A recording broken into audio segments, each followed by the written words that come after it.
of Con la the victoria que format tuvo here, Fernando, but literal. it ended up not being the case because a lot of people Fernando don't Cifuentes, necessarily support this deck. It is a campeón very different TCG. type of archetype to bring to the World Championships. You have to hit the right time for it to really be utilized in a fantastic way. But we saw that happen here. It took everything down, and it beat all of the odds because even playing into the matchups that you wouldn't necessarily think. Incluso Pokémon ilegales, pues esta clase de entrenador en concreto. No. So fantastic to see, Lo siento. and yeah, the future's here, I suppose. The future is here, taking down the ancient ways, Fernando, with the incredible win. Let's take a look at that bracket, how Fernando got to this point. Our players' journey through this whole event has been a long one. They played day 1 of Swiss, into day 2 of Swiss, into our top cut with 9 players actually with that play-in match that had to happen, and it is Fernando Cifuentes eventually taking down Seinosuke Shiokawa in the final match. Yeah, look at that, to get through that semifinals. The undefeated Jesse Parker was waiting for him, and they went a full 3 games. It was quite a match, and sure enough, we got another great one there in the finals. You got to work hard for it, but sure enough, you're the world champion now, Fernando. Master Fernando overcoming 2 decks in a row that I think a lot of people would say, you know, his strategy of the Iron Thorns, the slower, more disruptive strategy, it would have a hard time against these big, basic attacking decks like the Miraidon from Jesse Parker and like the Roaring Moon from Seinosuke. Would you say so, Pablo? Oh, certainly. Like on paper, they are faster. They have the item-based energy acceleration, so even though Fernando stops their abilities, it's hard to stop those resources, but turns out no Squawkabilly, no concealed cards, all of those factored into Fernando coming at the top. Of course, all of our players here in the top 8 should be extremely proud of their accomplishments. Everyone who made it to the semifinals and farther has locked up an invite to next year's World Championships. Also an incredible feat. I mean, this is an accomplishment many players would hold in high regard for the entirety of their Pokemon playing career. Yeah, and they get to take home a bunch of other stuff too. We got play mats, we got hats, we got promo cards. There's a ton of very, very cool Pokemon merch that these players will be awarded with as well. And they can take that home as a little piece of history of their feats here at the Hawaii World Championships in 2024. Where's that keychain? Yeah, I think there's a keychain in there. I want a keychain, Chip. I'm hoping for one.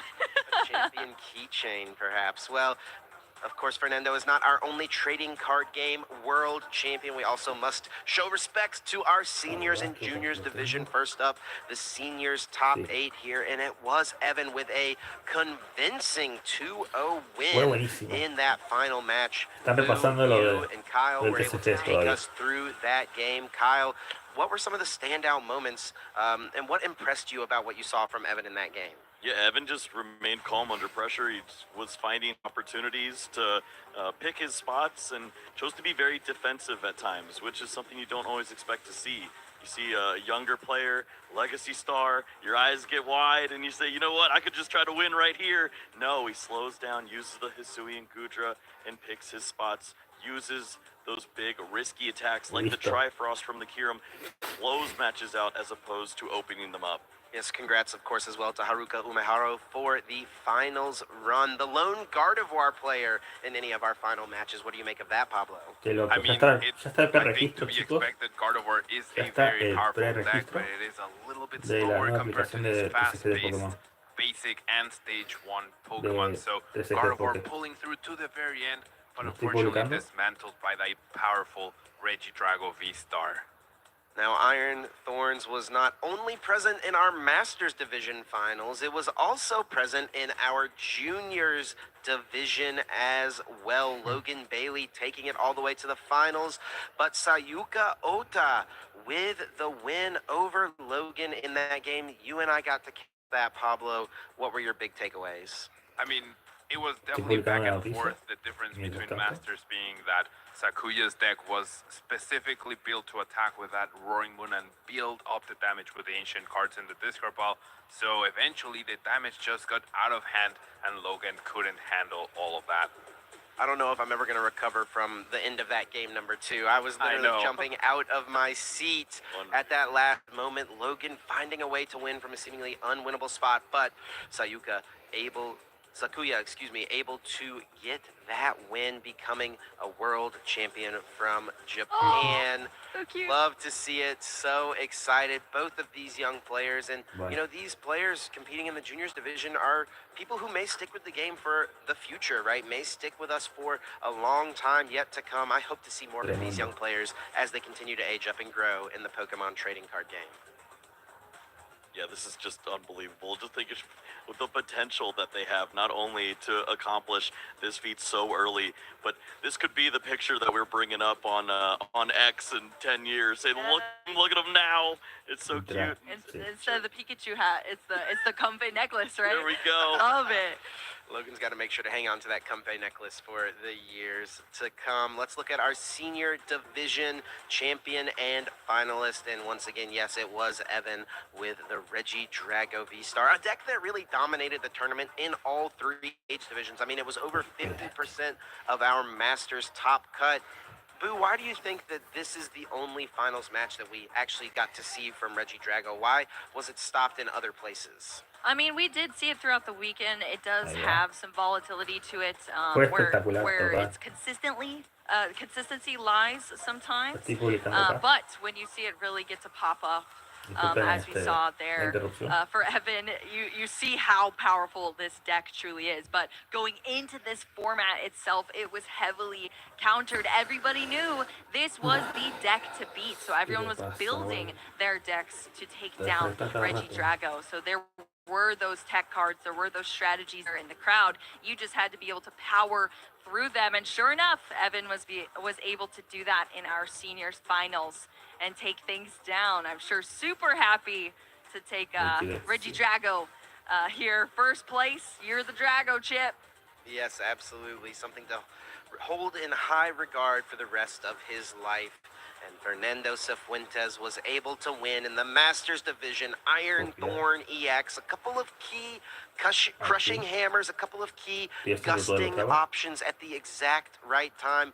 Sanosuke tried his best to keep himself in a position where he could come back and win. Kyle, it just ended up not being enough. Yeah, and it was quite a back and forth. You know that with that matchup, it's so volatile in the beginning. You need to see all the right cards, and it really came down to mulligans. When you look at the difference that game two, if you give this man 8 cards, he's gonna find something to do with them. And sure enough, we had no mulligans in that game 3, and there's not enough cards to work with. When you don't have those resources, the Pheasantipity, the Squawkabilly, all of those cards to help out, you're just not gonna find a way to keep up with what Fernando's dealing. Well, now it is time for my favorite part of the weekend. We get to crown our champions. We get to see them hoist their trophies high. Let's get down to the stage to our trophy ceremony. Anna, take it away. Thank you so much. It has been a good day to win with another great showcase of amazing Pokemon action here at the 2024 Pokemon World Championship. I want to thank you all for being here, for competing and supporting. And if you're not here on this stage today, let this fuel your passion to meet us up here next time. Now, let's welcome our finalists and champions. First, congratulations to our trading card game junior finalist, Logan Bailey.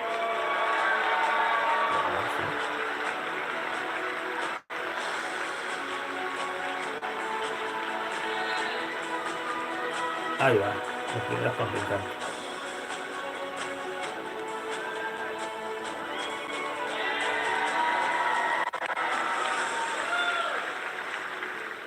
Now let's hear it for our trading card game junior champion, Sakuya Ota.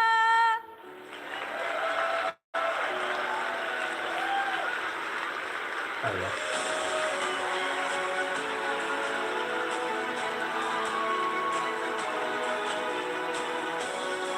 Tremendo.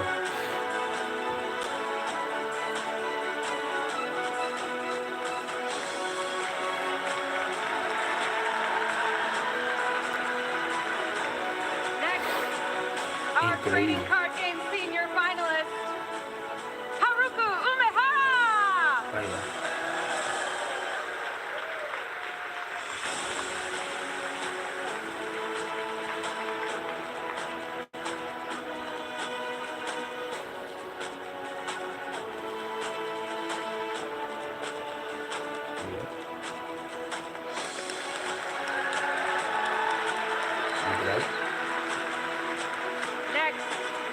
qué bonito. Our trading card game senior champion, Evan Pulaski.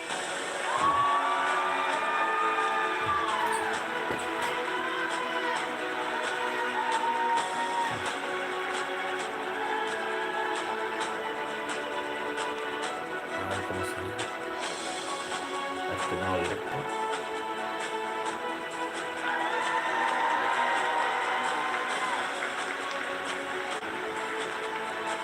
And now in our Masters division, our trading card game Masters finalist is Shinosuke Shiokawa.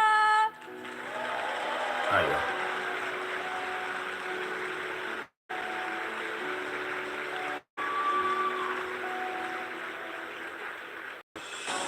Está por comenzar, chicos. Tranquilos.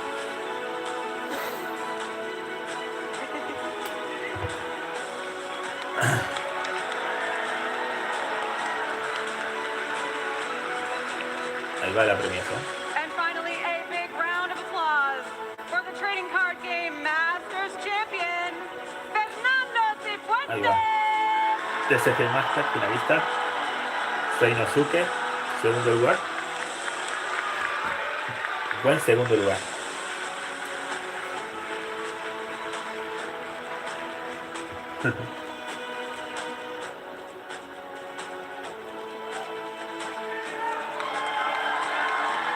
Ahí va.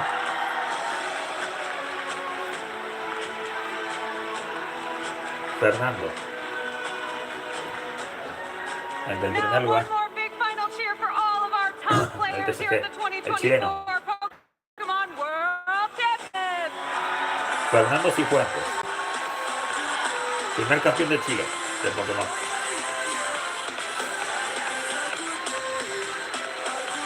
En el DSP. También. Literal. Aplausos para esto. Literal. Muy bueno.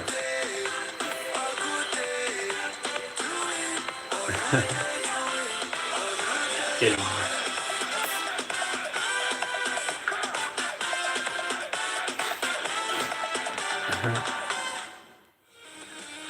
Aloha, Pokemon trainers, or Alola, as we would say here in the Alola region. I am Ahí va. Joe Brown, joined by Gabby Snyder, and what Estamos a acá weekend of en la action it transmisión. has been at the Pokemon World Championship.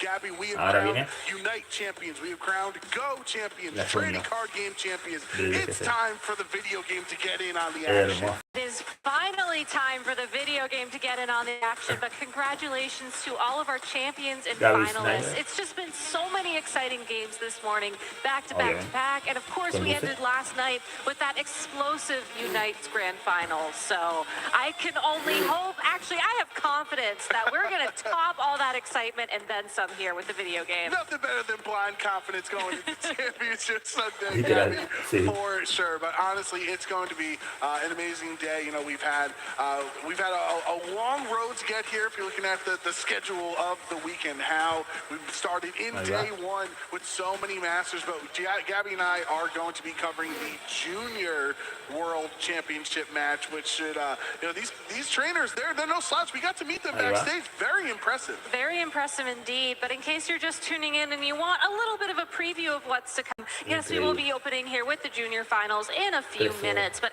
after that, we will be featuring our senior finalists Ahí and then, of estamos. course, that Masters finalist showdown between Luca Ceribelli and Yuta Ishigaki, Moran versus Calyrex Ice Rider. All of these games Los are going tres to be encuentros. absolutely incredible. So I'm telling y'all right now, Kevin if you're Han not ready to sit down and watch the versus stream for the next couple of hours, Tatsuomi go get your popcorn, go get your Shimanosuke. snacks, your drinks, whatever you need to O sea, enjoy the Kevin show Han because it's going versus to be a fantastic Tatsuomi. time. Yeah, whether you're watching here in the venue or Shimanuki. watching around the Shimanuki. globe, we appreciate you Luke sitting Troll here with us to versus crown Ray 3 more world champions. Yamanaka. Let's talk about what the Y champions will Luca be taking home with them Ceribelli along with the versus beautiful Yuta Pikachu Ishigaki. trophy. There's a lot of Tenemos. prizes on the line in these matches. Junior, Senior y $30,000 Master. to the Repasemos winner luego. of the World Kevin Championships in the Hahn video game, versus $20,000 Tatsuo. to second place, and the other prizes Ahí have están already los- been rewarded as there's only one battle left premios, here. obviamente, But hey, if según you're las just posiciones. tuning in for the first time to the Video No me Game dio para pasar, pero Championships, bueno. let's take a look at the format that these trainers competed in throughout the weekend. The 2024 Pokemon World Championship event will be showcasing the best Pokemon Ahí VG va. players and matches all weekend. Pokémon Scarlet de Trainers directa from VGC. around the world are here to compete for the title of World Champion. Over $2 million in prizing and return invitations for next year's Dos Worlds. millones, sí. On Friday, Pero va- our trainers faced off pero with pasan los Swiss premios. rounds. Trainers who met the required match points advanced to Saturday. Trainers who advanced from Friday continued to Swiss rounds, playing until top cut was Literal. determined. Trainers then competed in a single elimination bracket until only the final two Buenísimo. players remained. Today on Championship Sunday, we crown our champions in each division, Las and rondas. all matches are best of 3. Who Muy will buenas take the todas. title of Pokemon World Champion this weekend? Literal. Watch to find out and follow the action at Pokemon.com/play. Eliminación simple, pues, claro. In just a few moments, we will crown our juniors division champion, but let's see the journey Junior. that they took to get to this matchup. And it looks like from looking at top 8 here to the finals, not too difficult in a bunch of 2-0 victories. I was going to say, I mean, talk about a really interesting bracket here. Every single match leading into this final division was a 2-0 defeat. Kevin Hahn taking down Hideo Uezu and Minato Kodama to find his path to the finals. Right, and then Tatsuomi Shimanuki, Kevin's opponent, taking on Kapono Masuda and Kisuke Furusho in the semifinals. So, unfortunately, one of these two trainers is going to have to take their first and second losses of the top cut. We will get to that match in a moment, though, but this is the final reminder you'll hear from me, probably. If you haven't already, make sure to grab the Sylveon that we are currently distributing via Wi-Fi in Pokemon Scarlet and Pokemon Violet. All you have to do is connect to the internet, enter in the code SleepTalkWorlds, and you can get your own Sylveon that's modeled after the one that Tomoya Ogawa used last year to win the Senior World Championships in the video game.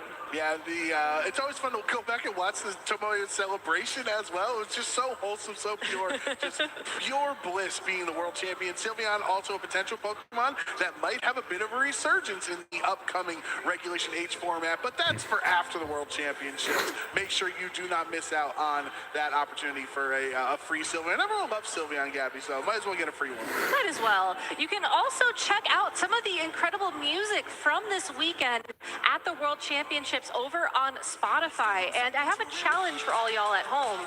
Every single song has a musical motif that reminds you of the Alola region from Pokemon Sun and Moon or Ultra Sun, Ultra Moon. So if you haven't picked up on those yet, you can hear the VG song in the background, something to remember. I'll give you a hint. You might want to look around. Oh, I don't even know the answer on this. It's all right. Listen to it later.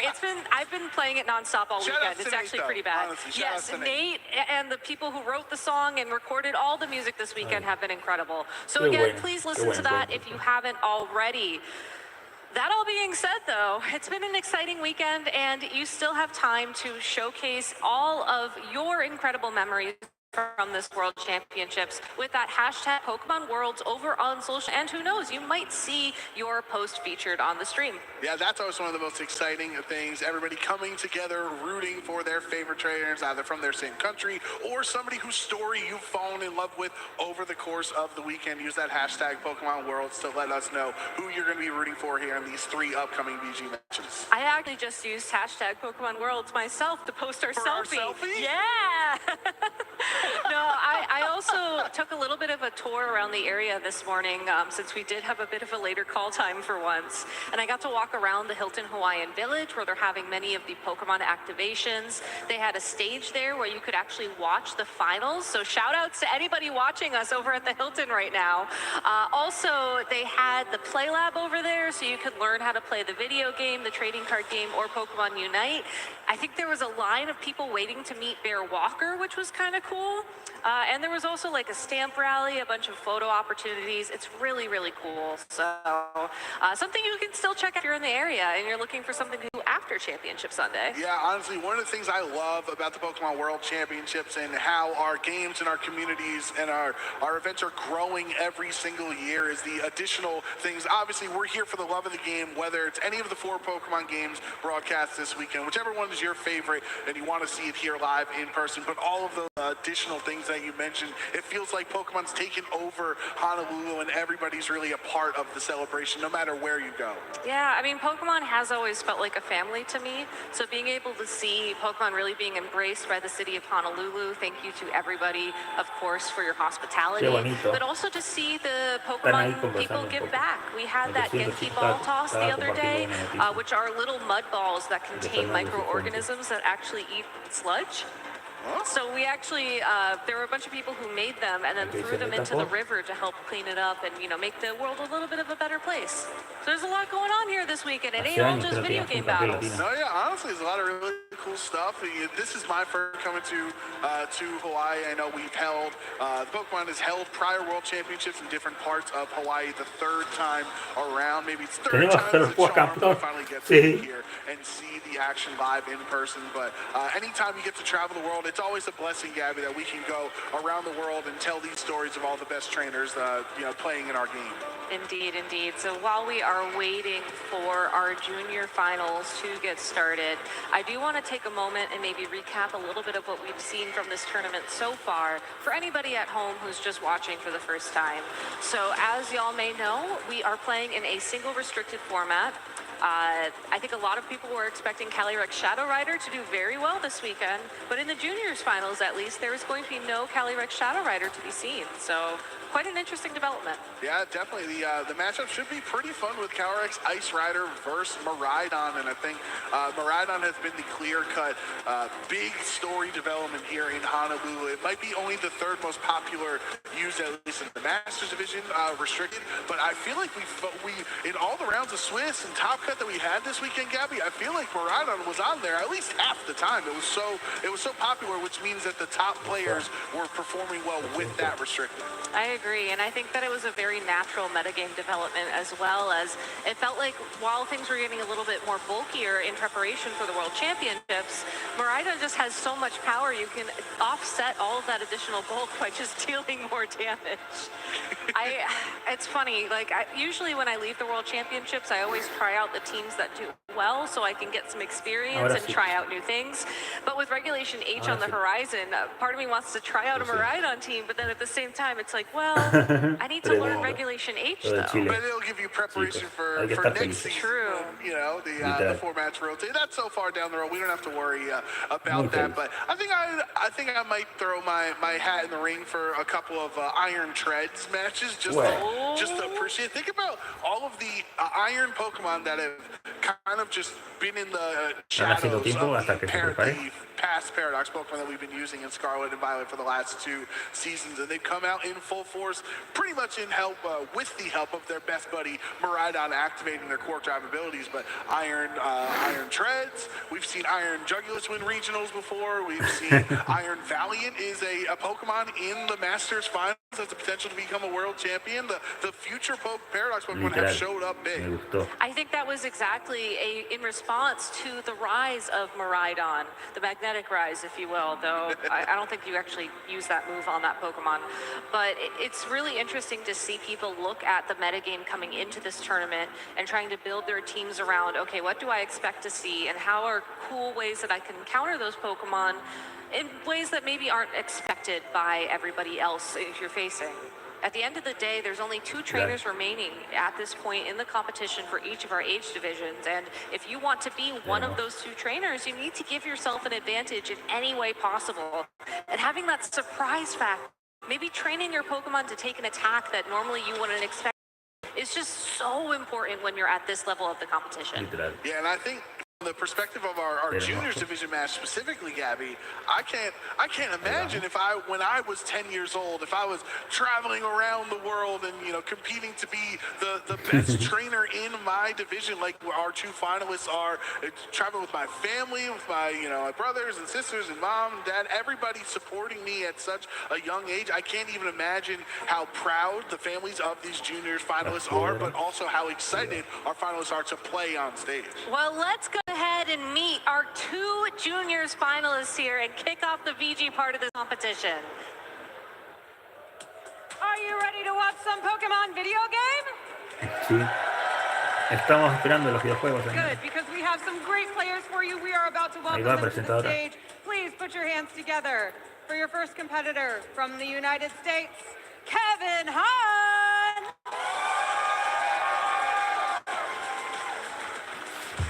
And from Japan, Tatsuomi Shimanuki. Literal. Sí. Come on.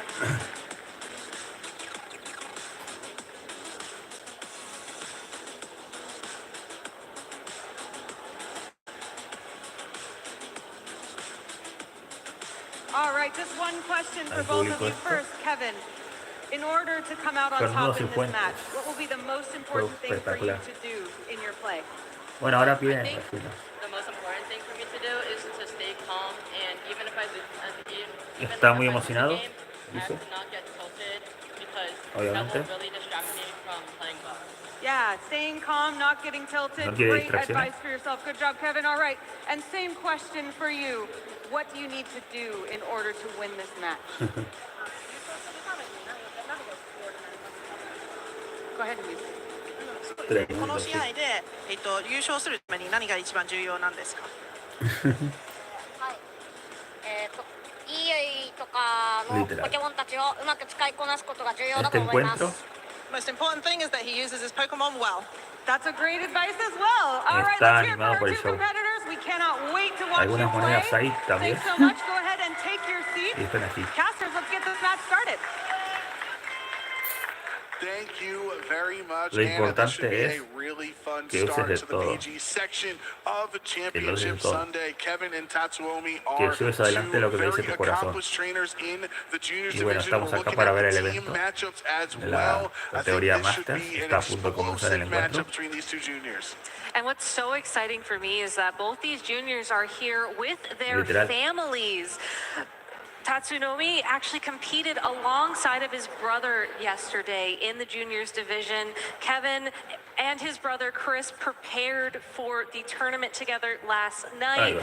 Chris also a regional champion, so we might have an international champion. So really, we might have a bit of a new Pokemon family rising here from both sides of the field. Yeah, it was really great getting to talk to both these trainers backstage before, seeing how confident they were, seeing how excited they were, and seeing how excited their family was backstage supporting them. But the first thing I got to say out here, Gabby, with Kevin Hahn in particular, I mean, this is potentially the start of a huge run. We'll get into the accomplishments as we get prepared. But one of the big accomplishments is Kevin Hahn normally routinely takes down Masters Divisions players at our locals. He's not from Jersey technically, so I can't claim him, but he lives close enough to Jersey to participate at our NJ locals. I've definitely taken an L to him, not gonna lie. World's qualified players I was hanging out with this weekend from Tri-State, they're like, oh yeah, I've lost to Kevin too. So here at his young age in the juniors division, he's beating Masters players. It shows how impressive he is. Let's take a look at the Pokemon matchup here between both of these trainers, as Kevin is running Calyrex Ice Rider, which is the same restricted he won the North American International Championships with, facing off against Tatsuomi's own Zamazenta. Now, you may look at this team and think it looks a little bit familiar to what we saw from Michael Kelch the other day in the Masters division, but that Iron Treads, I know you mentioned it earlier, Joe, because you were so excited. What a crazy Pokemon to see on a unique team like this. Yeah, definitely. I don't think even Michael Kelch is going to be using using Iron Treads. We actually saw it multiple times on stream this weekend, and it definitely makes sense for a metagame counter. That steel ground typing, also a really fast Pokemon, has a lot of utility. We'll see if it comes to this matchup. But looking at these accomplishments, Kevin Hahn, the reigning EUIC and NAIC champion this season. So that will be quite the trifecta if he can cap the season with the world win. Not only that, he is a 7-time regional champion. We could only fit one on the graphic, so he was asked to pick his favorite regional championship, and it was Fort Wayne in 2023 because that was the same one that his older brother won in the seniors division. So they had a nice family win there. Kevin looking to continue winning here on his incredible streak. I mean, winning the European and the North American International Championships back-to-back in a season is an incredible accomplishment. His opponent, though, Tatsuomi, was able to win a round 1 bye in this competition by placing top 4 at the Japan Championships earlier on this season. But we'll have to face down a very formidable opponent. Once again, Calyrex Ice Rider, pretty expected on this team. But with the other Pokemon, Kevin's giving himself a lot of options. He can respond to really any strategy thrown at him. For sure, and if you're a viewer who only shows up for Championship Sunday, you should be familiar with some of Kevin Hahn's strategies, as he's pretty much been able to iterate upon his team over the last couple of months of these similar Pokemon that he's used to win other international events like the Raging Bolt, the same Choice Scarf Urshifu with coaching as well. He's definitely using just really strong core Pokemon in the metagame. There is that fun fact, EUIC and NAIC champion ready to become a world champ. His opponent, Tatsuomi, is running a team that was inspired very directly by Michael Kelch's win at the Stockholm Regional Championships earlier on this year. Iron Treads is certainly a very unique adaptation like we were talking about earlier, but his Tornadus has a couple of very unique tech moves in Sunny Day and Rain Dance, as you can see on the screen now. The Chi-Yu with the Choice Specs being able to deal a huge amount of damage. Rillaboom with Assault Vest. I think overall this team plays very similarly in this matchup compared to what we saw yesterday when we saw Calyrex Ice Rider facing off against the Zamazenta. But I'm sure the Tornadus and the Iron Treads were really standout Pokemon for Tatsuomi when he was playing Miraidons in Swiss. And I do think on Tatsuomi's end, this is the Zamazenta is really in a premier position. This is what you do when you're only allowed one restricted Pokemon on the team. You allow the rest of the team to fill out the cores, making Zamazenta as well-rounded of a Pokemon as it can be. It's going to be so important in this finals matchup. But here he has his brother, as you mentioned, also played the game at 29th at the World Championships last year. So two family pedigrees here, championship pedigrees from both trainers. And I do want to shout out, we asked Tatsuomi what his favorite Pokemon was, and he said Horsey. And there's actually a Horsey there on stage cheering him on, which is super exciting. But these trainers are getting into team preview. So let's go ahead and talk about some of the options here that both these trainers have. Like I just mentioned from Tatsuomi, I'm not personally anticipating seeing that Tornadus or the Iron Treads in turn 1, game 1 of this juniors finals. So I would not be surprised to see him go with a very safe lead of the Zamazenta and the Rillaboom to give himself options to respond to Kevin's teams, which, again, there's so many good Pokemon on their team. There's so many different ways he could approach that matchup. I think it's very difficult to say, this is the first game I'm playing against this opponent. I don't know how he's going to approach this. I should give myself options. And I think on Kevin's end, it's going to be so important to make sure that Tatsuomi's Zamazenta is not comfortable. We see so many times on stream, if a Zamazenta can sit on the stage, click Terra Dragon, click Body Press every turn, and really not be threatened whatsoever from getting knocked out, it just does too much damage over time. So Kevin is going to need to focus on Pokemon that will threaten the Zamazenta. He will, and he has several options for that, but we'll just have to take a look for ourselves to see what both these trainers locked into as this game is ready to go. All right, it is time to start the juniors finals here at the Pokemon World Championships in Honolulu. Is hype. We're going to have Calyrex Ice Rider Incineroar for the lead in game 1 on Kevin Hahn's end, and Tatsuomi Shimanuki with Zamazenta Rillaboom with the spectator mode too. I know, it's always so exciting to see just how incredible the crowd looks in the game for the World Finals. Let's go ahead and talk about the board state here, because this Incineroar is a great supporting option for the Calyrex, but is going to be a bit slower typically than the opposing Rillaboom. So you have to be very careful for fake out on both sides of the field. My big question for Kevin is he considering Trick Room in this matchup or not? Because Calyrex Ice Rider is going to be slower than both of the Pokemon on Tatsuomi's side of the field. Does seem like a great opportunity here to try and use it either this turn or next turn, as of right now, the Zamazenta does not have enough attack power to take it out in one hit. Yeah, I think the Trick Room really does make a lot of sense, Gabby, because looking at Tatsuomi's team, Zamazenta, fastest thing out of all the Pokemon. Choice Scarf on the GU as well. The Tornadus is also super fast. Iron Tread's an incredibly fast Pokemon that Kevin might be able to twist the dimensions and switch up the narrative. But for now, it will be Terra Ghost Incineroar on the first turn here. Kevin using Terra right away. Tatsuomi protecting the Zamazenta, doesn't want to take any damage. Kevin matched that energy with a protect of his own on the Ice Rider. Rillaboom goes to the fake out, but it's into the protect on Calyrex, so Kevin doesn't take any damage this turn. And now it's time for a parting shot, but it goes towards the protect, so really smart, safe play from Tatsuomi.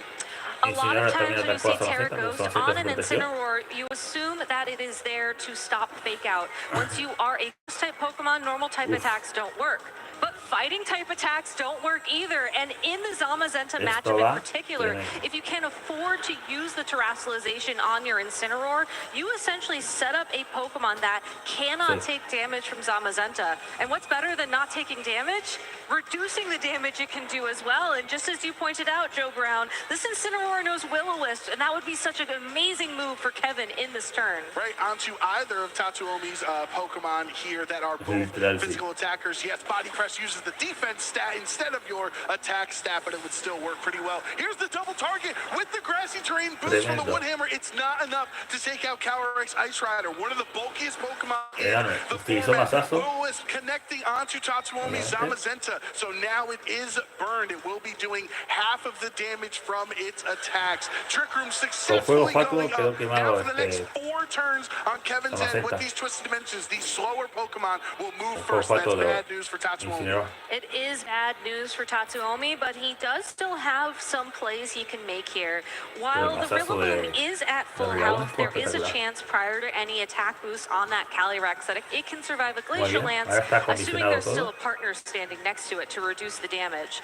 So if Tatsuomi has trained his Rillaboom to survive that attack, he can fire off another Woodhammer into that Calyrex. We saw that it didn't do as much damage as one would assume thanks to the Intimidate from that Incineroar, but it's still going to put it within knockout range of another attack, which is exactly why Kevin decides to keep it safe and switch it out.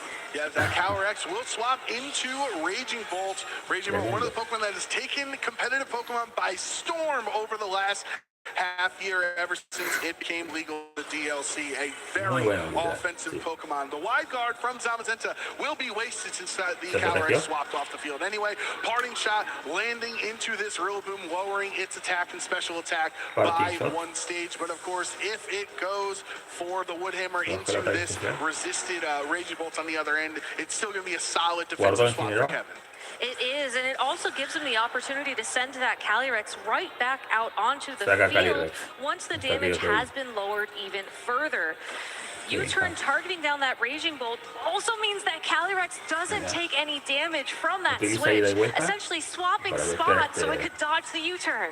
Right, and now Tatsuomi is going to have to reveal his 3rd Pokemon in this game. One of those Pokemon in the back that are all generally speedy, say, except for Raging Bolt. The other 3 are pretty fast Pokemon that would not be working quickly under Trick Room. Exactly, and I do want to take a moment to talk about the overall positioning of Kevin in this Trick Room right now as he sends it the Iron Treads. Joe, it! Iron Treads is essentially anti-Miraidon, anti-Raging Bolt. They're both electric dragon types. You're immune to electric as a ground type, and you resist dragon as a steel type. So Tatsuomi doesn't care if it's going to be moving slower under Trick Room. He knows he's hardly going to take any damage from either Glacial Lance or a Draco Meteor. And unfortunately for Kevin, I think he has to make a very defensive play here, either by switching out one of these Pokemon or by letting them get KO'd this turn, most likely from an attack from that Iron Treads, and then send in your Incineroar the next turn to threaten it with Intimidate, to threaten it with a Will-O-Wisp. It's a very unique Pokemon that I don't think he's encountered throughout his run here at the World Championships. So let's see how he's going to plan a strategy around the huge threat that it brings. And you have to wonder what Tatsuomi's strategy is on which Pokemon to terrestrialize here in game one. As Zamazenta's had some damage mitigation from the burn, might not be as valuable. He turned into a dragon type, and you'll be very weak to both of Kevin's Pokemon. So maybe it's up to this Iron Treads or really later on in this game one to terrestrialize and change the dynamic. It will be just to protect though on Kevin's end as well as Iron Treads protecting. So if Zamazenta went for the protect, it wouldn't work. But of course, goes for a body press, not to get damage. Good information all around for these trainers. In addition, by double protecting there, Kevin ensures that he can target down attacks into that Iron Treads when it doesn't have protect available to it. A little bit strange to be double protecting throughout your own Trick Room, but I think given the Pokemon on the field, more information is better. You can see how your opponent wants to use that Iron Treads, and then you can, again, adjust to the game plan at hand. It is two steel types on the other end facing down Kevin's Raging Bolt. So these Draco Meteors, even if they are boosted from the booster energy increasing its special attack stat, would still be resisted. Tatsuomi making a big call on this turn to swap that Iron Treads back out into the Rillaboom. High horsepower into the ground type is now resisted, so a really smart call. But the Draco connects. It hits Rillaboom, hangs on into the red. The double target does not get the KO. And now will hit into the Calyrex, bringing it a little bit lower. There's one more turn of Trick Room remaining now, and the Rillaboom has access to fake out once again to flinch either of the Pokemon on Kevin's side of the field. So even though Tatsuomi's own Zamazenta fell short of doing any significant damage that turn, it is in such a prime position here. You can wide guard any attempts at Glacial Lance to deny Calyrex the Chilling Knee boost from knocking out the Rillaboom. You can go ahead and target down another attack to either of the Pokemon on the opposing side of the field if Rillaboom opts to go for Fake Out. Tatsuomi is almost guaranteed to make it through this Trick Room relatively unharmed. Calyrex will swap out in this position, so a little bit worried about a Fake Out going into that slot. And now the Incineroar with the Terra Ghost, it would be immune to the Fake Out if that's what Rillaboom wants to go for. But Tatsuomi had a really smart play. The previous turn, can he get another advantage here on the last turn of Trick Room? Kevin revealing Urshifu Rapid Strike, so he's shown off all four Pokemon he brought in game one, and smartly does not click the Fake Out. Instead, uses that momentum to U-turn out. One strategy that has been popular in Pokemon for almost an eternity at this point is this idea that as long as you can keep switching your Pokemon in and out of the field, you can reposition, you can respond to whatever threats your opponent brings. And with the reveal of that Chi-Yu from Tatsuomi, there is so much damage potential from him on the field right now. Kevin is almost forced to target down that Pokemon with his own Urshifu, because if you leave it unchecked, it can now do super effective damage to the Incineroar and can also threaten huge damage onto the opposing Calyrex Ice Rider with a fire attack. Right, and the Urshifu is so crucial right now for Kevin, because the Choice Scarf is allowing it to outspeed Chi-Yu on the other end, who's holding the Choice Specs item. So that would be one thing that definitely threatens Tatsuomi's Chi-Yu from trying to click an attack this turn. Kevin instead will swap out. Raging Bolt will take the field. Get a terrestrialization from Tatsuomi. The Chi-Yu terrestrializing into the Ghost type. Terra's here in game one. A very spooky start to our juniors finals. Surging Strikes now means it is just a neutral hit, no longer super effective. So these three critical hits are not enough to take out the Chi-Yu on this turn. Tatsuomi really playing smartly. Potencia 150, aunque realmente son 50 por cada golpe que da. Now from that Chi-Yu into the Raging Bolt, almost takes it out in a single hit, and that is the power of the combination of Choice Specs and the Beads of Ruin ability. It means your special attacks do so much much damage. Even though Chi-Yu locked into a single target attack, this Chi-Yu, if given the opportunity to attack, could easily KO the Urshifu or this Raging Bolt. Now, Kevin does have options to get around the Chi-Yu. The Urshifu is still naturally faster, and we did see that another Surging Strikes would be enough to lock in that KO. But the Raging Bolt also has access to a priority attack in Thunderclap. So if Kevin assumes the Chi-Yu will be attacking again this turn, you can KO it first. Incineroar swaps into the Urshifu slot. Urshifu was hit by a body press the last 2 consecutive turns. So now Kevin anticipating if body press goes into that slot, now you will be immune to it as a ghost type. Tatsuomi being on the advantage instead of clicking a Dark Pulse yet again will swap into the Rillaboom, resetting up the grassy terrain, helping his Zamazenta recover just a little bit of HP every single turn. But the body press goes towards Raging Bolt for the knockout. He knew that it was too risky to target the Urshifu slot and gets rewarded KOing Raging Bolt. Even if Raging Bolt opted to thunderclap that Zamazenta so it could attack before being knocked out, Zamazenta has so much health it wouldn't have mattered. Tatsuomi said this when we were talking to him before the game. He loves bulky Pokemon. He loves having the ability to stay on the field and take all of these hits. And even though the Zamazenta was weakened by an Intimidate, was weakened by a Burn, it is still doing enough damage thanks to the time it has to make a huge difference in his game plan. Now this Calyrex is already down to about a third of sure the Incineroar has effectively full HP, but there's no Trick Room up. You're restricted, is very close to being knocked out. Losing Raging Bolt, who does so much damage on Kevin's end. It's such a difficult position here in game 1.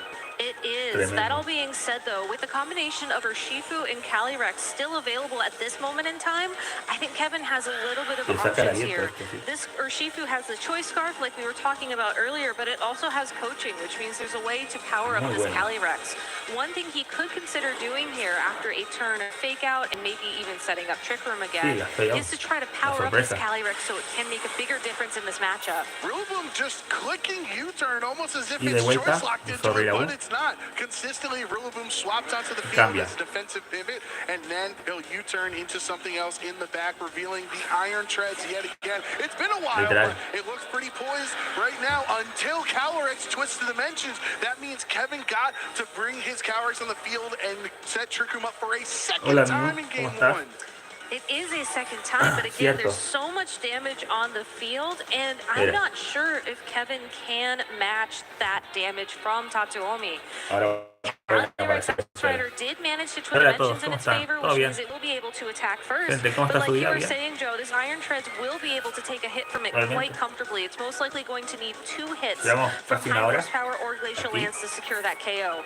Meanwhile, Zamazenta is still free to try and wide guard if you want to stop this Calyrex from attacking, or you can continue to use those body pressures to just wear down the HP of your opponent. Well, Kevin has protected his Calyrex Ice Rider on the turn. Knockoff goes into that protect. Tatsuomi is just making so many great decisions turn after turn in game 1. The body press will hit Calyrex as protect, so no damage really from anybody. Just a little bit of HP recovery thanks to the grassy terrain. While the HP recovery is nice, though, it's not necessarily going to help even out the Pokemon count here. You have to start looking at how Kevin can go on the offense in this matchup.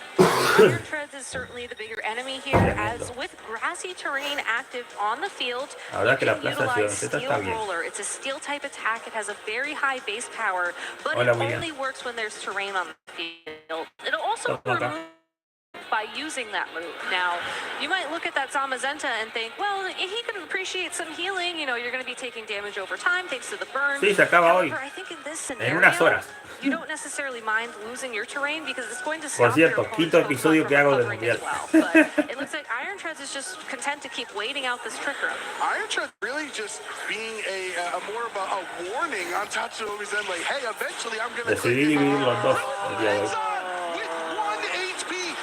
to the knockoff to go into that slot. Double target. Ese manotazo. Y la una afuera. What will be one turn of grassy terrain remaining, but what a crucial survival from the Rillaboom there. The hit from Body Press will bring Calyrex down low, but just because of that burn from so many turns ago, it's really not doing enough damage. That's a very common strategy when facing off against Zamazenta as well. You lock in Ahora the que me doy cuenta, on your Rillaboom está debilitado really struggle to deal y de este damage. lado You put a burn onto that Zamazenta, so it'll struggle to deal damage to everyone on your team, and you Estuvo kind of wait difícil it la out. transmisión en That vivo being said, though, with este the mundial, juxtaposition of más o the menos. Iron Treads right next to it, all you have to do this turn is double protect, Trick Room ends, and now you're able to go on the offense and really threaten some En huge realidad sí damage. se puede, porque no te permite Doing transmitir. exactly what you mentioned, the double protect, so he doesn't take any damage En eso no hay from problema. Kevin's super powerful Pokemon on his side. That high horsepower goes into Iron Head to protect, Lo que as well después as tienes que borrar Incineroar's alcance, nada más. knockoff there. So you can see that's multiple turns in a row, or of the last times that Iron Treads has been on the field, that he has been double targeting that slot because it is such a massive threat. It is, and now that the Twisted Dimensions have returned to normal as well, the Iron Treads is going to be one of the fastest Pokemon on the field. So if Kevin wants to avoid damage this turn, you can certainly protect for a turn, but that's not going to necessarily help you navigate the situation any better. I think you have to go on the offense. Just try and land as much damage into that Iron Treads as possible, and then setting things up so that your Choice Scarf Rillaboom your party can deal some big damage. There's the high horsepower. It's super effective, but it's not enough. He hangs on. Incineroar going first because of Trick Room. Double target means Iron Tread. All of those turns of positioning. Medic doesn't get any attacks off. The Life Orb being knocked off as well. Here's the body press with the prior health recovery from the grassy terrain turns. Calyrex things through the hit. And now Trick Room has ended. And now it's just the Zamazenta and the Chi-Yu standing on the field for Kevin. Or for Tatsuomi. Kevin still has a full health Incineroar, but it is going to be taking super effective damage from the Chi-Yu's dark-type attacks. And there, of course, is that Zamazenta as well still for Tatsuomi. That being said, though, the victory conditions for Kevin are starting to look good. All you have to do is take out that Chi-Yu, and the Zamazenta is just going to struggle to deal damage. There's 3 minutes left here in this game one. That is how long and back and forth this battle between these juniors has gone. Dark Pulse into the Ghost Incineroar. It's a one-hit. For the one-hit KO. Choice Specs beats a ruin. Boosted damage from this Pokemon is just so difficult. The Terra Ghost that helped Kevin on turn one is costing him late in the game. That Terra Ghost is not as safe to make if there is a Pokemon like Chi-Yu in the back. So that is an adjustment that Kevin will have to make going into Game 2 of this matchup. For now, you certainly can utilize your Urshifu to outspeed and knock out that Chi-Yu before you use something like Dark. Dorito, ¿cómo estás? Dorito, there is no more grassy terrain recovery around. Another body press honestly should do it. There's the surging strikes from Urshifu knocking out this Terra Ghost Chi-Yu, who did so much work for Tatsuomi here in game one, getting that huge one-hit KO into the Incineroar. 2 minutes left, but I don't know if it's going to last long enough with these three Pokemon remaining. Body press into the counter, takes it down. He's been clicking body press for literally 18 minutes, and he finally gets rewarded. Well, technically, with 3 minutes remaining, your math is not far off there. But yes, we are down to the final two Pokemon here. Urshifu will continue to move first, and we will continue to see these surging strikes connect 3 times with the Zamazenta. It looks like it's going to take one more surging strike to lock in that KO here. Let's see how it does. Will Incineroar be able to help give Kevin the win? No! Urshifu can't take the body press, and Tatsuomi, Shimanuki Zamazenta resistió, se cargó Urshifu. De golpe de cuerpo. Bulky Pokemon indeed. That Zamazenta was incredible. It showed up on the field, turn one, and it didn't leave. Even though it was burned, even though it was intimidated, that Pokemon just was not afraid of anything that Kevin had to bring into that battle. Shimanuki, and the way that Tatsuomi almost tricked Kevin into terastallizing that Incineroar to handle the Zamazenta matchup better, only to bring the Chiyu was such an amazing call in that game. Ese mazazo también That's fue one of the clave. things that Kevin is going to be prepared for La here verdad. in game 2, to hold your horses a little bit with the Calyrex team on terastallizing. Don't Terra right away on turn 1 Fue because you don't know espectacular. what Tatsumi's plan is going to be, especially after you have so much success of burning Zamazenta, really mitigating so much of the damage that Tatsumi's restricted Pokemon can provide to your side of the field. I feel like maybe you saving your terastallization flexibility just like he did Literal, could be sí. the key in game 2. It could be the key Fue in game buenardo. 2 as well. I also think when we're talking about adjustments, you have to just look at how heavily board positioning came into play between both of these trainers. Ahí We va, saw that también. Rillaboom swap in twice for Tatsuomi to take a ground type attack for the Iron Ahí va. Treads. We also saw just how Kevin zoned in on that Iron Treads turn after turn in the Twisted Dimensions. I think that's something that Tatsuomi can continue to use to his advantage. Maybe showcase that Iron Treads early on, make sure that Kevin's thinking about it, and then use that to influence how the board is going to progress throughout game 2. I'm also really wondering, I don't believe it would have mattered, but I think that Rillaboom hang-on was so crucial because that knockoff would have targeted Zamazenta. Yes, it is a resisted attack, so it wouldn't do too much damage, but it's not like Zamazenta ended the game with too much hit points remaining anyway, so just Rillaboom, even if it didn't get many attacks off, just that health recovery, the fake-out pressure, the U-turn positioning is just so crucial for Tatsuomi in game 1. It was, and I really love how Rillaboom has become this support titan in the Regulation G. Honestly, it seems like Rillaboom is more useful than Incineroar in a format, which is something I never thought I would say coming into this weekend. Just because being able to provide flinch support, being able to pivot and deal some damage, and also to be able to heal up your partners is so huge. You see it mattering a lot more in matchups against Pokemon like Miraidon, where the terrain adds another level of strategy you need to manage throughout everything, but still, overall, a very powerful Pokemon, giving Zamazenta that support and really taking all those hits for the Iron Treads. What a back and forth game 1 that was, really going down to the wire and down to the timer almost because of how long the decisions took every turn. You had so many U-turn swaps and many other decisions that they made on the way. So many double protects as well. Remember, we went through 2 full Twisted Dimensions. That hardly ever happens in VGC. It does, and I also noticed as well that Kevin was doing a fantastic job throughout that matchup of managing when he needed to use Trick Room to the advantage of the Calyrex Ice Rider, and when he needed to double protect to stall out his own Trick Room so that he can enable the other Pokemon on his team.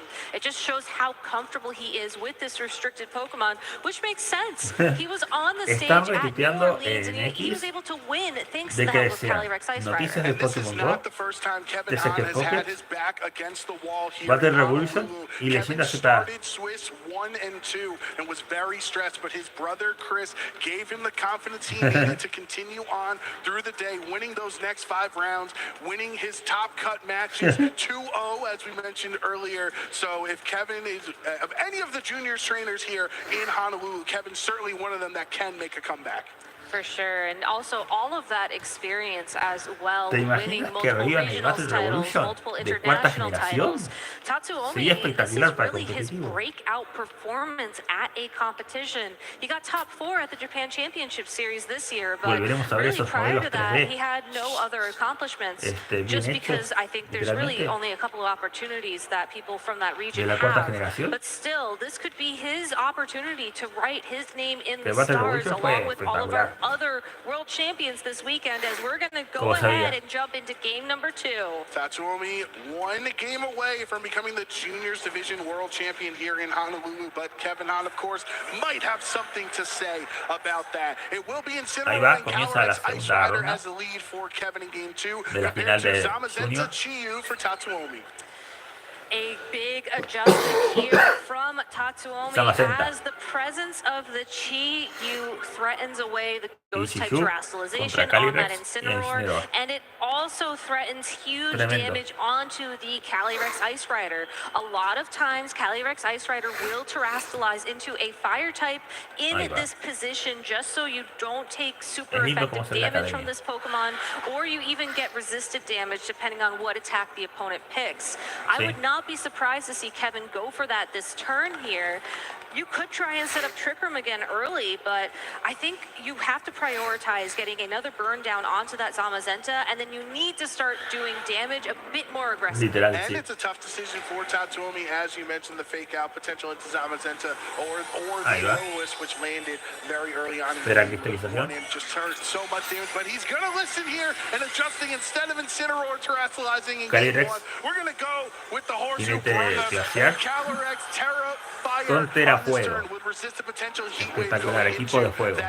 Fake out from Incineroar stopped Zamazenta's attack on the turn thanks to that flinch. Sorpresa. But it's a Dark Bolt into the still Dark type Incineroar. Going to take that way better here in game 2. Pulso oscuro. Now Trick Room is up. Usó Chichu. Fully healthy and Incineroar still with Espacio raro utiliza Calyrex, pero ese pulso on oscuro del Chichu fue espectacular. Burn against that Zamazenta to parting shot out to weaken the attack or the special attack of Tatsuomi's Pokemon. There are plenty of options that he did not have in the previous game, thanks to the fire type terrestrialization, and again, just how these Pokemon are going to struggle to do damage as a result.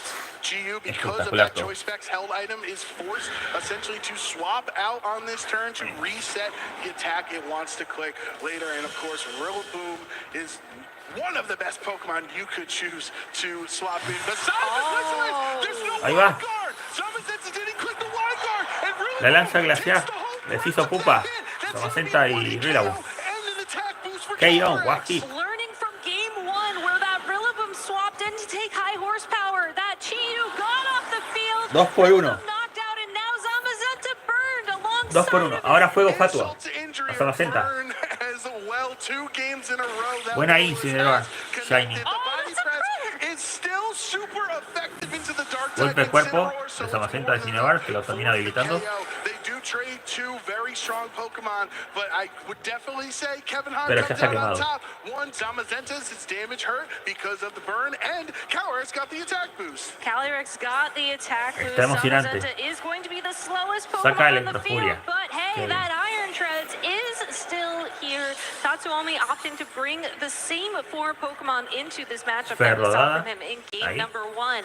Going back to game number 1, we saw this Iron Treads go for Protect in this situation just to see what Kevin will lock into. Again, we saw Kevin very consistently target down that slot with a high horsepower.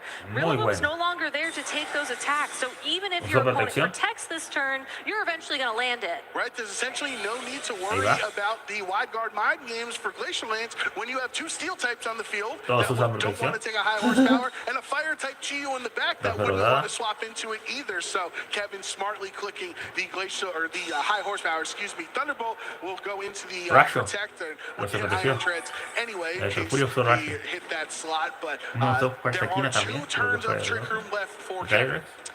There are 2 turns of Trick Room and 3 turns of Grassy Terrain, which means that Zamazenta will have a couple more turns to not necessarily keep that burn damage around. That all being said, though, Kevin is in the driver's seat for this matchup as he can go on the offense. One thing I do want to call out here is the fact that getting that Glacial Lance to connect with that Rillaboom a couple turns ago was so important for him because of the risk of wide guard on that Zamazenta. Terabicho. Se ha convertido en un bicho. Le desfavorece Terabicho. 5-0. Fuerza China y Rayo. Ya está. Adiós. Teracristalizarlo fue el error.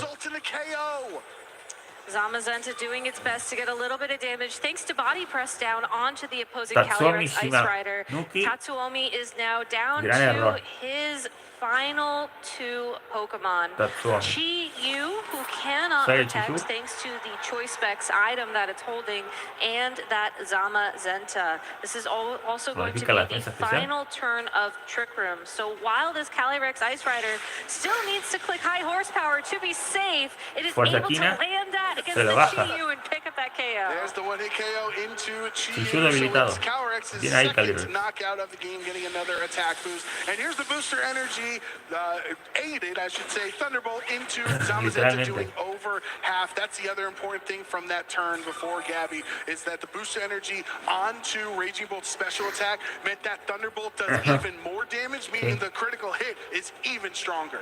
It is, and with just Zamazenta remaining on the field for Tatsuomi, I think it's time we turn our eyes towards a game number 3 here in the Juniors Finals at the World Championships. Kevin Hahn has forced a final and decisive Game 3 against his junior opponent, Tatsuomi Shimanuki. The winner of this match will leave Honolulu as the Junior Division World Champion. And I think Tatsuomi, would agree, Gabby, those 4 Pokemon seem to be the core 4 to bring, but that turn 1 was just so great from Kevin. It was an incredible adjustment from Kevin. Again, recognizing that the Ghost-type Terastallization on that Incineroar was punished by the presence of the Chi-Yu. And when your opponent leads Chi-Yu and you know that it's there, that gives you all the confidence you need to lock in the Fire-type Terastallization on that Calyrex Ice Rider. That was also an amazing play from Kevin here, where he did go for Glacial Lance despite the presence of a wide guard on the Zamazenta,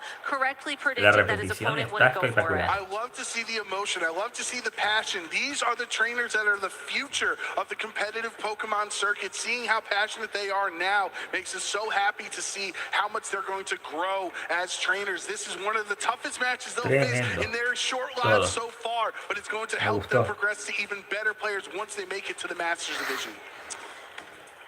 That being said, though, there's still only one battle separating both of these trainers from the title of Junior World Champion, and we spent a little bit there talking about how Kevin adjusted his game plan between games 1 and 2. Let's take a moment to talk about how Tatsuomi could potentially adjust his game plan going into this game number 3. When you think about how that first game played out, it was really the positioning between the Rillaboom and the Iron Treads that gave him the time he needed to get through Trick Room and ultimately win the game. We saw Kevin adapt to that in game number 2, but to me, that means in game number 3, you can also make an adaptation. You know, maybe you assume that your opponent knows there's the Iron Treads on the field, there's a possibility for high horsepower, I'll make that switch, and then go ahead and turn that against it.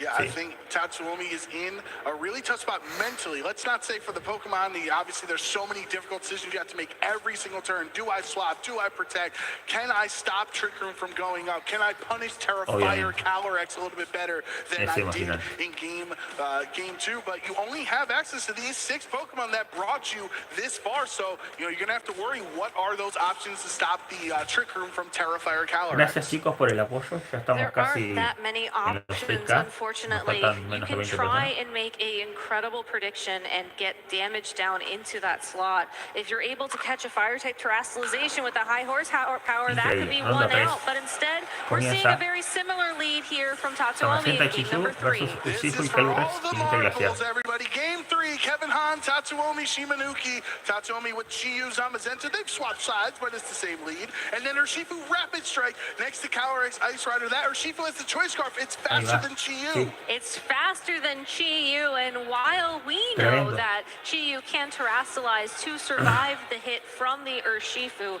that is a big commitment for Tatsuomi to make in turn 1 of game 3 here. If he has that Iron Tread still in the back of his party, he might want to save Terastallization for that bug type. On the other side of the field, Kevin really can ganador en primer lugar. ¿Quién ganará, no? La verdad que sí. Estamos en la categoría junior. Ahora viene la senior. in some capacity this turn, since Incineroar is not here to ruin its day and burn it with Will. Esa escena de la academia va para GIF de Año Nuevo, literalmente, y Navidad.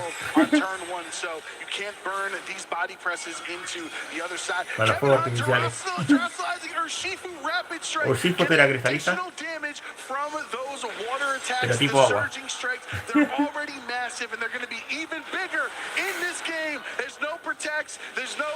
Ahí va. Y el azote torrencial está potenciado ahora. Shinsu no tiene nada que hacer. One hit. 2 golpes de 3. Literal. And there's the body press. That does some pretty solid damage into your Shifu. Definitely cannot take another one. Here's the Glacial Ice that is ineffective thanks to Zamazenta's steel typing. So, y la lanza glaciar, tremendo contra Zamazenta. Pero no le hizo mucho. And you also cover for the potential Rillaboom switch in that turn. Instead, Chiyu was just knocked out, which means we do get the Rillaboom here now. Urshifu, very threatened by this Pokemon. It is more than within a Grassy Glide knockout range.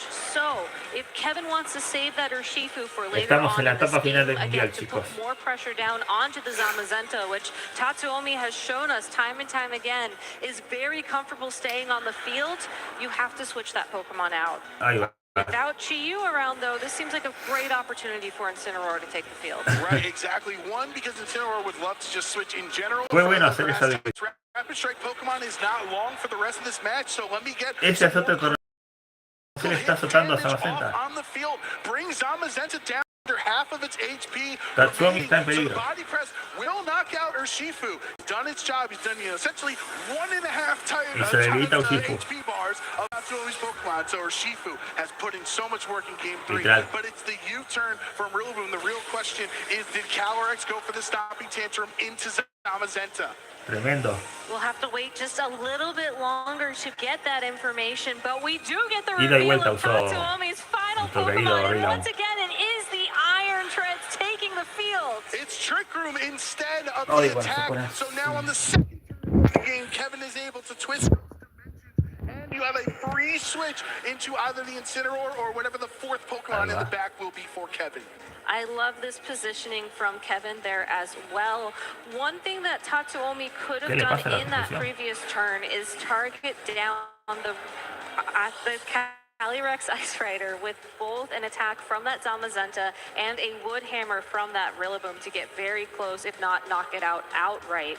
But because we saw Kevin commit to that Trick Room, recognizing that he might lose a Pokemon that turn, as long as Trick Room is there for if Raging Bolt or Raging Bolt can come in while the Urshifu is still around, that is still a very favorable board position for him, as the Calyrex will still be able to attack first, and the Raging Bolt should underspeed the Zamazenta as well.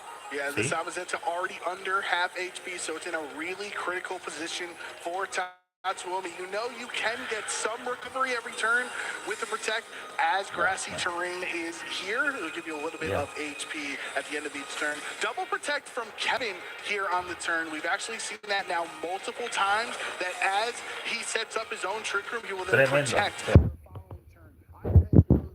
Iron Treads goes for the Protect as well to keep itself safe. Body Press doesn't hit into the Raging Bolt, so no damage from anybody, only health recovery. And Kevin, again, anticipating the Protect on that Iron Treads to ensure that Zamazenta can't find a knockout in this turn. Now you can fairly safely target into the Iron Treads with your Pokemon. You do still have to worry about a wide guard, and you do have to worry about the Rillaboom switching in for that Iron Treads as well. So there's a bit of a mind game here as to what attack Kevin uses with that Calyrex. But still, none of these Pokemon are necessarily worried about being knocked out this turn. And as you can see, Calyrex actually switching out to keep itself safe. So Kevin just going on the offense with the Raging Bolt. Kevin going to reveal his fourth and final Pokemon. El Shiny Incineroar. Let's see if Tatsuomi was prepared.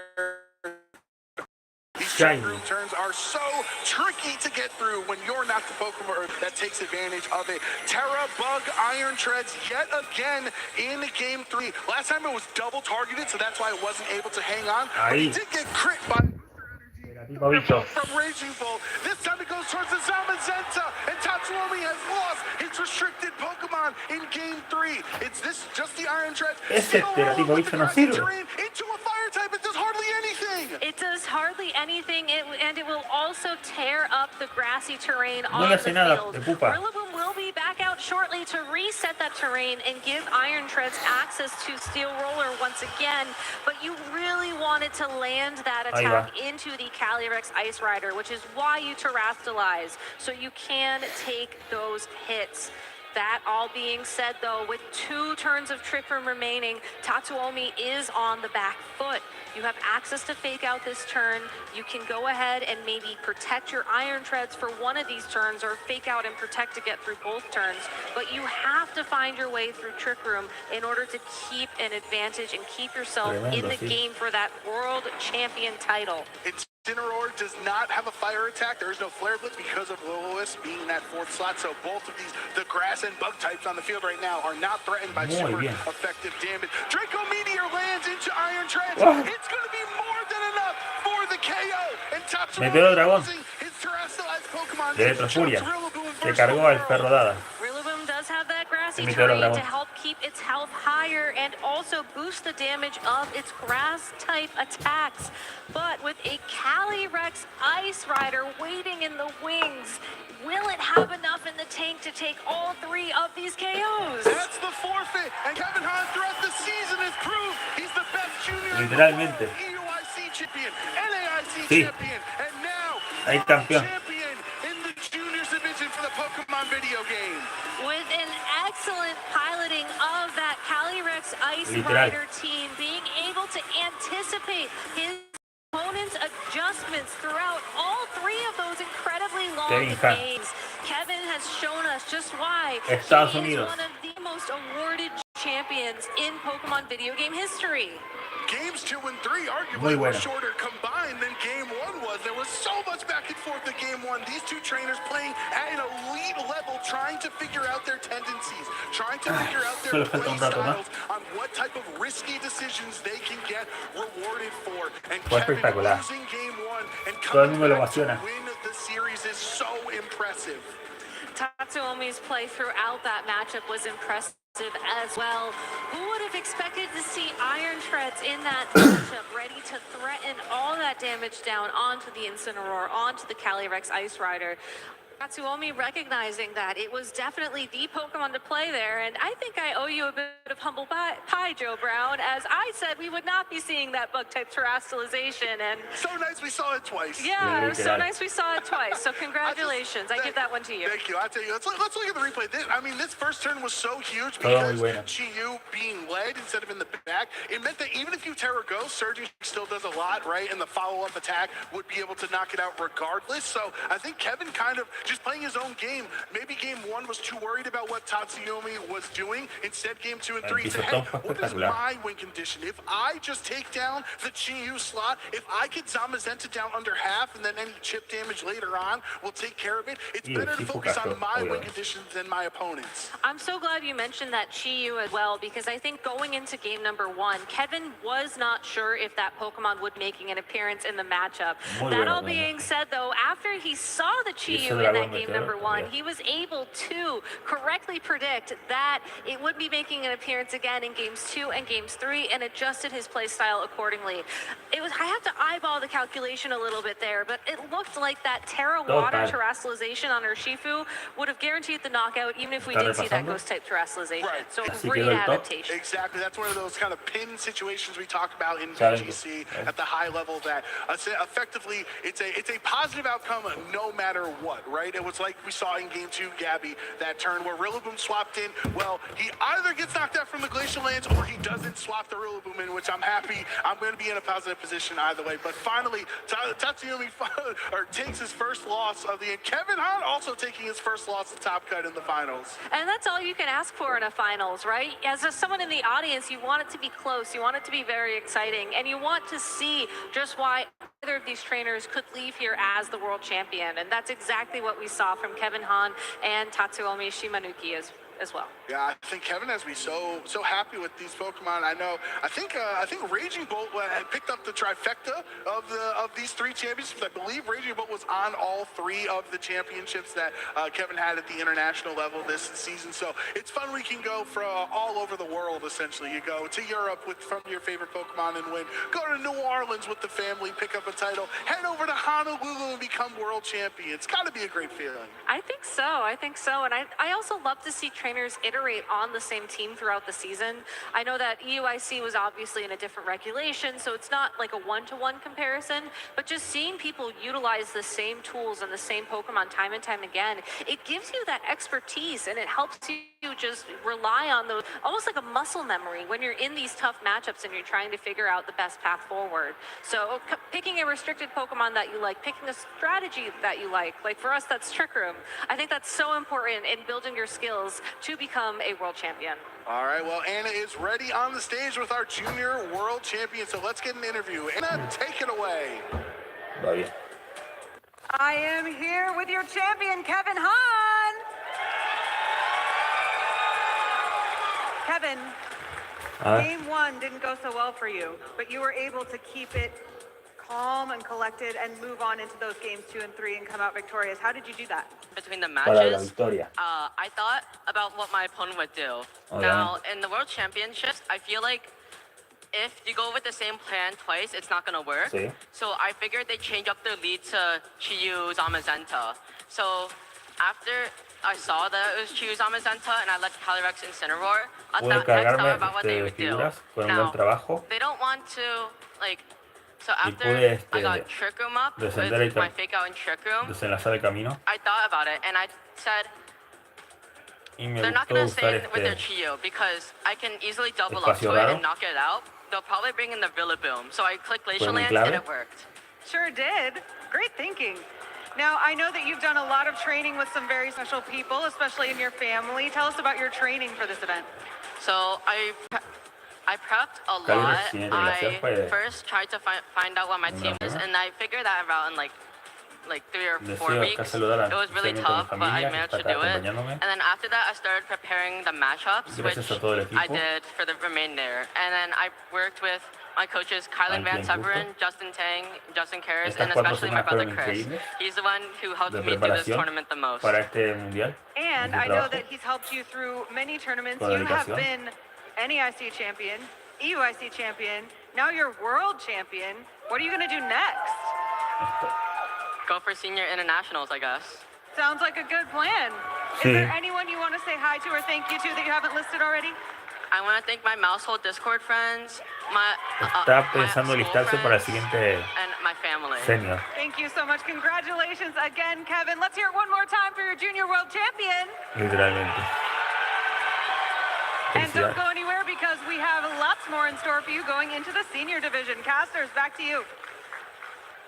Thank you so much. 1 world champion crowned for the video game today. 2 more to go. Cannot wait to get started with the seniors division of our competition. Sierra Dawn, Lee Provost, what a match to be kicking off the video game. Incredible way for us to start Championship Sunday for the video game, and it's only going to get better from here. And that is saying something after that match, which was absolutely incredible. What a show from both junior trainers. 100%. And of course, we have to make sure we can get our other players queued up on the stage. And while we get that ready, we have some giveaways for you. First off, we're talking about World Champion Pokemon, and this Sylveon was won last year. And your opportunity to grab it in-game now, especially because this should be very good in the upcoming regulation. Yeah, make sure you jump into your copy of Scarlet and Violet and use the code Al terminar esta transmisión, SLEEPTALK, termina and you'll be able el to grab that Sylveon until the 19th of August. Great one for the upcoming regulation, like you've been saying all weekend, Sierra, after the World Championships, and a great thing for the collection all around. Yeah, just a great Pokemon, so good stuff there. And of course, if you play both of the games, or even if you're watching, but more so play the TCG, have the opportunity to get a special illustration picture run in-game. Make sure to grab it while you can. Outburst Worlds 24.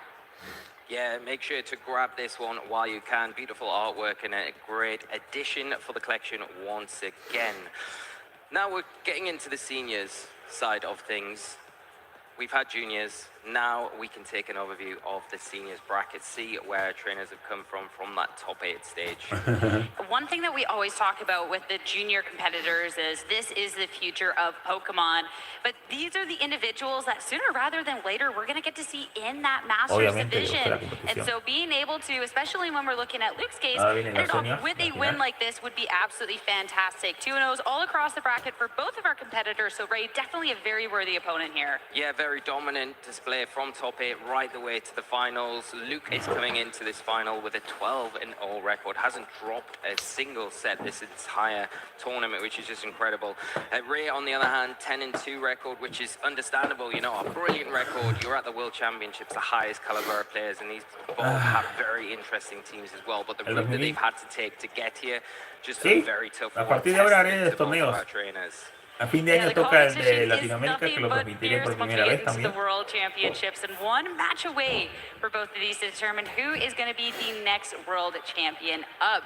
And this should be a really exciting matchup because across the board, I mean, we've already looked at these Pokemon, we've looked at the caliber of these trainers. This one's going to cook. Yeah, and I think this is the one thing when you look at an overview of the teams from both sides, I think it really could go either way. It's so tight. There's so many options both trainers have to kind of take apart the other trainer's team, and it's really going to be down to the choices, how well both of these understand the matchup and how well they can kind of approach dealing with those big threats on the other side of the field. Adaptations as well, because when you look at this, there's not necessarily one way to approach, but you got to make sure you can make those adjustments in game, and it's really going to be a testament to both of these trainers because they've made it this far. The two in that top 8 are definitely on their side, but I think this is going to be the first one that goes to 3.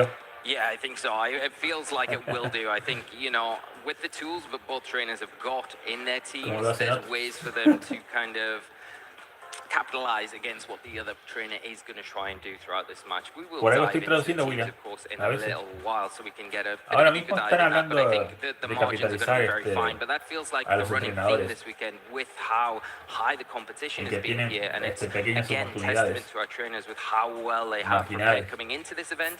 And not only that, the preparation is a huge key in it, but also testament to how well they performed on the big stage. Almost there to be crowned the 2024 World Champion.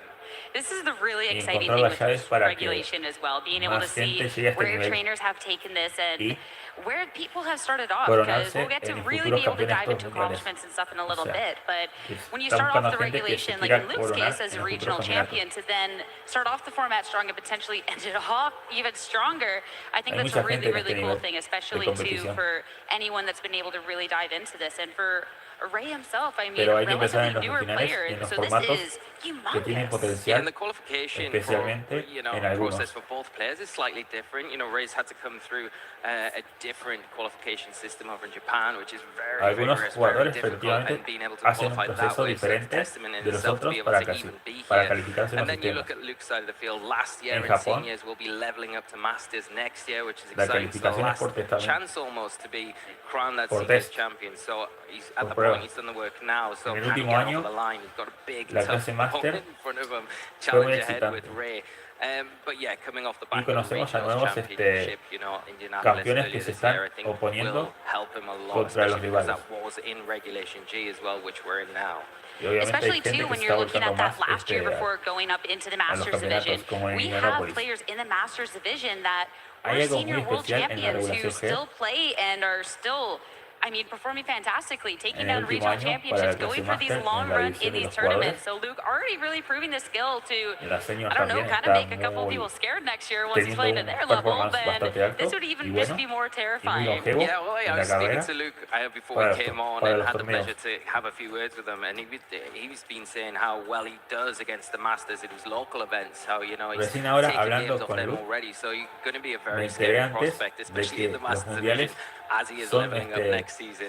And it's one of those things where we do commonly see seniors come in, have a really good run, claim the championship, and then level up into Masters, and then have a huge impact in that circuit the next season. It's not uncommon for us to see. We've seen it time and time again, and it's really great to be at this point now where the World Championships one the biggest stage possible for these trainers, for them to showcase their talents, and us to get a little sneak peek potentially of what's to come in the future. I've had the honor of being able to play against Luke look at a local actually, and yeah, can definitely get tested the skill here. Do not get me wrong on that. But I'm really excited to have this first opportunity to really look at Ray play. And it was funny because you were talking about getting an opportunity to talk with the players, and Ray had mentioned that, like, yeah, expected Worlds to be tough, and it was. And I love that kind of humble approach to it. Like, yeah, I've worked hard, I've pushed on through, and I'm now in the spot. Like, that's awesome.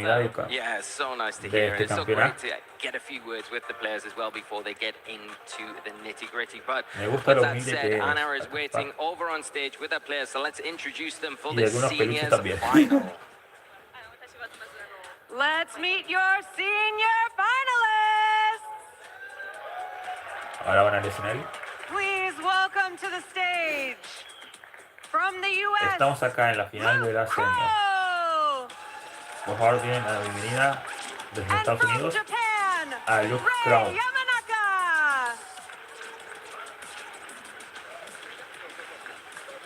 De Japón, Yamanaka. Dice él.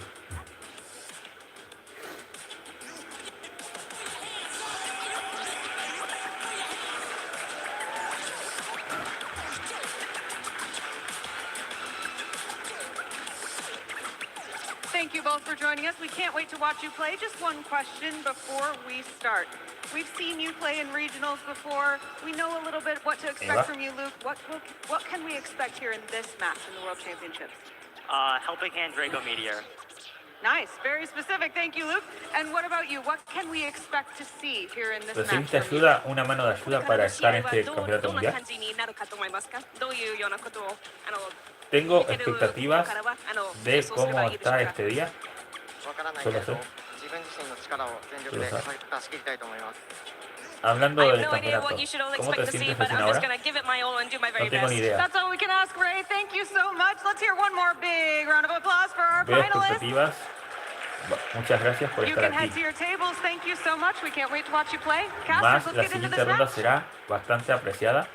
Love having the opportunity to hear from our players ahead of the match, and I love the varied responses coming out here. Helping Draco Meteors. All right, a little spoiler of what's to come here, but Ray, it'll be especially intriguing to see whereabouts he wants to be going with his strategy for this match, because there's a couple of different ways to really approach this. This restricted he has on his end can really go a variety of ways, but you know that you're looking for heavy damage. This could be such an intense match. Yeah, very intense. I think you nail it there, Sierra, with the Calyrex being the one option that Ray's got on his side of the field. Does have access to being able to set up, to get that power boost with the nasty plot. And if it's in the right position to do that, it's going to outrun everything on the side of the field, and he's going to have his wits about him to deal with those Astral Barrages, which are going to come out heavy and picking up potential knockouts if Ray can get it set up into those situations. I know when we've looked at this match that there is a couple of different ways the players can go ahead and approach this. So I'm very intrigued once we get into this matchup, what route they opt to go down for, because when we're looking at one end of the board, I want to wait till I got the headsets to really dive into this. There is two really big ways that you can approach this matchup, and it's going to be on the other to really kind of respond to see how well they did their homework last night. Headsets on. I think when you're looking at Luke, there's two very different ways you can go about this. Yeah, definitely, and I think it is all about the decisions here. The leads are very important for this match, because I think if you look at Ray's side of the field, he's got that Calyrex, he's got the Amoonguss. It's a really nice option for him to kind of lead out there, and it's got the Rage Powder support to pull in any of those threatening things that could come from Luke's side of the field, like that Miraidon, for instance, and allow that nasty plot to be set up, because if you do get that, it enables the Shadow Rider Calyrex to just be that really dominant force on the side of the field, and you've got other support options there with the Incineroar that you could potentially bring. The Rillaboom is another option where you could bring that as well, but that's kind of overstating some of the options that Luke's got on his side of the field, because he does have some really interesting options. The big restricted there, the Miraidon, going to bring that electric train to the field. It's not only going to boost its attacking moves, but it's also going to benefit the fact that the Amoonguss is on the opposite side of the field. It is threatening with that spawn. As long as the electric train's out, you don't need to worry about that threat. See, I'm looking at the fact that Luke does have these damaging output options to make sure you can try and match and out-damage Ray, because when I'm looking at this nasty block Calyrex, something that can boost, you cannot be passive, and you do have those passive options. But I think Luke knows you cannot allow these setups. When you're giving a little hint of a helping hand Draco Meteor, I think he understands the importance of not giving any wiggle room over to Ray. Yeah, definitely, and I think that's a big important thing. I think the one thing would you look at with that Amoonguss though is its terra typing. You can't freely throw Draco Meteors out like he's talking about when you're looking at the terrestrialization on that Amoonguss. But before we get in any further with the teams, we can take a look at the accomplishments from our players.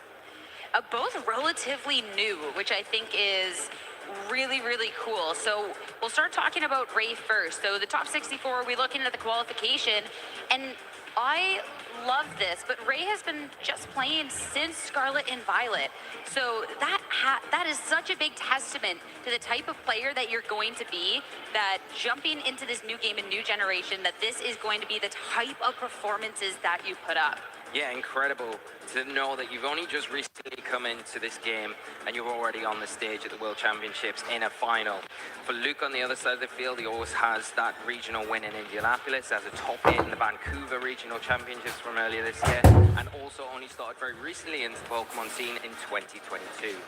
Talking a little bit more about the teams, we touched on the importance of that Calyrex Shadow Rider, but looking at the other options around it, we got the double grass here, the Rillaboom and the Amoonguss. Of course, you do have to be wary of the potential Armor Tail to stop the fake outs, but the Rillaboom does still have the really good utility in that Grassy Surge to get rid of the train of the Miraidon. And the Amoonguss, it'll be that redirection. Of course, you're not going to appreciate double up hits, but if you can keep the Calyrex Shadow Rider safe for long enough, that could be the difference. It could be a huge difference in this match. And the thing with the grassy terrain as well is you can override that electric terrain, and it enables that Spore then to be a big threat on the opposite side of the field, which is really useful. The other thing to know as well is that Incineroar, it does have that taunt and the cover cloak, so it's able to not really worry too much about maybe the Iron Hands on the opposite side of the field with that fake out where it has a free taunt into those things like the Amoonguss and things like that that could be a bit threatening. Yet again, the championship dream, starting it off, starting that Pokemon journey, very reminiscent of that treasure hunt that you do at the beginning of the story and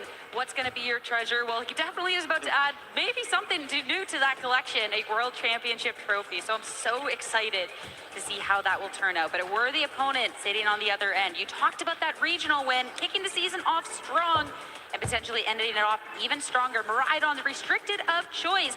And when we look at the supportive options, Grimmsnarl is a nice popular one to be pairing with it with these screens.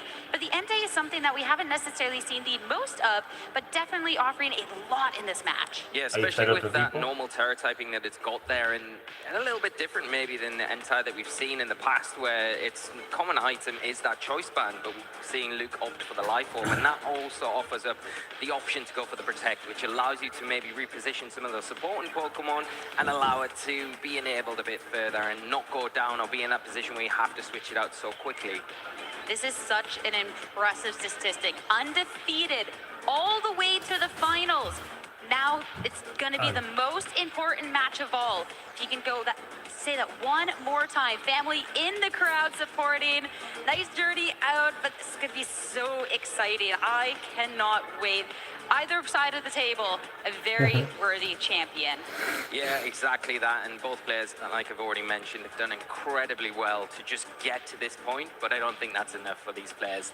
One more thing to do. Got to take one step further and claim that championship for themselves. Both players have the opportunity to do it. We've kind of covered and touched upon some of the things that these players are trying to go for in these matches. But the important Pokemon, I think, for both players, the Urshifu could be really important for Luke. Could also be more important on Ray's side of the field because of how important that Entei is on Luke's side and how excited he is about that Pokemon in general, how much it feels like it's going to be something that he can utilize, sit in front of that Calyrex, take that terrestrialization, not really worry about those Astral Barrages. So then you're looking at something like the Urshifu as a way to remove that as quick as possible. Luke's team is full of threats, though. Focused too close in onto the Entei, and all of a sudden this Miraidon is about to Electro Drift in your face, or Luke's own Urshifu to fire back. So This was going to be so intense to see what these trainers want to lead with, because that's going to be the biggest road for what they have to go down heading down this championship series. It is time to start getting underway with the first match here in our senior world champions match. Cannot wait to see how this is going to be going down. The leads, we're going to see Miraidon up the bat. Furigraph's going to be the partner opposite. Calyrex through the crowd, making the noise. Let's get to it. Yeah, it's a really aggressive start here from Luke, going with that Miraidon straight out of the gate. It's going to pressure both that Calyrex with this electric train being set up, and more importantly, that Urshifu on Ray's side. But the Urshifu on Ray's side not really immediately pressured, because it is going to be able to get an attack off. It does have that focus sash. As it's held out, I'm going to be able to take one attack and maybe get some really pivotal damage onto something like that. Furigraph, you can't say the same for the Calyrex though. That has the Astral Barrage, but if Furigraph on Luke's side going to be immune to that, not really going to be really threatened by that Psychic either. So is it in a position where it can get a nasty pot up? It is pretty risky. Can you take an attack from this Miraidon? So we're not going to test it out. That will be the protect. Make sure you can scout out what this Miraidon is opposing and does. As Urshifu also detecting. Luke had spoken about how there's going to be these helping hand Draco Meteors, but the Volt Switch, an attempt to reposition. You'll have another opportunity on that next turn. Foul play. It would be the double up. Try and get as much damage starting off. Yeah, a bit risky there, because you could maybe see the Furigraph go for a trick route if you're expecting to get that Volt Switch off with the Miraidon, but not looking into that, just wanting to chase after that Calyrex as soon as possible. The nice thing now is that Ray does have an idea of what that Miraidon's locked into. It is choice locked, so it has to lock in again this turn to the Volt Switch. Does he go for that? Maybe that's something that Ray can take advantage of. I think that's the best move to be locked into, since you would be able to pivot out, but you will be taking some damage before, and I'll lock into that Miraidon, bringing it down just below half. Volt Switch a lot back into the Urshifu into response. It does have the focus sash, so we'll be holding off. We'll have an opportunity to attack into either this Furigraph or whatever is Luke's going to be bringing in. It'll be interesting to see what the adjustment is to bring in from Luke's side of the field. Now that both targets on Ray's side have attacked, and it is that Grimmsnarl. And that's going to be taking the close combat a little bit better. And the defense, that's not going to matter. We don't care about the drops. You're on 1 HP, you're on borrowed time. So that Psychic Noise is going to drop your Urshifu once and for all on this turn. Now, if Luke does have that Entei in the back, this is a huge move for him. Yes, bueno, Urshifu de psíquico quedó fuera.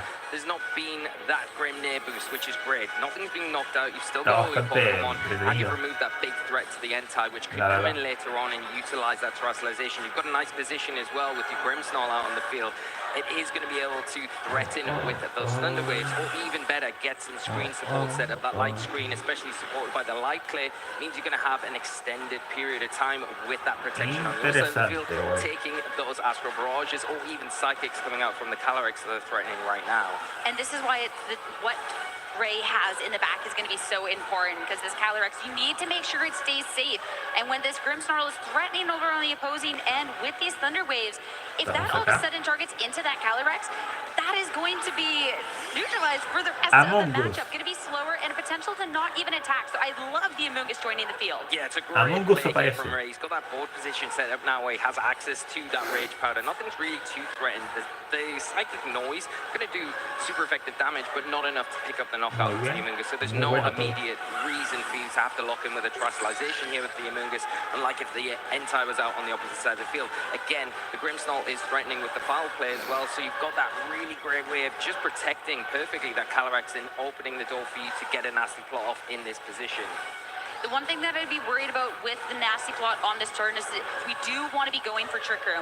It's sometimes dangerous to go for a Trick Room against Amoonguss, but since we do have that electric terrain, the only thing I'll really be able to do is some damage or just consistently keeping this Calyrex safe.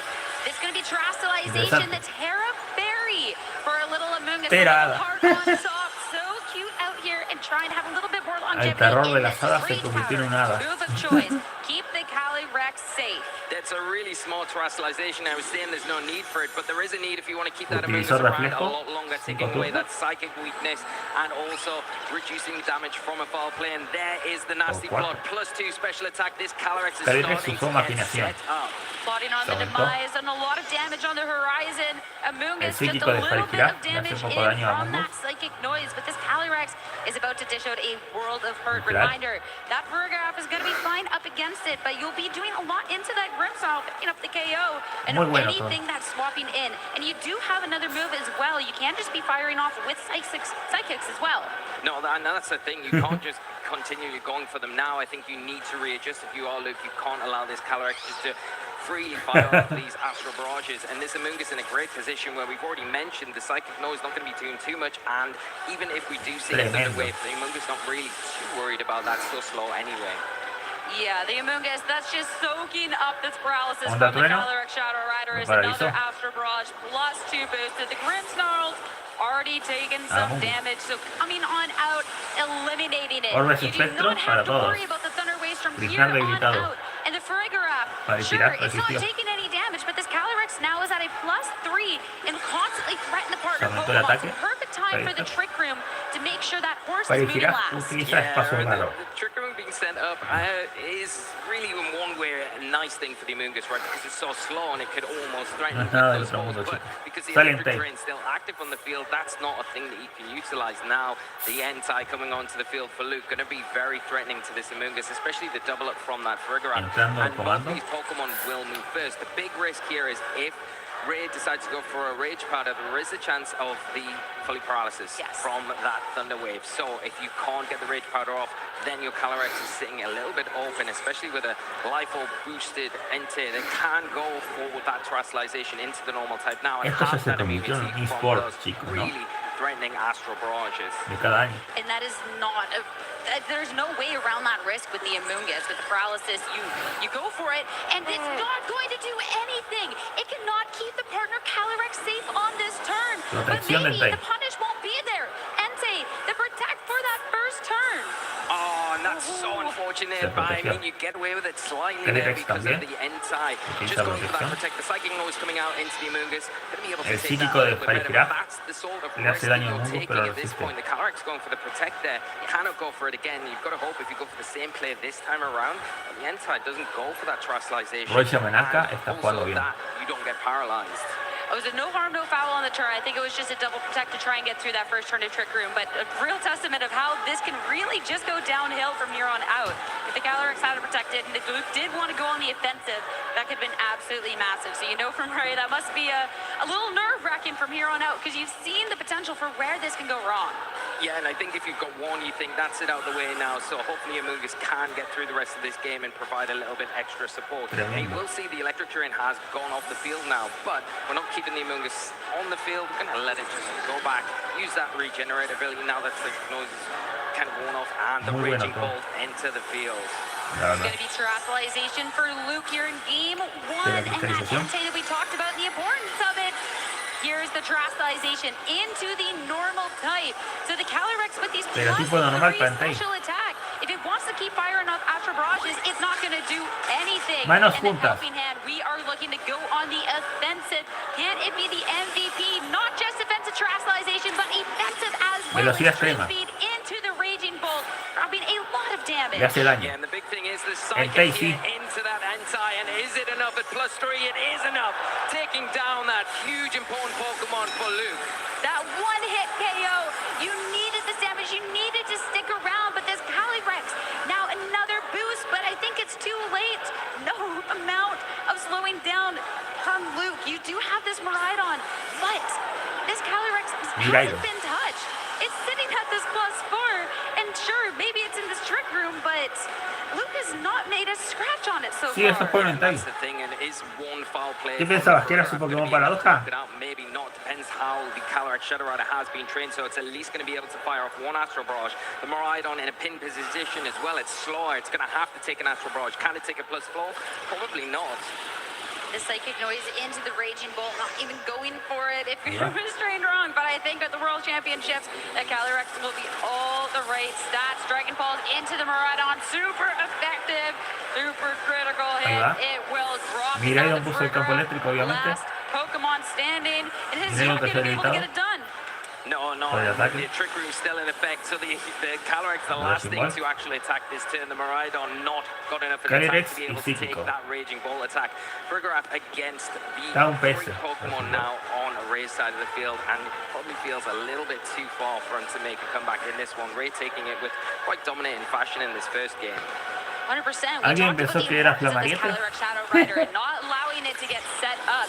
This is going to be great to know the amount of damage that you'll do from here on out with that foul play. But of course, not dropping and still plenty in the tank. Good, but a second Raging Bolt. That was a self-KO.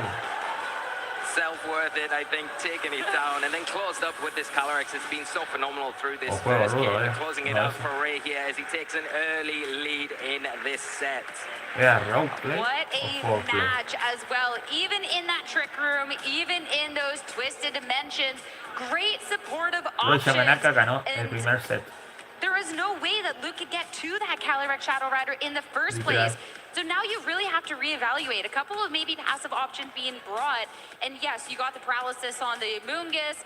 Yes, you try and set up. You have this Friggraph to stop any priority, get the trick room. But at the same time, we're still looking at a game of you need to outdamage your opponent at some points. And we really weren't seeing that there. And we got into the latter stages of that game. And you quite rightly pointed out that the Calyrex has still not taken any damage.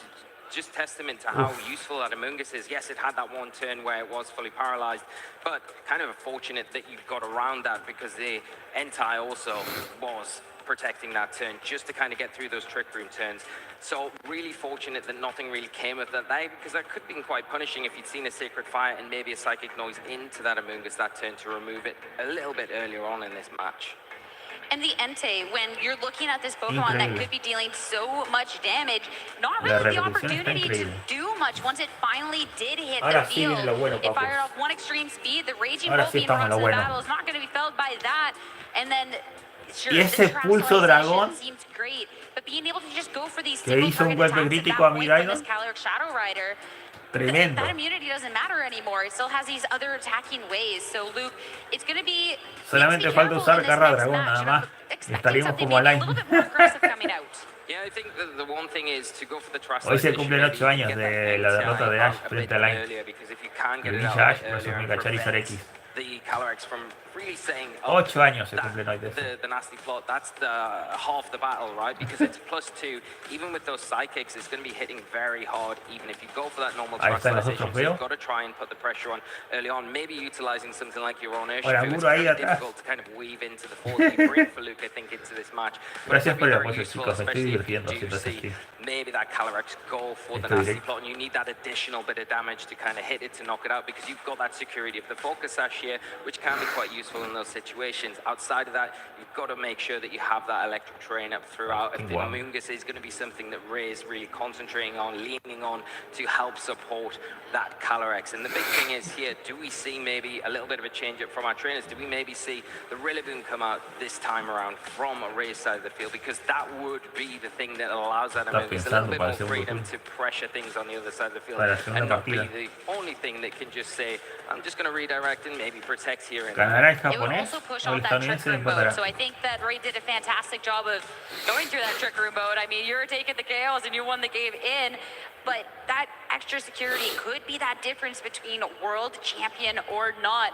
It's going to be on Luke to respond, though, and I'm hoping to see a little bit more aggression here. Don't let Ray have all the fun here as we hop right back into the match. Game number 2 for Maridon on the opposing end. It'll be the Amoongus to support the Calyrex Shadow Rider. Yeah, the electric chain coming out. We've already talked about it. It is going to give you that alleviation against this full threat from the Amoongus, but it is still a threat at the end of the day because it is going to be able to redirect. It's Calyrex to go for that nasty plot here.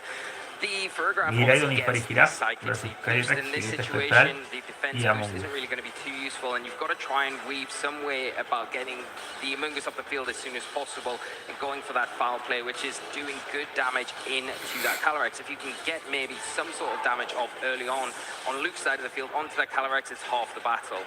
If you do think that there is the possibility of Rillaboom, a switch is great. And bringing the Entei out a lot earlier in the match, we'll be able to pressure on this next turn. As when you're staring down a Choice Law Pokemon on the opposing end, I'm not necessarily too surprised to see Protect coming out with both Pokemon on Ray's side of the field. The Psychic Noise, Null and Void, and now how will Ray react Que le to empiece the a dar Entei? evoluciones a los Pokémon Yeah, and it's a legendarios. nice patient play here from Ray. Again, just probably wanting to scout out what that Miraidon locked into, Avanzar. and then adjust next turn going in after that decision's being La arena made. está But Luke espectacular. making a really nice play here, not locking into the Volt Switch because knowing maybe the Protect is coming out from both these Pokemon, hard switching into the Entei, and now it's in a position where it is going to be able to Terrasilize, have that pure immunity from the Astral Barrage because of the normal typing, and then start to pressure that Está Amoonguss. feroz. It has just protected. Now, if you are Ray, do you have something in the back that you could switch in from the Amoonguss? And if you are going down that route, it does leave the Calyrex a little bit vulnerable in that situation, where if a foul play comes out and you don't have that Rage Powder support, Campo you're gonna be eléctrico, le taking heavy quedan damage. 4 turnos Yeah, más, the Ray dice definitely arriba. has a couple of 4 Pokemon turnos más. that would be able to take a Sacred Fire better, but no swap and helping hand this Entei. Manos This juntas. could be a lot of damage, and we'll be going straight into the Amoonguss as no Terrasalization will be taking the full force of this hit. Calyrex wants to make sure once we Usó get poder past this furioso. turn, it'll have that +2 to the special Amoonguss. offense to really be able to hit on that go, but the Imaginación. Sacred Fire, it will connect, and Amoonguss will go down. Calyrex Shadow Rider losing. Fuego sagrado. Yeah, and that's a Y big Amoonguss turn fuera here for Luke, por el removing fuego that sagrado de key Entei. support option here from Ray's side of the field, but the thing is, it's done its job almost. It's allowed that Calyrex to at least get a nasty plot up. Now sitting on Está plus 2 rotísimo special attack, ese going to be Entei able con to fuego threaten sagrado. Luke's side of the field, but there is Terrasalization active on both sides of the field. Now the one Pokemon that you would say from Ray's end is perfect against that Sale Entei el Maestro is Oscuro the Urshifu. is going to come in and it is going to threaten with those Surging Strikes, do super effective damage. Even if it Terrasalizes, you can just lock in with the close combat there, and you've got the Unseen Fist ability, so you don't even need to worry about the Protect. You can remove that Pokemon quite happily. And when Entei is the attacking threat on this turn, Literal. and slower than this Calyrex Shadow Rider, I mean, the Calyrex can just start firing off attacks, and the Farigiraf, I mean, we saw how much the tener un Foul Blade videojuego did, de but at the same noticias time, it's not really mañana. threatening Segundo que revele, too ¿no? fast into this Urshifu, especially since it does have this Focus Sash. Yeah, and the one thing you would say is that Ray does have access to that Terrasalization, not using on the Amoonguss. De la cristalización. The Calyrex in, get rid of that foul play threat. Instead, it's going to be the Stellar Terrasalization Urshifu. onto this De la Urshifu. tipo astral. We're not worried about defensive of all. We are making Yo sure quiero the que se damage consolide of el the tipo rehab astral is what para we ser un need. tipo Not the finalmente only a partir de la Terrasalization on this décima. turn, though. Que tenga el Luke, tipo this astral. is time to make Pero sure your Pokemon está el can make fantasma it para on eso. through the Dark type for the Mejor que agreguen el Farigiraf. tipo Yeah, it's going to sonido. boost that foul play even further, but it is going to be weak now to that close combat. Has Ray kind of scouted that out Obviamente and maybe Farigiraf covered se that te la slot. cristaliza con Gazin, Tera then the Siniestro. Calyrex might be in a little bit of trouble. Extreme speed coming out into that Urshifu. That's going to Ese be bringing golpe the a sash, Urshifu. but the importance of the Terrasalization.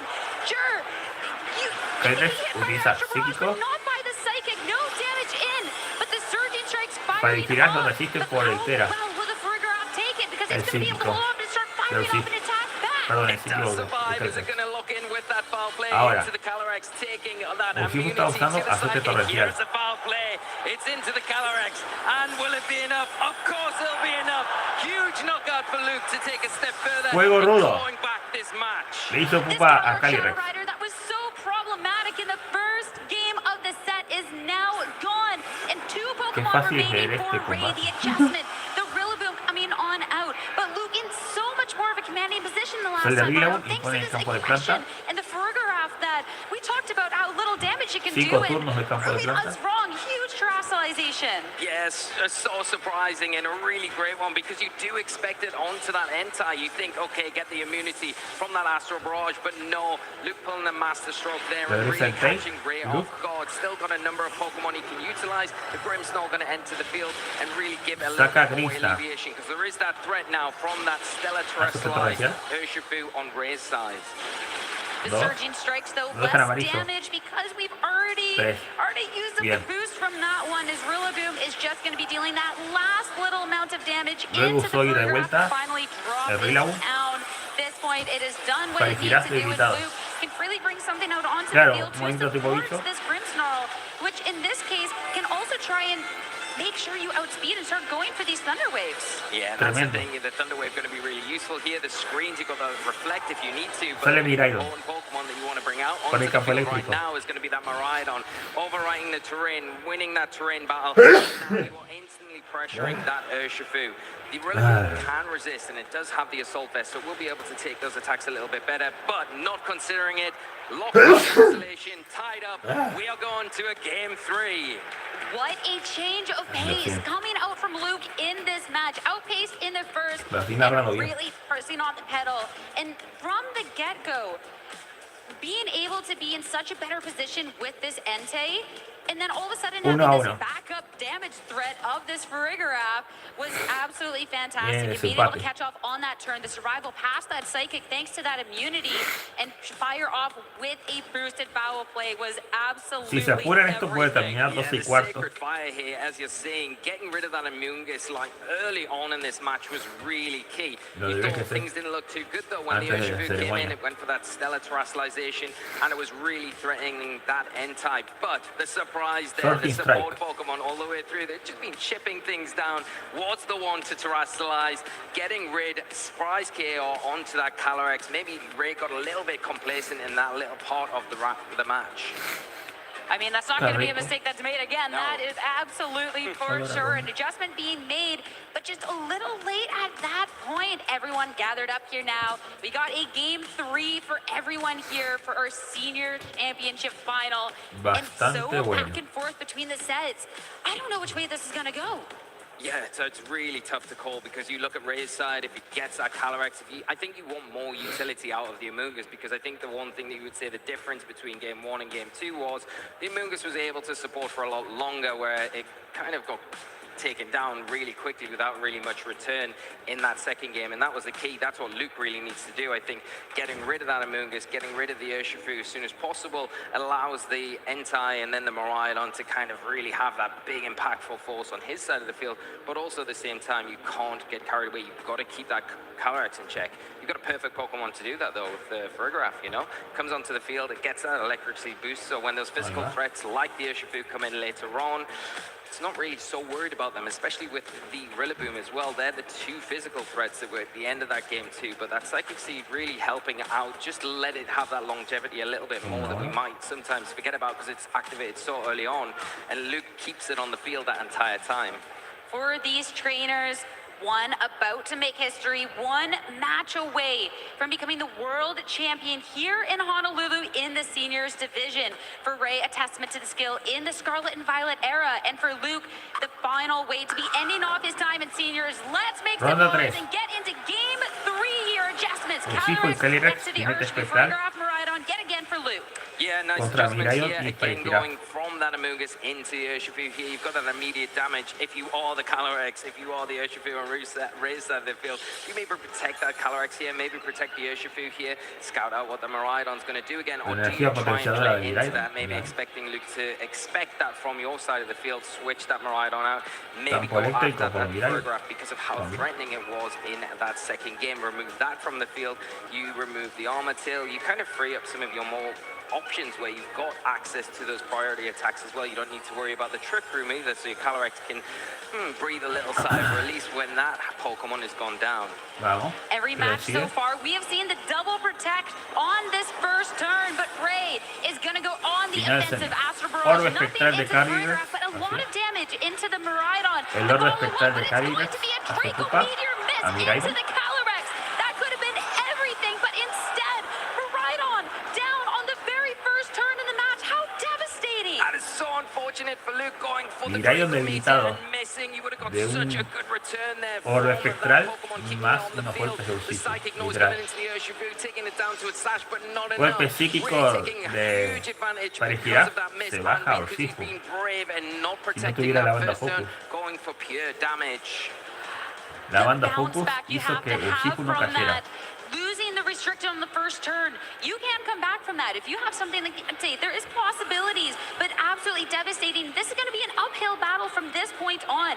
And the Calyrex, it has not been damaged whatsoever. So even if the Entei does target into the Urshifu here to take it down, the Calyrex will be able to respond. Y sale el gran Entei. Probably in that position now where it could go for a nasty plot here, maybe even go for a terrestrialization here because it's still available on the right side of the field. One thing you could say Luke has got an advantage of here, can terrestrialize that Entei now. Go for that extreme speed, get rid of the Urshifu. Once that's gone, then you can start concentrating on that Calyrex a little bit easier. You don't have to worry about the Astral Barrage so much, but you still have to worry about that Psychic. You you've got the Ferograph there that can help with speed control. You can flip the dimensions. The Amoonguss isn't on the field right now. If it is in the back, though, that becomes a little bit risky because your electric train is now on a timer. In the turn 2, it's time for the terrestrialization. The Ferograph, last time, game 2, we saw that foul play coming out from that terrestrialization, and what it was able to do to the Calyrex Shadow Rider. Can it do what the Baridon could? Not extreme speed. Velocidad extrema del tail termina de aniquilar a Ursifu. For a double KO onto this turn. We have to get past this Calyrex first as Psychic into this Entei instead. A lot of damage, but not enough. El psíquico de Calyrex le hace culpa al tail. See if he can come back into this match, and it will be that foul play. Took the KO last time around, and it will again. Calyrex, one hit KO. Seeing the Draco Fuego sucio de Farigiraf que bajó a Calyrex. Recordemos que los tipos siniestros, los movimientos tipos siniestros hacen mella al tipo psíquico. on the Ferograph, take advantage of that boosted foul play and get rid of the restricted on Ray's side of the field, leveling the playing field going into this next turn. We talked so much about the importance of the Entei, but this Ferograph has been MVP so far, doing what the restricted could not, and now Ray down to final 2 Pokemon. It's the support, and it is the Raging Bolt. The Raging Bolt, since it's been introduced in the format, has definitely been a force to be reckoned with, and this one does have the potential for that damage with that Life Orb. Can it do enough, though? It doesn't have access to that priority, thanks to that Ferograph, so it has to go slow but steady to take these KOs. Yeah, the thing is, you really want to utilize that Thunderclap in this situation, but with that Ferograph on the field with the Armor Tail, that is blocked until that Pokemon exits. The Amoonguss as well is going to be heavily threatened from that Entei now with the Sacred Fire. It's going to do a lot of damage into that Pokemon, but maybe scouting out a protect from Ray's side, the Entei going for a protect of its own. Amoonguss as well, not wanting to take attack from this potential Entei, so it's going to be the other two to act on this turn as Raging Bolt targets into the Ferograph. It's going to be hanging on this turn, though. Not going to be fall, but Psychic Noise targeted into Protective Mushroom instead. Yeah, and that's a really nice play there. Getting some damage onto the Ferograph as soon as possible, prioritizing getting rid of that Pokemon is really what you want to do. You talked about the importance of the Armor Tail. It's going to be something you have to remove as soon as possible to kind of free up the ability to use that Thunderclap. Some of those priority attacks that are going to be so useful in closing this game out. Maybe you have to sacrifice the Amoonguss here and go for that Rage Powder to try and draw in some of those big threatening attacks from Entei on Luke's side of the field. Notable, there is still terrestrialization for Ray, so when the moment counts the most, we're going to be able to see the sparkles coming onto the match. Not for offensive on that Raging Bolt, though. Instead, wanting to make sure that this Amoonguss can stick around as long as possible into that fairy type. Trying to make sure if a Sacred Fire comes out, it's going to be helping out, but helping hand. Can we get the damage here? Rage Powder, the Amoonguss is... You got the damage with the Raging Bolt. You need to keep this Pokemon safe. But is this going to be enough? You drop the weakness, and you're going to take this hit. Adiós, survive, casi. That's all Ray needs to do for this one turn, because maybe that is enough to remove the Entei from the field, and the Thunder will come out, and Thunderbolt enough to take that down, not into the Ferograph, so that gets to stick around for a little bit longer. All right, we got these 2 Pokemon, the Burnt Little Mushroom, on a little bit of borrowed time as we get into the ending of this game number 1. Luke, this will be the Grimmsnarl, once well-trained, as he's down to his final 2 as well on this full health. Yeah, the Amoonguss now in a good position to just go for another one of those Rage Powders. Can the Raging Bolt get rid of this Ferograph on Luke's side of the field? And then it becomes pretty much a one-on-one situation. You've got the more offensive power on Ray's side, so it's all for Luke to do here. Rage Powder coming out as a light screen is set up. Trying to make sure that you can outdamage your opponent, not take too much. As Thunderbolt into the Ferograph, more than enough to bring Luke down to final Pokemon. And with the Sport of One, and the only move of choice being this foul play, does Luke have enough to close this out? It's going to be very, very difficult. You'd say with the burn on the Amoonguss is really impactful here. But the big thing is the electric terrain has now disappeared. So that Grimmsnarl going to be susceptible to those spores. If the Amoonguss can get one of those off, maybe you take a chance to just protect the Raging Bolt one turn. Scout out that the foul play is going into that slot. Utilize the Amoonguss, go for the spore, but we're not going to have it. Instead, the forfeit's locked in. La batalla ha sido cancelada. Ray Yamanaka is going to be your Pokemon Hay ganador. World Champion here in the Seniors Division. A thrilling Este es el ganador de la categoría senior And in the end, del being VGC able to close it out first here 2024. and playing now in Scarlet and Violet. First game, first generation, and a world champion. What a feat. What an accomplishment. Absolutely. Roy Yamanaka ganó. From start to finish, it El was a japonés. testament to his play throughout. It looked a little bit dicey after that game too, but he was able to kind of overcome that, come through it, and in the end, really capitalize on some very well-positioned Pokemon and utilizing the tools that he had available, like that Raging Bolt in the end game. Maybe one of those Pokemon that you think, how are you going to bring into this? Is it going to be that effective? But yes, it was effective. It was Buenísimo. just what he needed in that end game. And the Amoonguss so pivotal throughout. Massively done. Huge congratulations to Ray and to both of our finalists. Honestly, that was all we could ask for in a set. That was so back and forth, all the drama on the thrills, a worthy world champion. The biggest of congratulations to Ray. And I mean, Ray has spoken about this being a tough tournament through and through, and Luke made it work for it in the finals, that's for sure. Yeah, definitely didn't Muy make bueno. it easy at all, and the adjustment in game 2 was so great to see. The surprise thrustalization on the Farigiraf, catching Ray off guard, taking down that Calyrex was such an important turn. The big thing that you would say for Luke was very unfortunate going into that game 3. Pivotal turn with that Dracometeor miss, because if that hits, things might have turned out a little bit differently there. It's so tough. You have these powerful attacks, but there has to be the drawback somewhere, and Draco Meteor sometimes that is going to be your downfall. And maybe if we had even seen the aggression from the Farigiraf in the opposing slot on the first turn, but that's such a hard call, because at the same time, if you're running these not so accurate moves, you can't just hey, maybe it won't hit, so I got to cover, because you still need to take the Urshifu in that spot as well. So that is so tough. Absolutely heartbreaking for Luke.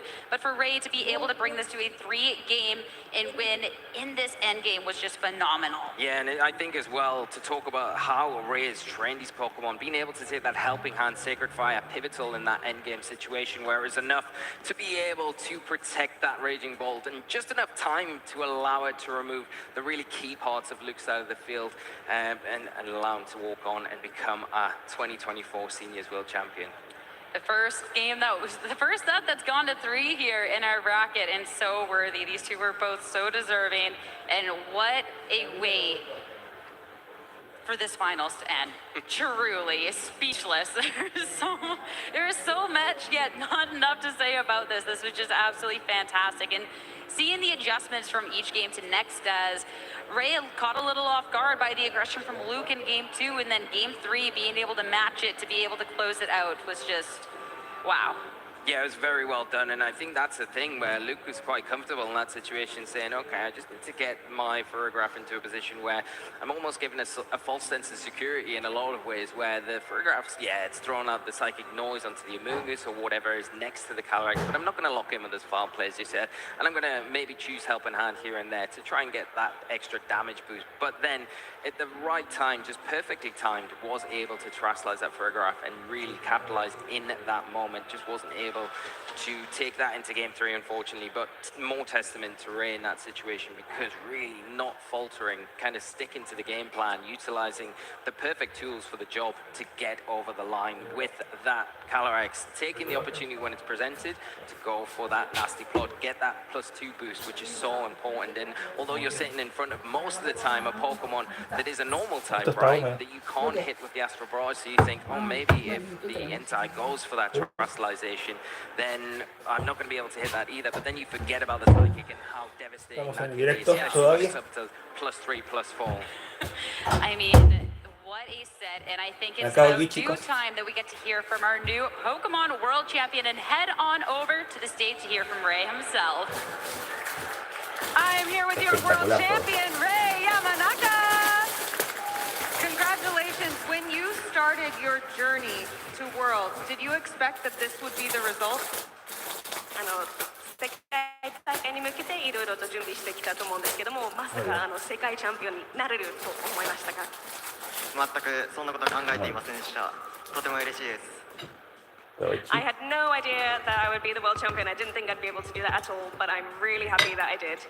We're so proud of you as well, and you are upholding an amazing tradition of Japanese world champions. How does it feel to be representing Japan as a world champion? 日本選手の代表として勝てたっていうことですごい嬉しいと感じてますか？はい、とても本当に嬉しいです。 Muchas gracias. Yeah, I'm so happy I was able to win as a representative of Japan. And is there anyone here cheering for you or watching online that you want to say hello or thank you to? Corriste una carrera como 今見 Antonio てる en ご el 家 primero de 族と Japón. か友達とか今応援してくれてる人に挨拶とかメッセージありますか？ Hola. あ Posiblemente haya algo hoy. Después de la final de Masters.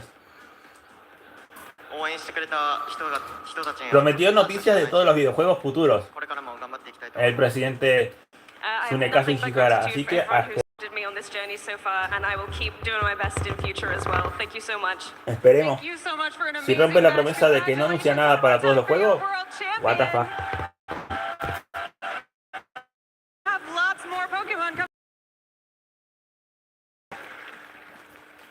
Él prometió que anunciaba para todos los juegos. Phenomenal couple of finals we have had so far here on Championship Sunday, but we still have one more to show you. My name is Rose. Si ya quiero ver Pokémon juegos, así es. And we are so excited to Vale, bring you ojalá the anuncien Masters algo. Finals for the video Así game es. here at the 24 Pokémon World Championship.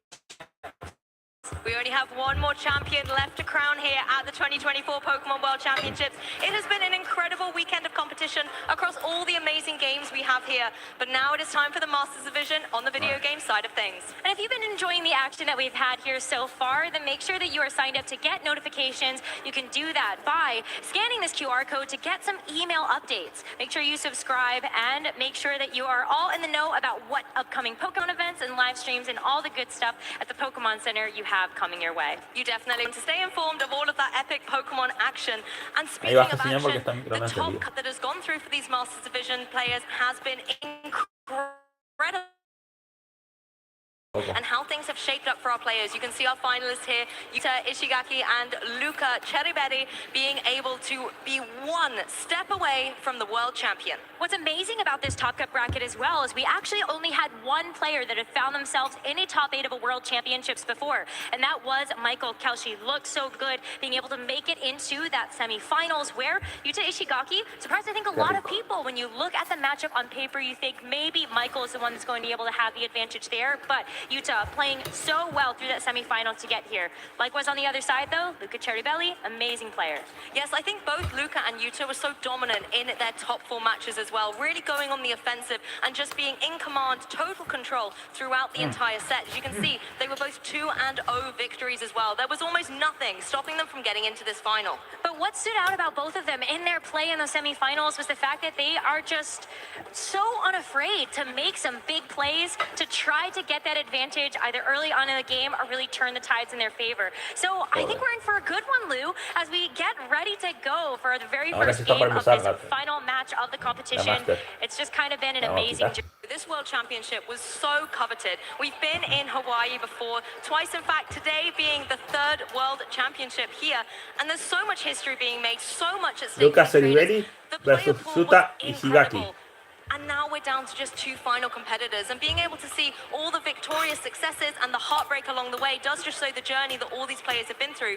And even though there are just 2 remaining, we've got to also kind of credit and remember all the players that battled them along the way to be here and earned their place at the World Championships. I mean, that's a great point because we had 694 Masters Division trainers enter into the competition on the very first day on Friday. And the fact that it's just going to be Luca and Yuta left, that is a testament to itself. This was the biggest World Championships we have ever had, and it's also the very first one we've ever had with a single restricted rule set. You've gotten a chance already to see how that has played out for the juniors and the seniors division, but just in case you're tuning in for the first time, it means that we've got one very powerful Pokemon on either side that a lot of these teams have been created around. And it was a hot topic of discussion, right? You know, which single restricted is going to be the champion at the end of the day. And a lot of people were obviously talking about Shadow Rider Calyrex that we just saw in the seniors division as well, and we're kind of rocking the fit a little bit for that Pokemon choice, but it's not to be for the Masters division. That restricted Pokemon is either going to be Miraidon or it's going to be the Ice Rider Calyrex. And both of those Pokemon have definitely been towards the forefront of what we would consider the meta heading into this event. Ice Rider Calyrex alongside Shadow Rider Calyrex, very consistent in terms of the damage output that it can have. With a spread type 100% accurate move, you know that your damage is always going to land. Similarly for Miraidon, this was a Pokemon that has an enormous special attack stat that. Also a very powerful signature move, even though it is going to be single target. But also, how could you not love the purple dragon? I mean, speaking of signature moves as well, obviously the Electro Drift, so much damage coming down, but as you said, it's single target, so if you want to have those spread type moves, you can look right at the Ice Rider Calyrex that's using that Glacial Lance to deal so much destruction on the field. It's really hard to avoid those attacks, obviously, as well, because they are on the more accurate scale, of course, and doubling down into both the opposing Pokemon. If chilling nade boosts get rolling through as well, it makes the Calyrex so formidable to deal with. So it's going to be a clash of the titans between not only the Pokemon, but two very esteemed Pokemon trainers as well today. Even though we kind of expected to see Miraidon and Ice Rider Calyrex both towards the top tables of our competition, I think what's been so unique to watch is just how all of our trainers actually approached how to build around that. For Miraidon teams, in the past couple of weeks, we've really started to notice a trend where Miraidon has been supported by Pokemon like Whimsicott, Farigiraf, but then it's sort of about how do you round out the rest of the team that becomes a bit more predictable. You always want to have sort of that Fire, Water, Grass core if you can, and in this case, we do end up seeing sort of a decision made between what type of fire type you would like to have. But on the other side of things, Utah made such a creative approach to building out an Ice Rider Calyrex team that's going to be so fun to watch. And I think those Terra types have really come to the forefront as well. Some trainers opting for really offensive Terra types to give an extra boost behind the damage of their moves. But then we've also seen a lovely change in transition to more defensive Terra types as well. Particularly on Pokemon like Miraidon that we've been talking about. The Terra Electric was reigning supreme when we first were able to access this Pokemon, but now coming into the Pokemon World Championships, we're seeing some more defensive plays, things like the Terra Fairy in action that not only provide some little defensive coverage from those powerful Draco Meteors in the mirror, for example, but also potential Glacial Lances. You're dropping that Dragon type, getting rid of your Ice weakness, and boosting your Dazzle game as well. It is such a nice bit of coverage that you can have too. And we've seen Miraidon be able to close out games, kind of similarly to what we've seen from Ice Rider Calyrex being able to do the spread damage, chip down those Pokemon enough, then the Miraidon can clean up the rest of the work at the very end of the day. And sometimes you need a helping hand on your team as well, whether it is literally a helping hand from something like Iron Hands, or the move choice from Farigiraf, for example. All those supportive Pokemon are the key components to enabling those restricted Pokemon to shine in their signature roles on the team. Iron Hands definitely is a Pokemon that, since we got Miraidon with the Hadron engine in the field, bringing that electric terrain, activating the Quark drive ability of the Iron Hands while allowing it to still look fashionable with its Assault Vest, has really enabled it to come back into the meta, and it definitely hasn't disappointed, and it's on the roster today. It really has been amazing to see how Iron Hands has slotted itself back into the fray. At the very beginning of Scarlet and Violet, when it first became legal to use in the format, it was everywhere. Oh yeah. It's so bulky, but now that it has the Quark drive and you get a chance to have that attack boost, it can also deal a significant amount of damage to shore up the matchups in a way that maybe the Miraidon can't necessarily do all by itself. But when it's come down to the Ice Rider Calyrex teams that we've seen, you know what's sort of the evolution there is you look at Ice Rider Calyrex, it's naturally very slow, like Iron Hands, but Ice Rider Calyrex nowadays doesn't necessarily always have to operate in Trick Room to actually be powerful. Well, sometimes the Pokemon can be slow, but let's pick up the pace here at the Pokemon World Championships. Let's introduce you to our two finalists in the Masters Division.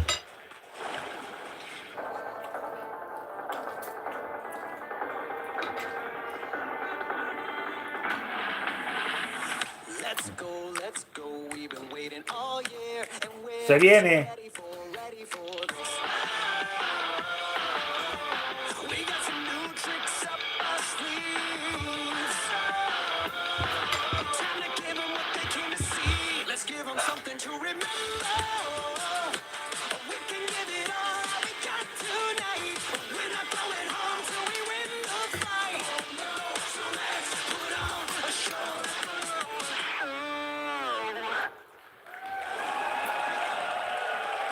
Let's get right into your Video Game Masters Championship. Welcome to the stage, from Italy, Luca Ceribelli.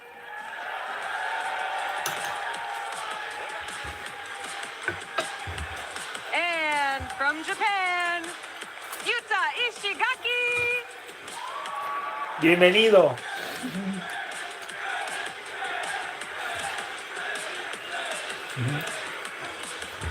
All right, we just have a few moments before the match, so I just want to know, how confident are you feeling? Decent, yeah. Great, simple answer. Very good. What about you? How confident? I'll let the game decide. Mi pana. All right, that's a good answer too. Let's hear it for your two competitors. Do you want to see them play? I do too. Please take your seats. Casters, let's get right into this match. We're going to keep it short and sweet here as we try to allow our competitors to get ready to go for this World Championships. So exciting because, Lou, we're going to be crowning a new world champion here this weekend for the Masters division. I mean, Anna just asked the question. I definitely want to see them play, and it sounds like the crowd does as well. It has been such a journey for these trainers to be able to get through to the world stage, and both of them after that first ever world title for either of them. There can be so much history, so much at stake to be made here. And there's so much support for them in the audience as well. We actually have a couple of friends and family staying by with Sierra, so let's hear from them about their support for these competitors. Thank you so much, you two. I am here with friends of our finalists. A few words, so I'm hoping to dive a little bit deeper. I have Arausha Mari and Hugh Mahara. Estamos acá con los grandes finalistas del día de hoy. I think so. Like before the tournament, I knew he was one of the best in the world. I didn't know if he was the best, but like after seeing how he went from 3-2 in day one, like winning 8 games straight against some of the hardest matchup for Marathon, and then winning all the games in Top Cut, like right now I think he's the best in the world. Like if anyone can get it done, it's him. Yeah. Has an opportunity to prove it now. That is for sure. Yeah, let's hear it, guys. We got to make sure we get a lot of noise in here for our finals. But of course, I have to ask the same. But about Yuta, do you think ready to become a world champion? 同じ質問をします。お友達の石垣選手は世界チャンピオンになる準備はできてると思いますか？はい、本人に話を聞いた感じ、しっかり準備はできてるっぽいんで、みんなで応援して盛り上がっていきましょう。Yes, from what I heard from him, he's very prepared, and I hope that we can all support him and tell him to do his best. I cannot wait to get started with this finals. Let's not waste any more time to head back on over to our casters. Thank you so much for those words of encouragement for our competitors. It really is no surprise why both of them are here. We talk about them being prepared and ready to go for this Masters Finals. Let's give you a little bit of insight why we expected to see them here in the first place. On your left, you have Yuta Ishigaki, who came into this event with just so much experience playing the video game, over 10 plus years having actually played this game, and also came in as one of the favorites from the Japan National Circuit. Exactly, so much consistency in recent times, as well as having over a decade of veteran experience that he's going to be able to pull on here and remain composed on the world stage. His opponent, however, in the form of Luca, has a lot of accomplishments as well. If we just look at his world championship history back in the 2022 World Championships, he finished top 64. The following Worlds in 23 finished in the top 32, and then has gone even further here in 24 to be at least second place. And who knows, in a matter of minutes, we might find out if he's going to get the #1 spot. But also more recently at the Bologna special event in Europe, was able to get second place. So he knows what it takes to be able to get to this point, but he also knows how it feels to get second. He wants to get first. Absolutely. Both of our trainers really looking forward to that world champion title. But Lou, who do you think is going to actually win this championship? But let's be honest, I got to be rooting for Luca Cherubelli. He's going to be the one for me.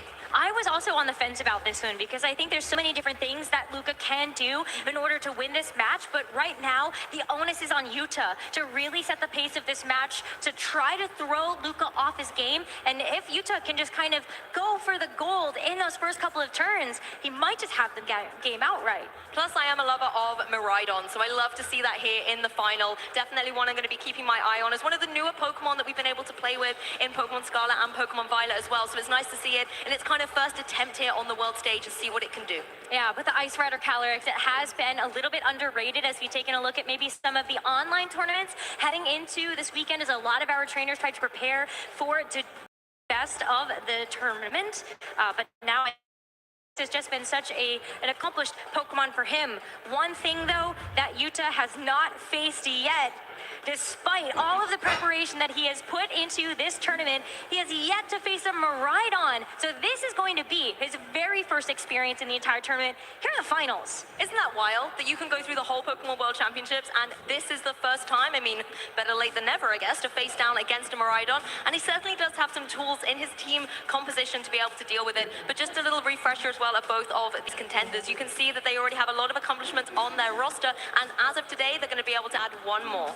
One more, both of them looking for that big finish. Yuta actually being able to do so well in these online qualifiers, I think it speaks a little bit to just how you're supposed to be able to play maybe some of these best of ones, those one game sets. They can be very impressive and also very difficult in the moment to figure out maybe what kind of game plan you want to go for, but this is certainly a team that you can really try to throw people off guard with. When we take a look at Ice Red or Calyrex teams, we really have seen more often than not at the very beginning of the format leaning heavily into that Trick Room mode. But as we started to progress and move towards the World Championships, really has been a bit more about trying to be a little bit faster. But there's no tailwind on this Pelipper. Exactly, but Yuta does still have a lot of speed options here. You have very speedy Pokemon in the form of the Iron Valley, and particularly when it gets that booster energy activated, as well as the Landorus with the Choice Scarf. So you have the two fastest things out of this composition of 12 Pokemon that could be in this battle. You also have the utility to go for Trick Room in the form of Calyrex. So Yuta really does have that in control, and then we'll be forcing Luca to have to adapt to that very early on in turn 0.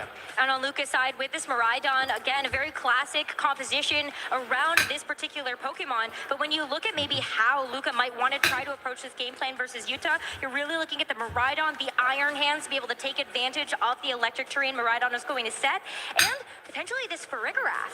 That's the thing, it swings and roundabouts of the electric type Pokemon here. Miraidon on the very fast and offensive side, Iron Hands a little bit more stocky, a little bit more slow and steady. So Luca does have the tools to be able to adjust accordingly to whatever Yuta is throwing down. And you can see here, perfect preparation, staying with the former world champion Arashi Marty, who heard from earlier, winning back in 2013.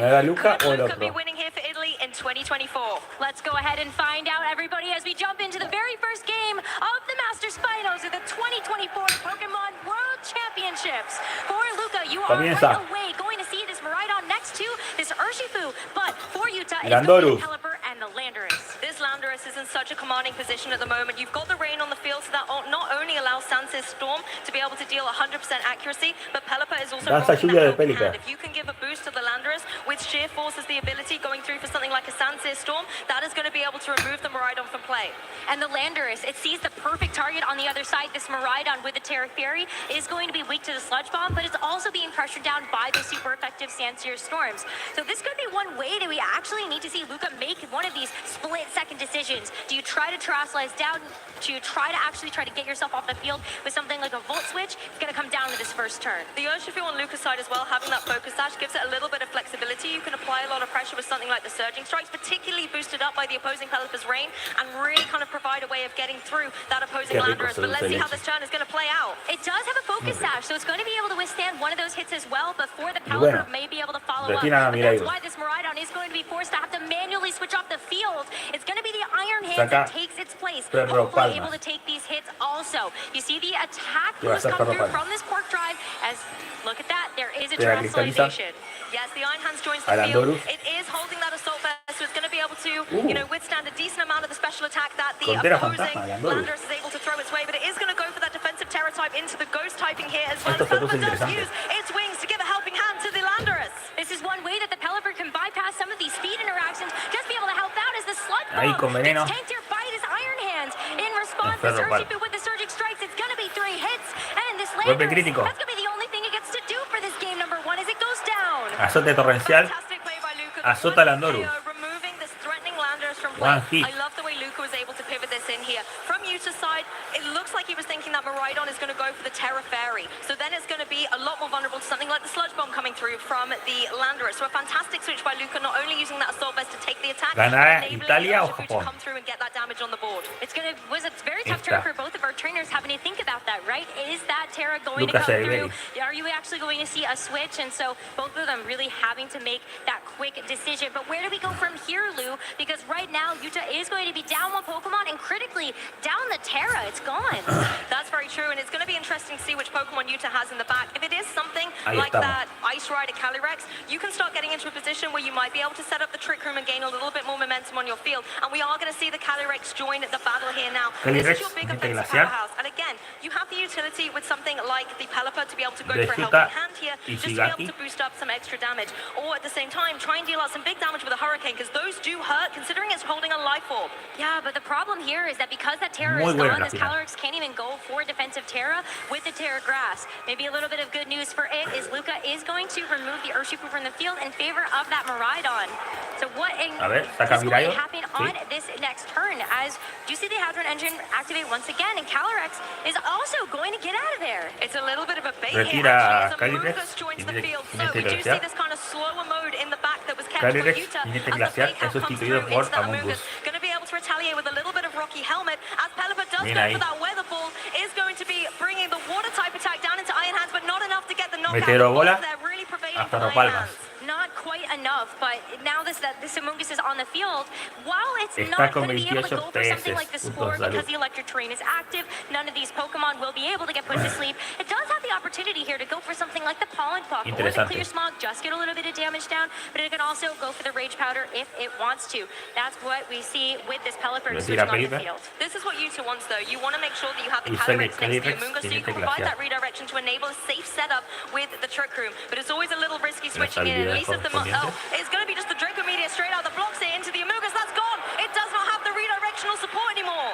That's going to be a knockout here for Luca, as Utah, just like that, is down to his two final Pokemon in this first game. The Wild Charge as well is going to have to be taken here by this Ice Rider. And on selected terrain, not only is he going to be able to get a boost from that, but you're also going to see that massive attack added in. The recoil, though, going to eliminate this Iron Hands from this game. But there's still so many more Pokemon that Luca gets to depend on. I mean, honestly, Luca has played this so well. Losing the Iron Hands is actually a benefit, because you get the option to bring your Urshifu back onto the field, and it still has its Focus Sash intact. 2 more turns of selected terrain as well for Miraidon to play around. Pelipper also does not want to have to face it. It looks like that's the forfeit coming in from Utah. Luca's going to take game 1. Ganador. What an explosive start to this match as well. First, second turn, very, very difficult decision there for both of our players to make, and Luca was the one that ended up getting it right. Exactly. I think as well, when you see the Pelipper in play, and we're so used to seeing Pelipper holding the Focus Sash, but the fact that it was there so vulnerable, you've got the Miraidon that's in the dominant speed tier, just able to apply so much pressure with any electricity it wants to throw its way. Things were looking very dire for Utah. I have to say, coming into this match, Rosemary, you and I were talking about how turn 0 is going to be critical, and that's where the momentum is going to swing, and that's exactly what we saw happen here. Pelipper going for the helping hand, perfect. If this had been a Terra Fairy Miraidon on the opposing side, this would have been a knockout here for Utah, and would have already gained so much momentum, but Luca not enabling that for him here, instead switching in the Iron Hands and getting the KO on the Landorus instead. Had it been the Sandseer Storm, you're still doing a critical amount of damage to both Pokemon, and so it's a little bit hard to kind of consider maybe would that have been a bit more to go for in that first turn, so you know that you can break the Focus Sash on that Urshifu and also just start to chip away at either the Miraidon or this Iron Hands that switched in. I think you make a very valid point there, actually, because as you've said, if the Iron Hands comes in, yes, it is still holding that Assault Vest, but it is still not going to appreciate taking a Sandseer Storm, and you know that you have the accuracy as well with Pelipper on the field. So going into this game too, considering that Luca is now just one game away from being the champion, if you are Utah, you have got to do everything you can to stop him in his tracks. Make sure that if you are bringing those powerful Pokemon like the Landorus, for example, that you're making those turn calls correct. We did not get a chance to actually see Trick Room get utilized in that first game. I wonder if that is a strategy that Utah could potentially rely upon in order to get an upper hand in some way. We don't necessarily know how the Iron Hands and the Calyrex Ice Rider would fare against each other, while they are both considerably on the lower side of that speed. 2 horas 35. One option that you could see you try to rely upon. I would almost like to see the Calyrex coming out here with the Pelipper. You can provide some support with the Rain here as well as being able to go for something like that Weather Ball, deal some big damage out on the field, and enable Calyrex to get that Trick Room set up. You can also support with very powerful offensive Pokemon like the Landorus to try and get a knockout while Calyrex sets up. And you also have a movement for redirectional support. Lots of options, but let's see what the trainers have gone for. Well, there's going to be an adjustment here from Luca as we do get a chance to see this Ogre Prawn, Earthblood, and the Miraidon. But here Landorus y Perro Paladinas en equipo. Estamos contra Miraidon y Overpon. Yuta is not slowing down, instead going on the speedy side here. You've got the Iron Valiant on the field with the boost that it's going to get from Quark Drive. Now it's going to be extra speedy, and you have the Choice Scarf on this Landorus. Iron Valiant's going to be the fastest thing on the field. And that Landorus is not too far behind it either. And so now Luca's going to have to figure out what to actually go for here. With this Iron Valiant, it is running Spirit Break, so that is one way that you can start to control a bit of the special attack output from this Miraidon, because you have no way to actually remove the terrain. So it's always going to keep that Hadron Engine boost to its special attack. The other thing that you have, though, is if you really want to, you can consider trying to switch something in or go for coaching. There's a lot of options here for this Iron Valiant to provide in terms of support. It's going to be tempting to go for the Spirit Break, though, to kind of force the Terrestrialization on the opposing Miraidon. But then Miraidon has that redirectional support with the Ogerpon next to it to be able to provide that redirection. You do see the Terrestrialization come through, though. It has been forced. There is no Dragon type on the field anymore. A pure Fairy type on the board of Miraidon here. Something like a Dazzling Gleam would deal a significant chunk of damage. It's going to be some redirection coming in for the Ogerpon, just going to save it from taking a Spirit Break and lowering its special attack. Well, the Spirit Break into the Ogerpon is going to do just a little bit of damage, is resisted though, and that special attack drop not going to matter on this physically offensive threat, but it is going to be the Sludge Bomb follow-up that gets the knockout at the end of the day. But the most important thing is that this Miraidon is going to be alive, and also with Full HP, to go for the Volt Switch in the end, Iron Valiant, which is a one-hit knockout. You've removed one big threat from the field here, as well as enabling Luca the opportunity to now adjust and switch up the ball position. The Volt Switch will mean a Pokemon has to come into the fruition, but then because you have had that other partner removed, you can also bring a second Pokemon into play. It's going to be the Iron Hands. We know that Fake Out potential is on the field, as well as once again boosting up that Quark Drive and boosting the attack of the Iron Hands. Oh boy. We've got two Future Paradox Pokemon in this match. Este combate está muy igualado. Continues to prevail above all right now. Do you know what I wonder though is if al campo eléctrico le quedan 4 turnos. You went with the fast mode front and center. Now you have the utility to bring in something slower from the back. It is that Calyrex Ice Rider, and you have the offensive pressure from something like the Landorus that could go for a lot of damage right now muchos legendarios, sí. If you've got the Calyrex de octava y novena y algunos de quinta. Something like the Amoonguss in the back as well, that could be a fantastic endgame state for Yuta. It could be, but there's not really a great way to remove this Miraidon before it can potentially get a decent amount of damage out. Y algunos Pokémon menores de séptima como Cineroa.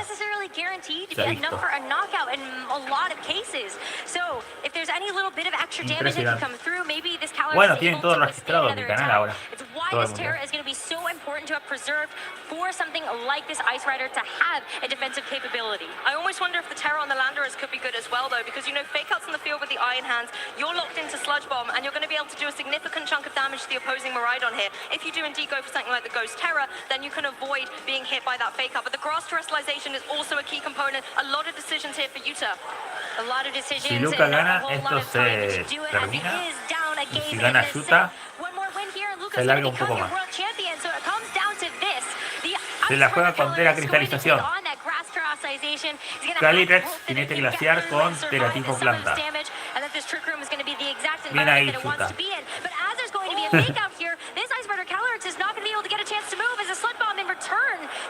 Not enough to knock out this Miraidon, so it's free to go for another Draco Meteor, another one-hit knockout. Meteoro Dragón, super efectivo. KO a Landorus. Landorus no sirve en esta partida. It just wasn't enough without a critical hit to completely deactivate this Miraidon on the field. Fantastic play from Luca here, and you see the Amoonguss coming in as well. Amoonguss? Two remaining Pokemon for Yuta in his bid to become the world champion. Trick Room is not in play. However, Amoonguss can now go for a little bit of redirection. You know that the opposing Miraidon is now locked into that Draco Meteor. It's had its special attack dropped, so it's not going to be dealing as much damage. Yeah, and if you are able to actually get this Trick Room set up, then it is going to be an easier way to try to get through this Miraidon. You have the speed in your control, and you will be able to start dishing out some of these Glacial Lances. As Miraidon does go for a Draco Meteor, though, into the Amoonguss, it's going to do a decent amount of damage. Dragón. And no redirection coming through here. Instead, just the natural double target from Luca. Wow. Carga salvaje. The Iron Hand's going to take a little El bit of recoil Palmas from casi the se lleva a Amoonguss. Yuta still has two Pokemon remaining on the field. It did not go for the redirection. It goes for the Pollen Puff. Has Calyrex's back. And if Calyrex is going for the Trick Room, it flips the match on its head. Calyrex ha sido restaurado y utiliza espacio raro. Cambia las dimensiones. Iron Hands is definitely a Pokemon that can Ahora los más lentos atacan primero. Some situations Y los más rápidos match después. that Calyrex in form. So we're going to have to see exactly how these trainers have trained their Pokemon in terms of speed and Esto who is going está to be the faster. Amoonguss increíble. really sitting on borrowed time here. There's no other Pokemon to switch out with, so the regenerator ability is null and void. And because the electric trainer's on the field, you cannot go for any spores. If anything, Amoonguss here needs to maybe, I think, only go for the redirection. You've got Clear Smog, but I don't think that's going to do too much. Although into the Miraidon, it might be enough. It might be enough, absolutely. But Amoonguss and Trick Room is going to be the first to move. Iron Hands is going to take a very pitiful amount of damage there. Wow. And as it goes for the Drain Punch now, it is going to get a little bit of recoil thanks to hitting into the Rocky Puño de helmet. drenaje. And it went before the Calyrex as well, so able to get a little bit of damage back. This could be Se indicative recuperó of un how they poco. are trained indeed. Of course, Amoonguss does Pero go Palma. down, and now Calyrex has the utility to go for that Glacial Lance. Amoonguss high. Instead, however, it's high horsepower. I mean, that's one way to do it. You get a KO, and you will get the Pero chilling Palmas boost también as cae. well, but Miraidon is Por- yet to move. It is yet to move, but it is Por at Satina. -4 special attack. So it may be, as long as this is not going to be a critical hit, it is going to just do a little bit Meteoro of Dragón damage at a time. hacia Now the Calyrex. Miraidon is at -6. No le hizo mucho. As the Farigiraf is now going to come in as that fourth and final here for Luca. This is not what you want to see if you are Saca the Calyrex Farigiraf team. Only is the para electric apoyar a boosting up Miraidon. the defense on Farigiraf's side, but it is rocking that foul play. And as your attack boost from Chilling Nay get higher and higher, foul play's potential Todavía no ha gets sacado bigger and Whimsicott. bigger. Calyrex going for the Glacial Lance. However, this is going to be enough to get Lanza the glacial. Miraidon, but Farigiraf, no, it's still here. It's going to have to Se take carga another Miraidon, one. pero no Gonna take Farigiraf. another one, and it's going to have to survive another El attack lanza glacial. coming in from this Farigiraf. And so, as we see the Chilling Nay boost come up one more time, it's going to be more detrimental as the foul play goes into the Calyrex. Ojo. So low, so close, but Calyrex hanging on. It is now a 1v1. Calyrex is going to move first. This is a single target down into the Farigiraf. And that's going Se to bajó a Farigiraf con lanza glacial. Game 3 between Utah and Luca. Does it get closer than this, Pokemon trainers? Game 3, Masters Division, Pokemon World Championships. I'm on the edge of my seat. I'm not even in my seat, Rosemary. It's that intense. Oh my goodness. Here we go. Wow. I cannot believe how down to the wire that went. So Va much súper to épico. take away from the Te last digo, couple of turns eso es. of that game. As we ended up seeing, Empate. Trick Room get set up. The Se Iron larga Hands un take tercer home turno. First in Trick Room. What an takeaway from that game. Trick Room was honestly very interesting here. Not only with the speeds, like you said, with the Iron Hands and the Calyrex interesting, but the key thing for me was that Amoonguss. It was able to hang on 2 hit points remaining. That was the completely pivotal thing, and you can see the celebration there from Yuta, Impresionante. knowing that that was clutch to be able to close out the end game. But also, I love the turn where that he set up the Trick Room and did not go for the redirection, instead going, okay, Luca, if he goes down into the opposing Calyrex, then it's over anyway. But if he doubles down into this Amoonguss and I Viendo la allow it to repetición. have the Pollen Puff boost, that's exactly what Calyrex needed in the end game as well. So fantastic to see that come into play. It did. You could see just how much that HP differential got made up there from that Pollen Puff. Absolutely. I mean, there you go. Muy bueno. Even just being able to deal that Rocky helmet chip, you could see Luca was a little bit disappointed not being able to actually get the knockout there. And so as this Iron Hands gets to go for another attack, it has to take that high horsepower, ends up getting knocked out for all of its troubles. But then we finally get into the last couple of moments where it's the Farigiraf with the foul play versus this Ice Rider Calyrex that had those attack boosts from Chilling Nay. Honestly, that can be so detrimental. If you get those attack boosts up, we know how much damage Foul Play is capable of. But look at that, 35 hit points remaining. And I would be so interested to go back and do the maths on whether that Pollen Puff was indeed super critical towards the end. Farigiraf on the single target, doing that extra bit of damage to push it over the edge, as well as obviously having had the boost just meant that it was going to be a fall for the Giraffe there. But now, Pokemon trainers, it is game 3. One game separates these two trainers from world champion and runner-up. Cannot believe this is what it all comes down to. You can feel the energy right now as both of them get locked in and ready to go for this third and final game. We ended up seeing a really good adjustment from both of them as well as we headed into the second one. The Pokemon Heartflame there for Luca, the Iron Valiant making an appearance there for Utah, and even though we didn't get a chance to see the Iron Valiant do too much, it did force out a Terra that helped Utah navigate through that game just a little bit better. But Lou, everybody, let's get ready as Game 3 is upon us here at the 2024 Pokemon World Championships between Utah, Ishigaki, and Luca Cherrybelly. The leads Tercera out once ronda, again, chicos. Miraidon with its best buddy Ogapon by its side for redirection. And now we we have got the Speedy and the Slow. We have got the Iron Valiant and the Calyrex Ice Rider.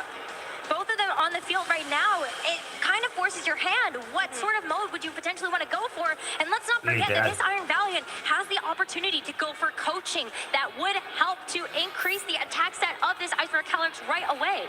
I mean, if you go for the Terra Grass as well as that Calyrex Ice Rider, you're in a difficult spot here. It means you will resist the electric type attacks from the opposing Miraidon. Draco Meteor will be neutral, but you are fearing that opposing Ogerpon. If it wants to go for that Fire type Ivy Cudgel, it is going to be dealing a huge chunk of damage. But whether or not with the coaching, being able to boost up your defense as well, that's going to be able to put you in a survivability spot is yet to be determined. And if there is not a Terrestrialization coming through from that Miraidon, a Glacial Lance is going to hurt like a trap. It will. So I think it comes down once again to what's going to happen on this very first turn, as we do see the leads on the board. Do also continue to think about Trick Room setup in this moment. I wonder. Exactly. Trick Room has the capability here, and really, Yuta is in, I think, Luca's head. What's it going to be? Redirection coming through from that Ogerpon, drawing in all of the attack potential, maybe something like a Spirit Break, but instead, it's going to be that coaching coming through. And as you can see, Calyrex is going to be gaining the attack and the defense that is not redirected by the Follow Me. But the Draco Meteor into that slot, it's not going to help with that with your special defense, but this Ice Rider Calyrex does hold on. Gets to set up the Trick Room. Casi se baja Calyrex. No, Ferro Paladín, perdón. Ferro Paladín casi cae. But you could always use this opportunity to switch something in from the back, or let the Iron Valiant go down, be happy for it to be KO'd, and allow it to try and go for something in return. Miraidon está espectacular para Ferro Paladín. Maybe switch out with something like the Amoonguss, maybe just get helmet damage here, but for me it's about the Calyrex. In this situation, do you actually go for a Protect and allow one turn of Trick Room to allow for a ball position switch from that Iron Valiant, or do you just go for the Glacial Lance? I think you just have to try to make the most of the attack boost that you've been given, right? You may not necessarily be able to get a big knockout onto this Ogerpon, but also depends on maybe how these are trained, but at the very least you've scared away this Miraidon. It is going to retreat, and instead it is going to be Iron Hands that takes its place. So let's see what happens from here after we see this attack boost for the Iron Hands. Well, Yuta doesn't necessarily want to see this Iron Hands. We know that it has the potential to be faster in Trick Room against that Calyrex, and with the very low HP remaining, it's got something like a Fake Out. Should be able to get the edge on it. The Pelipper joining the field, though, bringing that rain is just going to enable none of these Fire-type attacks to deal as much damage, but playing defensively and going for that Spiky Shield. Spiky Shield means that you are actually going to have it on the field a little bit longer. It's going to deny a boost, another boost to this Ice Rider Calyrex's attack, but as it's going to be the Iron Hands that has to take its place, it has the Assault Fist. It doesn't necessarily have a way to boost up its defenses, so that's over 50%. It's going to take from a single Glacial Lance. If I'm the Iron Hands now, I've got a decision to make. Do you go for the Fake Out into the Calyrex, or does the Calyrex protect? And then you wouldn't go for the Fake Out into the Pelipper, because if you leave the Calyrex unchecked, another Glacial Lance is going to do a huge chunk of damage. But if you leave the Pelipper unchecked, something like the Weather Ball is going to hurt going down into the, or a Hurricane even, into the opposing Ogerpon.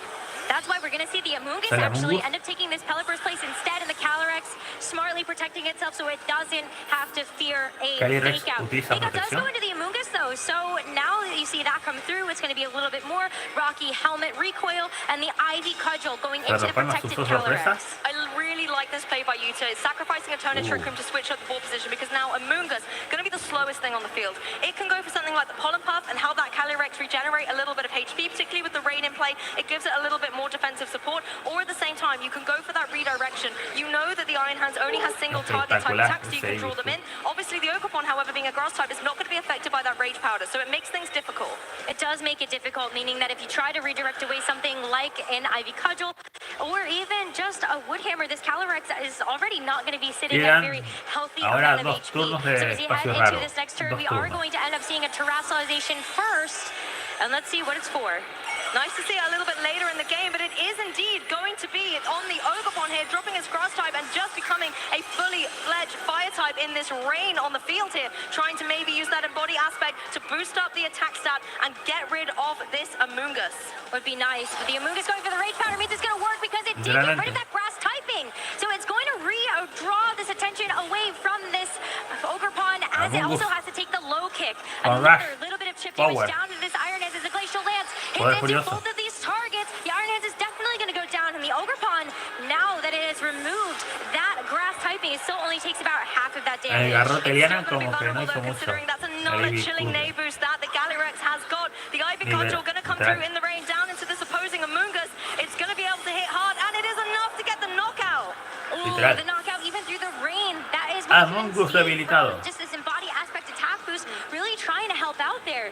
It allows Yuta to bring in something else, and this Calyrex in Trick Room is still going to be one of the faster things on the field, but it's going to be the Farigiraf now that's going to take this Iron Hands' place. This gets very interesting now. You've got the defense boost coming through from the Electric Sea, but you've also got Pelipper generally on the slower side, Pokemon-wise on the field. Whether the Pelipper or the Farigiraf are going to be able to move first could be critical here. Pelipper in a prime position to target down something like a Weather Ball into that Ogerpon and remove it from play. At the same time, Farigiraf doesn't want to have to take another one of these Ivy Glacial Lancers. Maybe doubled up from the Pelipper could be enough to get the KO. You have got the other boost. Ogerpon may go down to another Glacial Lance. This is the last turn of Trick Room though, so we are going to have to see Yuta try to make the most of it. While you have all of these boosts intact, even the sliver of HP means that you will be up and ready to go for something like another attack.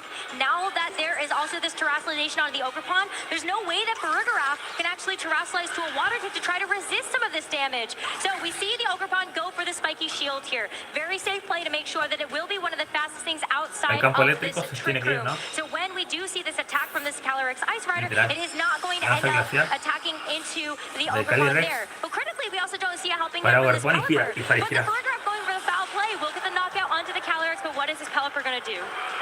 I mean, I don't know if there's too much that it can do here. The foul play removing the restricted here. Pelipper was going for the Weather Ball. It is finding its mark down onto the boosted, Life Ball boosted. It gets the knockout. But both these trainers now, as Trick Room ends, forced to their last two remaining Pokemon. Pelipper's going to be joined by the Iron Valiant, and it's going to be the Miraidon joining the Ogerpon.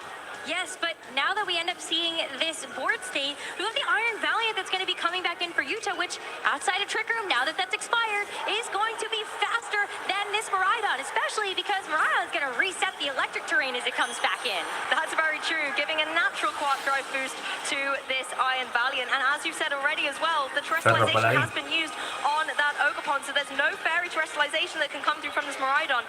I have to say though, the one thing for Ogerpon here is that redirection. If you want to go for the follow me and save the Miraidon from having to take a Spirit Break from the Iron Valiant, that can be exactly what the Miraidon needs in order to get some damage down on the field. You could go for something like a Dazzling Gleam, but there is the potential of a White Guard on the opposing side, so I think you've got to lock in something that's going to be boosted by the Electro Train, maybe the Electro Drift. I think it's time to see it. I think it might be time to see it as well. We saw how much the Volt Switch from the Miraidon did into the Iron Valiant before, so we know that an Electric Drift would certainly be able to get the knockout as well. Yuta still hasn't used Terra though, and there is a very good defensive Terra, but you take a look at this Pelipper being able to terrestrialize to the grass type. Yeah, Pelipper can't protect either, so it's going to be completely vulnerable to any electric type attacks that are coming its way. So I think as you have got the terrestrialization in your back pocket, Yuta needs to unveil it now, and I think that's exactly what we're seeing, Rose. It's going to be a terrestrialization into potentially one of the final turns of this Masters Finals. The Pelipper going to take that grass typing, a great way to be able to resist these electric type attacks from this Miraidon, but you do make yourself a bit vulnerable to this Ogerpon, even if in the rain. Helping hand though into this Iron Valiant. Do we end up seeing a redirection though from this Ogerpon? And yes we do. It is going to redirect away this attack. The helping hand boost though is still going to be able to come through. Spirit Break, fastest thing on the field, connects down into the Ogerpon, but not enough to be able to get the knockout. And as a physical attacker, Ogerpon does not mind taking that drop for its partner Miraidon that does go for the Electro Drift. The Electro Drift into this Iron Valiant is going to be enough to secure the knockout here. You see the headset come on, and Yuta knows this might just be all she wrote. This Pelipper, this last bastion of hope here for Yuta, tried to get through this game, but the rain had stopped. The protection is gone here for this grass-type Pelipper, and as we see the forfeit locked in, we got to see Luca Interesante. become your 2024 Pokemon World Champion. ¿Ganó el italiano? Italy does it again. Luca Ceribelli is your 2024 World Champion. The flames are ablaze, the engines engaged, the drive and determination to win was detected for Luca Ceribelli.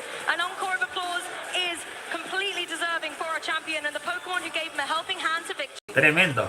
Amazing stuff.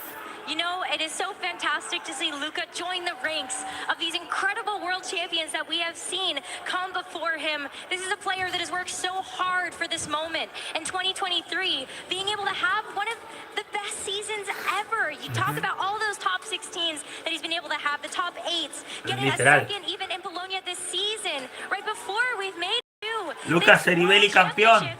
And he's done it. This is his first major win, and what a one to have.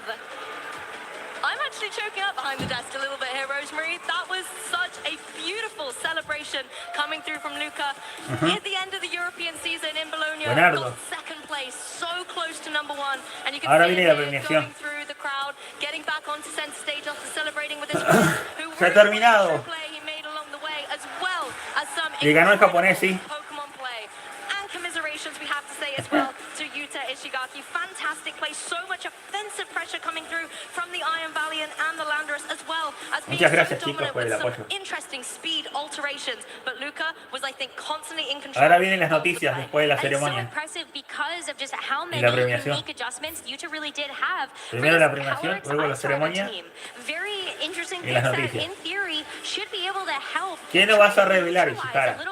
Matchup. The Landorus being able to deal ¿Algún nuevo spin-off? damage or force a Terra. You also just have this ¿Y Iron Leyenda Valiant ZA? has thrown a spanner ¿Algo de in the works for TCG a lot of the players in TCG this Pocket space que ya se already. reveló el trailer? Very calm, cool, collected, and No also not sé. afraid to take those risks, like switching in that Iron Hands for that very first game. ¿Algo nuevo para Escarlata y Violeta? I don't Quizá. have to worry about a Sanseer Storm. Que nadie quiere Escarlata y Violeta. And I think although Yuta had so many key pieces A no ser que that sea could otra apply a lot of expansión. pressure to Luca, he stayed composed throughout. And actually, it's not just about the Pokemon on the field. Sometimes you have to play the player as well. And I feel like Luca was constantly reading the book that Yuta was writing and was constantly able to adapt. That turn one play at the beginning of the set as well, like you said, bringing in the Iron Hands, just meant that the strategy and the pressure that Yuta has was completely neutralized, as well as going through the rest of the set, making sure that those key components were removed so beautifully by Luca. It was amazing, and as we got a chance to see from Luca yesterday, it's just been so great to see his growth over the course of this tournament. Those top 4 matches, that top 8 match already just so stellar in terms of the play we got a chance to see from him. But let's go ahead and relive some of these moments from this third game. We saw right away this Ice Rider Calyrex didn't necessarily end up getting knocked out to that first Draco Meteor, but Yuta was able to start to kind of mobilize through these Trick Room turns, potentially win this game. I think things got very difficult here as well, with the Calyrex applying a lot of pressure, getting those chilling nade boosts as well. But the critical thing, I think, was actually at the very end, that last turn of Trick Room, going for the defensive play with the Spiky Shield, knowing the Miraidon had been preserved in the back for later with so much damage of Electro Drift. I think, again, timing it perfectly when Electric Train had left the field, being able to reset that with the Hadron Engine just meant that Luca was able to have the perfect endgame play. Calyrex going down here as well, unfortunate for Yuta. Was very unfortunate there, but I think also just Luca being able to play through these Trick Room turns and preserving this Ogerpon was so important, despite the fact that he ended up terrestrializing it to this single fire type and actually removing its capability of being redirected from the Simungus. It was still able to withstand so many of these attacks, particularly that Glacial Lance, to know that it could be there by this Miraidon at the very end to remove the biggest threat. That Iron Valiant no longer able to go for something like that super effective Spirit Break, and it was just amazing. If there was going to be one person that could potentially get through this really unique matchup, it was Luca, and congratulations to him. Let's hear it for your world champion! Luca, I know it's very fresh in your mind, but what do you think will stick out as the most memorable moment of your Worlds match? I really don't know. I just feel like just the moment that sealed the game. I think this. Dice que fue un momento salvaje la partida. Just the screen saying I won the last game, so I really don't have much chance to say. Y que está de ganar el último juego. The memories are kind of blurry right now, but Esto es importante, un importante momento para él.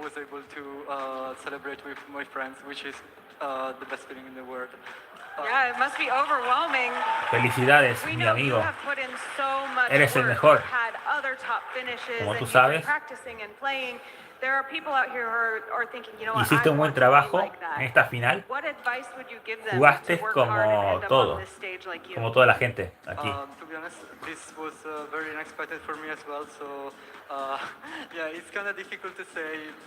Es inexplicable lo que siento ahora, pero me preparé muchísimo para estar ahora, para estar recién así.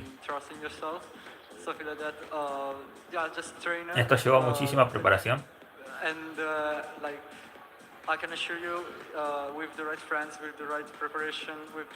Ahora me gusta asumir que yo That's great advice. Believe in yourself, practice llegue a lo hard. alto. And there are a lot of people out here who believe in you as well. You said you were celebrating with Obviamente your eso te friends. llevó Anyone you wanna mucha say hello or práctica, thank you igual to que right la now? otra gente, que las otras personas. If I'm gonna go name for name, we're gonna be here until tomorrow. So shout out to the. Ahora hay que celebrar y vamos para adelante ahora.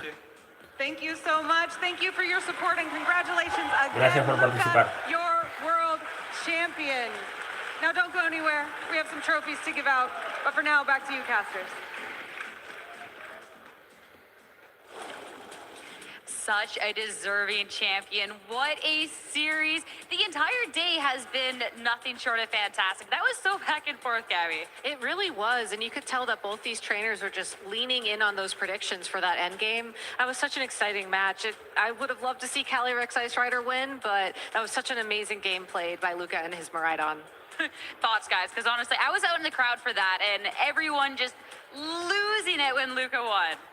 Yeah, it's just absolutely incredible. So happy for Luca after seeing him kind of progress through this season, the top 8 at EUIC, getting so close in the Bologna special event, and then coming into this event and just having an absolute amazing showing coming into the final against such a hard opponent as well. And at times it looked like he's back against the wall and there wasn't really a way out, but really just staying resolute throughout and just getting over the line in such dominating fashion.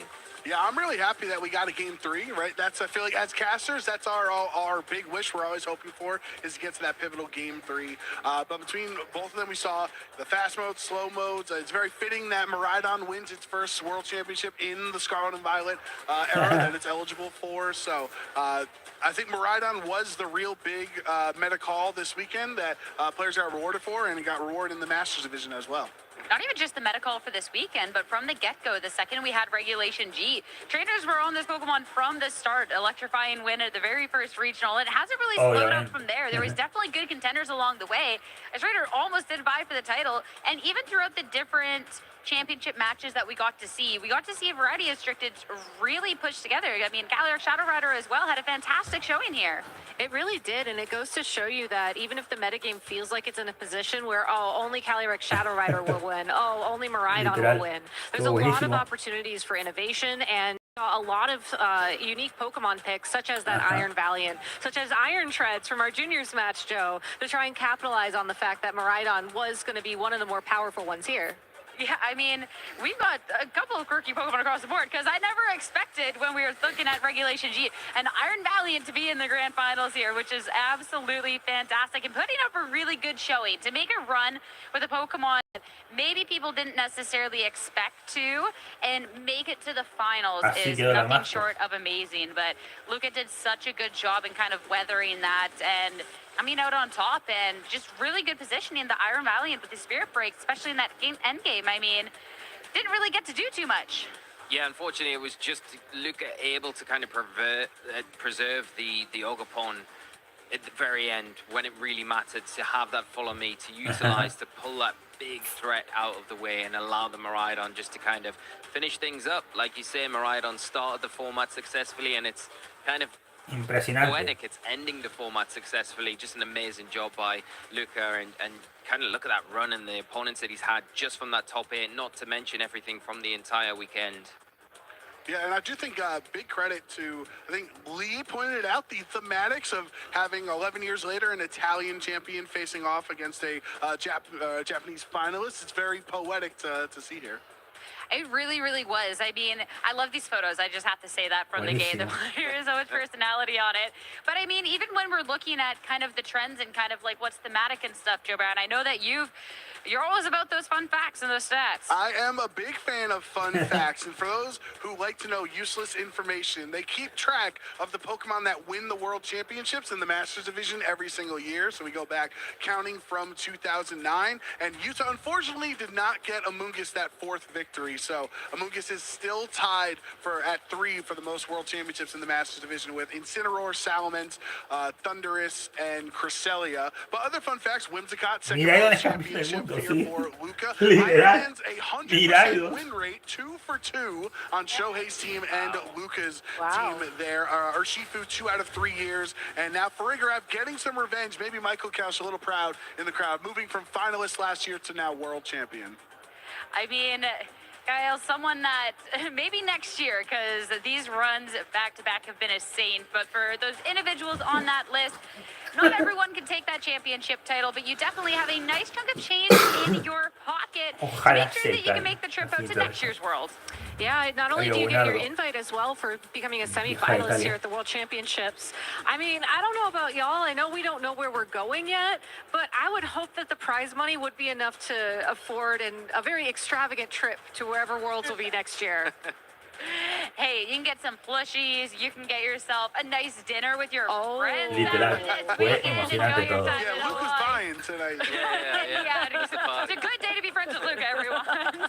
But there's so much at the championships, and I know the money, it's absolutely great, but being able to be a world champion after this weekend, getting that trophy, that's the real prize here. For sure, for sure. And what some great memories as well. I mean, we've seen this throughout all of the video game championship finalists and champions, with all the family there supporting them, all their friends supporting them. I mean, what a moment for these trainers. It's fantastic. I mean, even Luca was saying, like, this moment of jumping off the stage, I mean, we're cheering him on. Fantastic. It's those moments, isn't it, that you always remember when you think back to those World Championships, when a champion is crowned and they jump into the crowd and you've got all of their friends and family around them and kind of celebrating together. It's just a magical moment. And, you know, this one is going to be immortalized now. Luca is the 2024 World Champion. It's incredible to see. So happy for him. Obviously, everyone that is around him, supporting him throughout the tournament. Yeah, I think nobody's going to forget him jumping off stage with the fire going off. Very, very iconic, similar to Seijun's spin move, right? Everybody remembers that from Ojalá ya anuncien algo nuevo de I think it Pokémon. was just so cool. Immediately understanding not only Ashton, hermoso, literal. Sí. Llegamos a las 3 horas de transmisión, chicos. Ya pasamos. Vamos a la camino a las 4 horas. himself with the victory, but also know people that have helped get him to this position as champion. Definitely one of my favorite moments, if not the top favorite moment. But of course, we want to make sure that we can hear about your favorite moment and share on Shoals what you've thought of this weekend, who you're cheering for, what you enjoyed, and from every facet of the Pokemon World Championships, because we only get to cover a little bit of what's here in Hawaii, but it has been a great weekend overall. There's still a smidge more for today, though, because of course we have our trophy ceremony over on the stage with Anna. Wow, Championship Sunday really has been something to remember. You all came to watch the show. None of our trainers went down without a fight. Muchas gracias, chicos, por I dejar want su to say like a special para shout que out to YouTube lo everyone recomiende. who played at events this year, locals, regionals, internationals, and of course at Worlds. You are the reason that we're seeing such high caliber professional play. Ahora here viene at la Pokemon. premiación. So give yourselves a round of applause. Vamos a activar eso. Now we Aplausos have para some todos, bien. champions to crown. Please first give warm congratulations to your junior finalist, Tatsuomi Shimanuki!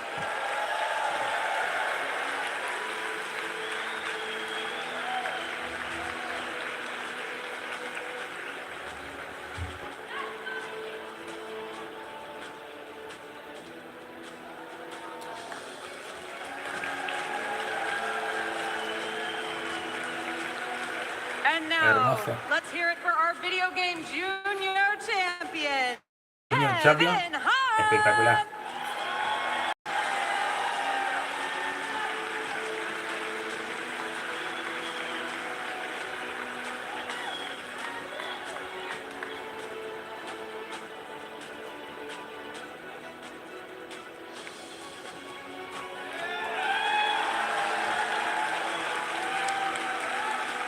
Kevin Hahn.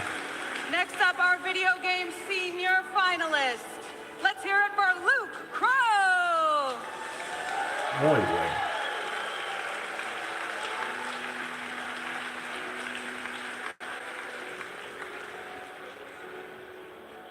Increíble todo.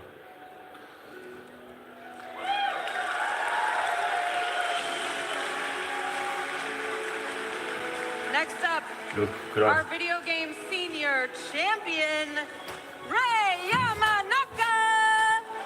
Literal.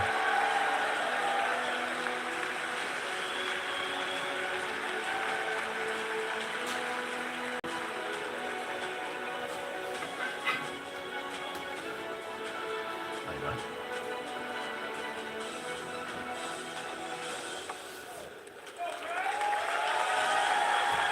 Muy bueno. Our Masters division, your video game Masters finalist is Yuta Ishigaki.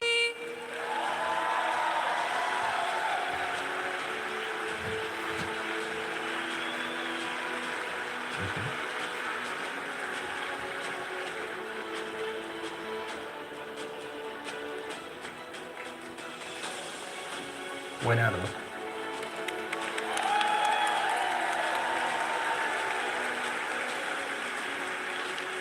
And finally, your video game Masters champion, Luca Ceribelli!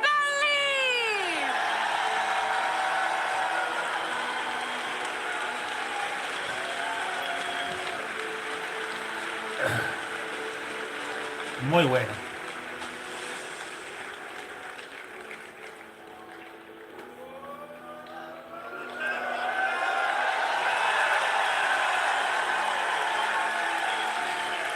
Campeón.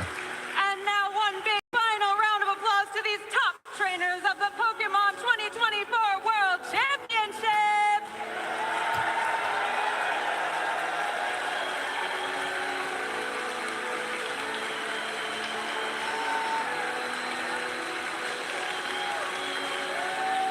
Obviamente.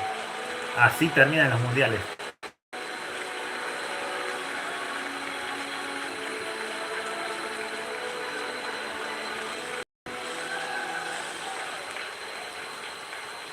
Increíble. While we reset the stage for closing ceremonies, we're going to stop in the analyst lounge one last time to recap the epic journeys from this year's event. Don't go anywhere because closing ceremonies will be starting very soon. And of course, we have some special announcements. I thought you'd like that. All right, there you have it. Our champions have been crowned. The World Championships has almost come to a close. They are preparing for an amazing closing ceremony up on the big stage with some announcements that you are not going to want to miss. I know they're really good because they refuse to tell me what they are. Hi, everybody. I am Jake, a.k.a. Spriggles, your resident content cowboy here. I am joined by Scott, Ross, and Butters. We're going to be talking about Unite, TCG, VGC, and Pokemon Go, everything that happened this weekend while we get ready for those big announcements. Why don't we talk a little bit about VGC? Hey, I think everyone probably just enjoyed a great show there. I don't know if we've ever had a better Championship Sunday in the video game. Sometimes we get some strange matches when players get a full night to prepare. One side has a little advantage over another. Not the case with all this time. 3 games in every set.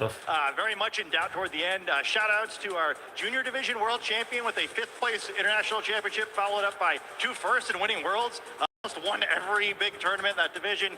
Senior division match, super close. Maybe a Draco Meteor connection away from a championship. And that Masters Division final we just watched, so close toward the end there. Iron Valiant, valiantly coming up with the runner-up finish, and just an excellent win there by Luca. Unfortunately, Yuta just unable to break the curse of Japan never, ever win. Facts that we have about it, but somehow it's still reigned. TCG. When TCG, up until now, have a nice little pattern where every 6 Worlds tournaments, Japan gets the win. We had a Japanese player in the final. Unfortunately, Shinosuke was unable to take the win here. What we had instead was Fernando Cifuentes' Iron Thorns deck, which a lot of people coming in. Bit of a meme deck, bit of a joke deck. It's not got the best matchups. Matchup roulette is a phrase you'll hear a lot with it. And actually, if you can get all the way through the World Championships to the final win, you've probably got pretty much good matchups across the board. Fernando proved everybody wrong.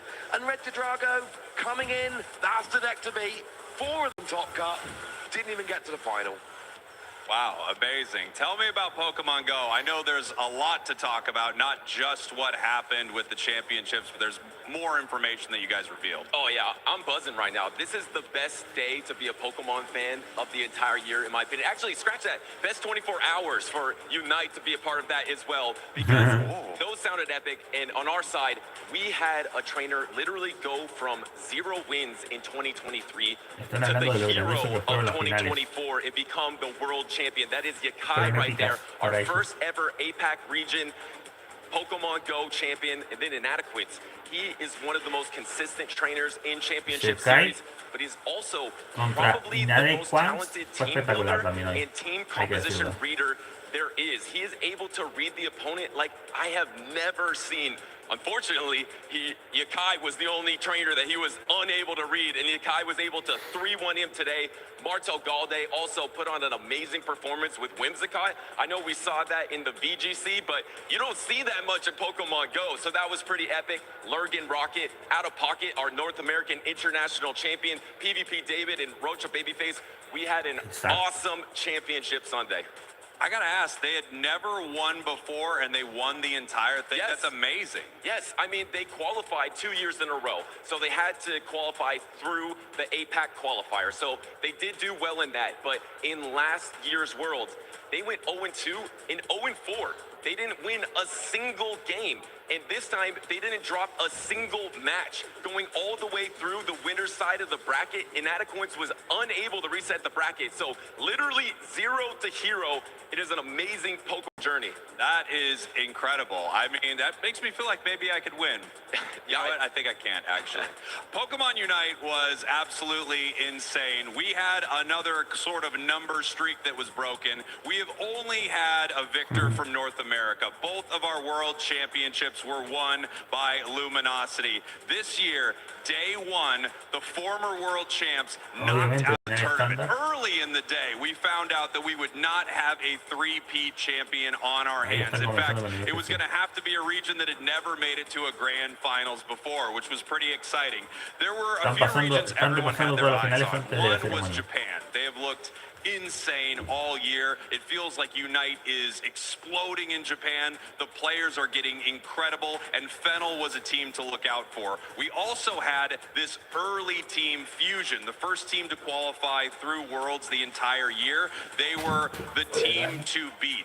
Fusion starts making their way through the tournament, and then they end up getting knocked out by the underdog team, the Dark Horse, the team that so many people counted out, Zora Tigers Gaming from Korea. They make their way all the way through the bracket to the grand finals and face off against Japan, which is Fennel. Japan put on an insane performance. Just like our last two world championships in dominant fashion, they won 3-0 against their opponents. They didn't end it with a period, but with an exclamation point. They are the world champions without a doubt. It was an amazing weekend, a new region on top, the former world champs not even in day two. It was very exciting. In Pokemon Go, we had the same thing. Our former world champion got knocked out in day one. How did your guys' world champions do throughout this tournament? Yeah, we had a bunch of world champions that we were tracking throughout the weekend. Tord Reklev was 1 match point away from making it into the top cut. Diego Casaraga, your 2017 champion, was very, very close. We saw Vance Kelly in day two. We had a bunch of former world champions having good runs. They all fell a little short.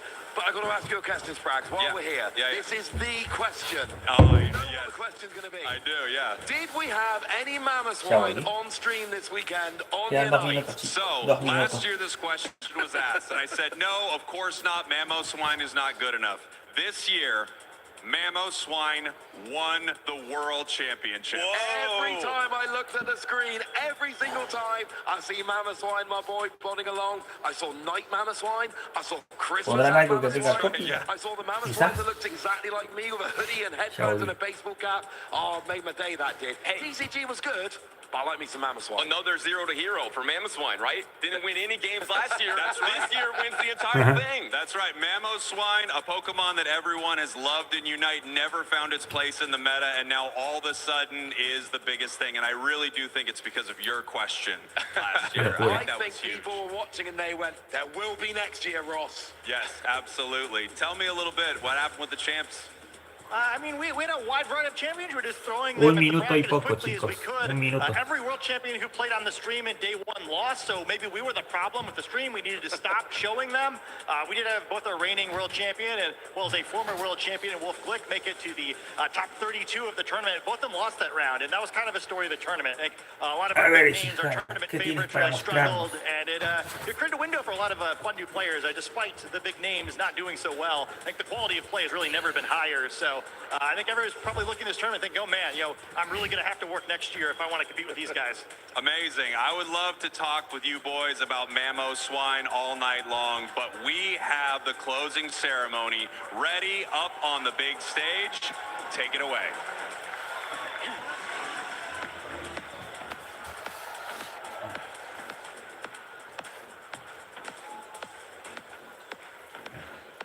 Ahí está. Dios.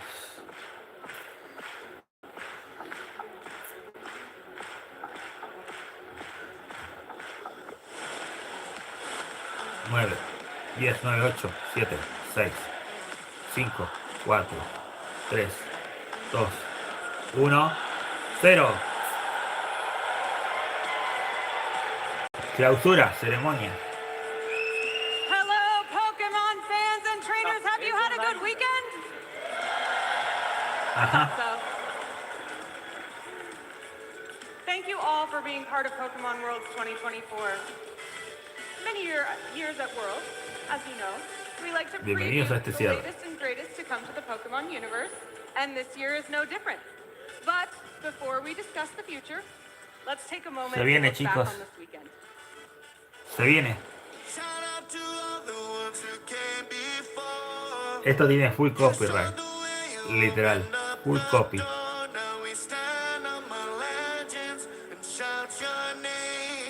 Falta, mi negro. Falta que empiece la ceremonia y las noticias de los videojuegos. Recién comenzó la última fase de la ceremonia. Recién comienza la ceremonia de clausura. Fueron 5 directos, chicos. 5 directos. Cubriendo todo. Vamos para las 4 horas con este directo.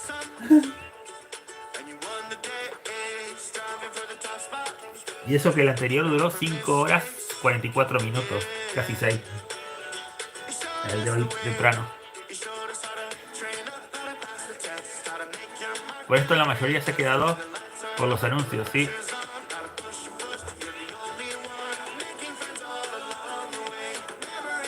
Ha sido un lindo día, la verdad. Me gustó. Solamente falta que hagan un Pokémon basado en Stitch. No más. Ahí lo dejo. ¿Te imaginas? ¿Stitch Pokémonizable? Yo creo que sí es Pokémonizable Stitch.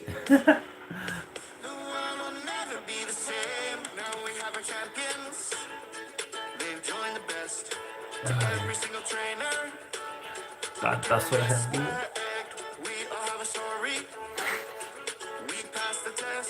Me metí como más de un día de directo. Unas 24 horas. Un poco más. En directo.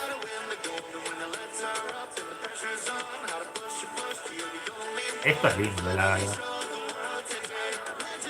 La comunidad latina está creciendo. La verdad.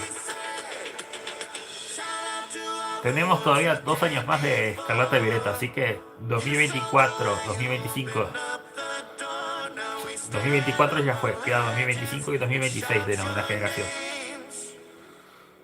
2 años más. 2025 y 2026. Ya para 2027 será la 10ª. El Mundial.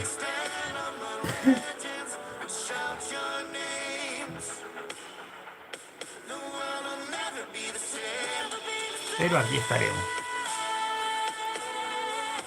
¿La cobertura les gustó?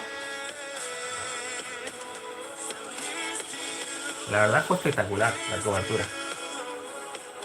Hubo muchas emociones. Esto se considera un eSport, literalmente un deporte. Pokémon competitivo es un deporte ya. Pura matemática.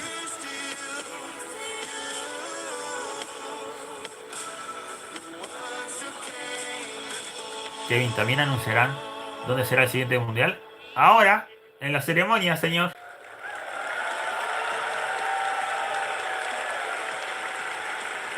Tranquilo que ahora viene los anuncios. What an event! Está dentro de los anuncios el siguiente mundial. Now, we have some news and updates to share. To present those, please welcome to the stage the president and CEO of the Pokémon Company, Mr. Tsunekazu Ishihara. Ahí viene mi papu. Tsunekazu Ishihara. Ahí está. Tsunekazu Ishihara.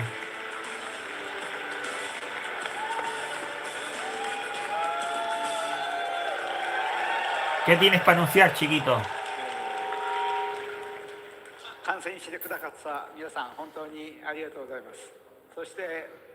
Presidente de Pokémon Company y CEO. Thank you everyone for tuning in and congratulations to all of our new world champions. 今年の世界大会は格別なイベントとなりました。皆さんの温かいご支援に感謝いたします。This has been one of our best events to date, and I am thankful to all of you for your warm support. A ver qué tienes que decir. また今年の世界大会の成功にご尽力くださったボランティアの方々、大会スタッフの皆さんに感謝します。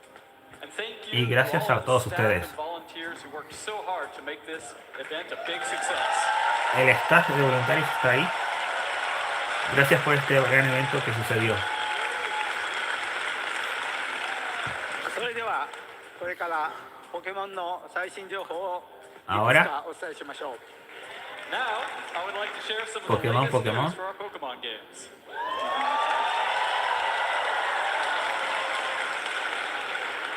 Pokémon videojuegos.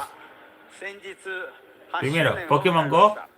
Pokemon Go recently celebrated its 8th anniversary. その間 Celebra su octavo aniversario Pokémon Go. ゲームに成長していくのを私は目の当たりにしてきました。地元の公園で友達と一緒に Obviamente. レイドを楽しむ遊びから最高レベルの競技プレイまで Desde mañana 誰もが楽しめる幅広いゲームになりました。そんなポケモン GO に新機能がまだまだ追加されます。 Pokémon Go. It has been exciting for me to see how full and rich Y the game has become, with Dios something madre, for everyone, what the from fuck? friends raiding together in local parks to the highest tiers of competitive play. And there are still many more new features to come. では予告をご覧ください。 Here is a preview. Jugadores competitivos.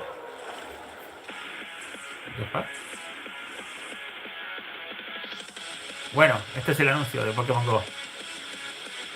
Nuevo tráiler, chicos.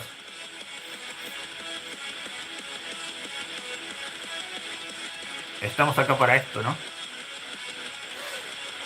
Carga por batallas.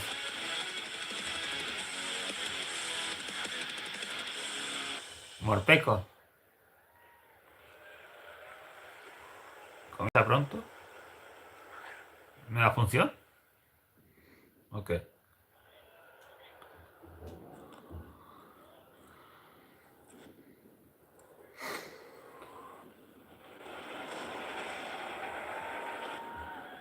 Wow. El Dynamax. Lo que se había filtrado, ¿lo recuerdan? Llega el Dynamax. Muy pronto a Pokémon Go. El Dynamax y el Gigamax. Ese fue el anuncio. モルペコがポケモン GO に登場します。スペシャルアタックを使ってバトル中に Sí, ataques 姿を especiales 変えることができます。 para Pokémon So Go. Morpeko is coming to Pokemon Go, and it will have the ability to change its form within a battle using a charged attack. ポケモン GO のバトル環境にどう影響するのか楽しみです。 Literal. We're very excited to see how it may affect the Pokemon Go's competitive environment. さらにポケモン GO の世界に新たに巨大な新機能が加わります。近日中に公開される続報をお楽しみに。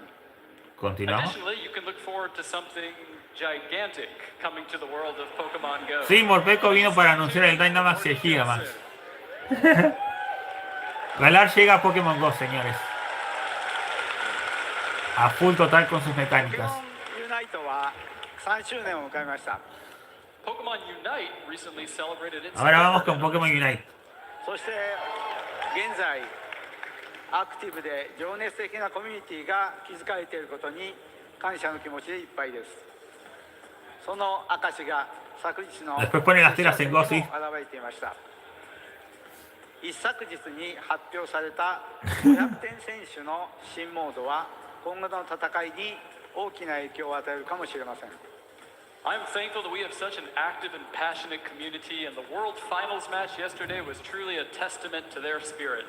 And the new 500-point mode that was revealed the other day may have a role in future competitions. さて、ポケモンユナイト Están hablando acerca del futuro del competitivo en Unite. Here's the sneak peek at the Se next tiene que updates mejorar for Pokemon todavía. Unite. Y lo siguiente es actualizaciones para Pokémon Unite. Nuevos Pokémon se unen. Cerulege, Armarouge,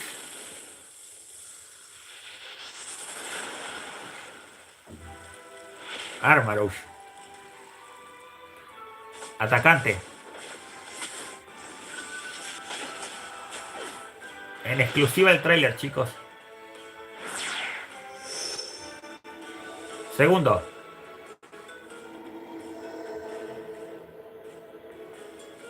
Darkrai. Si ustedes me siguen, verán que yo hice videos de noticias de estos Pokémon. Incluso shorts también.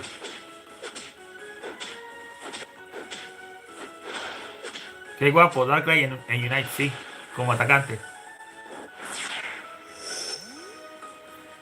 Y el último, obviamente, era Psyduck. Todo esto ya lo sabíamos por las filtraciones, ¿te acuerdas? ¿Se acuerdan? Yo hice shorts y videos como soporte. Ahí el bonito de Psyduck. Si me siguen en las noticias, yo hice videos acerca de esto, de que venían estos 3 Pokémon. Y shorts también hice. Vean los videos de noticias que yo hago. ウデンアルマ Siguiente. ダークライコダックが参戦します。近日中公開される続報をお待ちください。 Armarouge, Darkrai, and Psyduck are preparing to dive into the action. Sí. More information will be coming your way in the near future. Please stay tuned. Estos 3 Pokémon llegan, sí. 次に今年リリースされるポケモントレーディングカードゲームポケットの最新映像をご紹介します。 And now, please take a look at this Ahora viene trailer Pokémon for this year's TCG upcoming Pocket. title, Pokemon Trading Card Game Pocket. Sí. El nuevo trailer que se filtró hace un ratito. Esto salió hace un rato.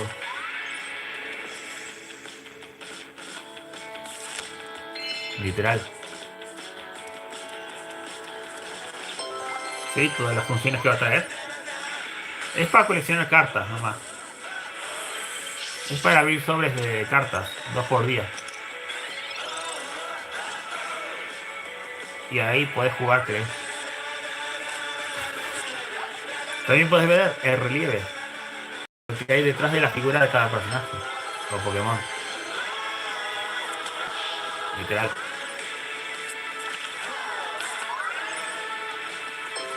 Sí.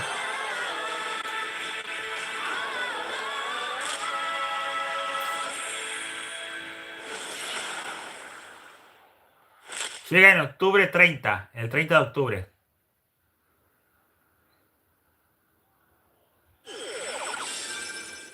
Mewtwo. Típico.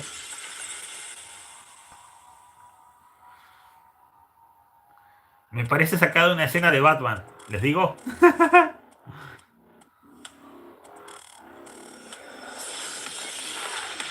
Me recordó muchísimo a cuando Batman era oscuro. Y negro.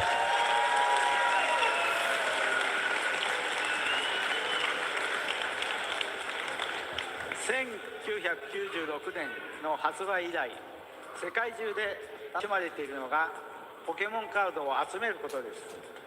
手軽にポケモンカードをコレクションする楽しさを新たなデジタルフォーマットでお届けするのがポケモントレーディングカードゲームポケットです。Players all over the world have been enjoying collecting Pokemon cards since their debut in Las cartas 1996. Pokémon, sí. Now, Pokemon trading card game to easily collect Pokemon cards in a new digital format. 本日からアップストアと Google プレイで事前登録ができるようになりました。この秋、皆さんにポケモントレーディングカードゲームポケットを遊んでもらえるのを楽しみにしています。Academia de Pokémon Cartas. And Google Play. We're so excited for you to have the opportunity to play Pokemon Trading Card Game Pocket this fall. Estará disponible en Google Play, obviamente. 続いてはポケモンカードゲームの最新情報をお知らせしたいと思います。Next, we'd like to share some news about the Pokemon Trading Card Game. Okay. こちらの映像をご覧ください。So please have a look at this video. Ahí va este anuncio. Muy buena animación.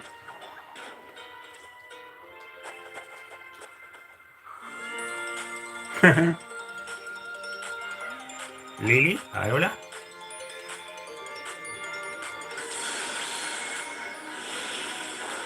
Murkrow. Brillo mágico. No sé, mi negro. Ojalá.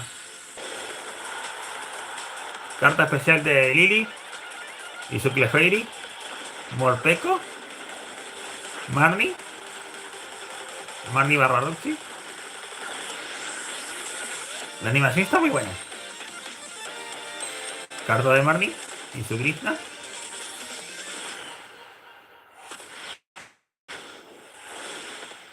Chempao.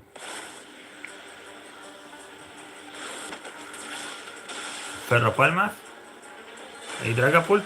Charizard.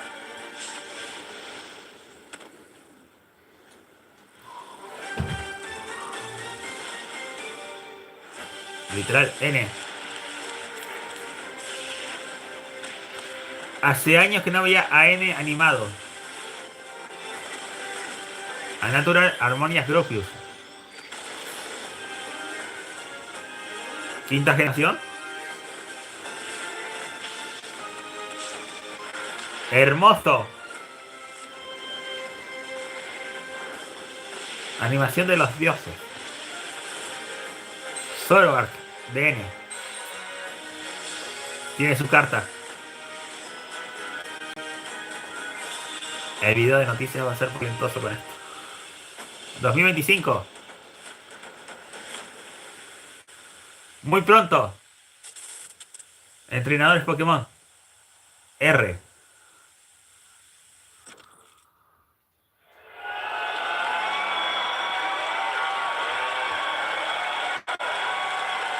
¿Y eso último?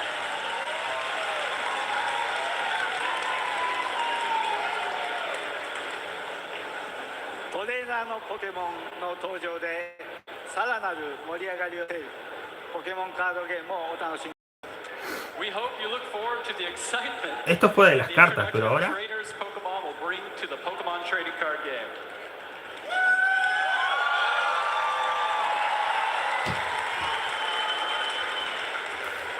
このルールでの世界2024ここに幕を閉じますが、今後の世界大会を見据えたいと思います。次の世界大会の開催地を見てみましょう。Now we're about to close out our event here in Honolulu. I would like to take a look at the future of the Pokemon World Championships. Let's see where we're going next. Sí. El lugar del siguiente campeonato mundial. ¿Dónde va a ser el siguiente campeonato mundial?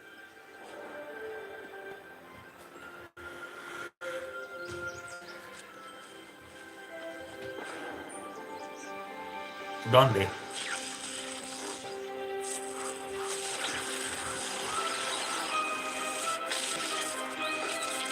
¿España? ¿Estados Unidos?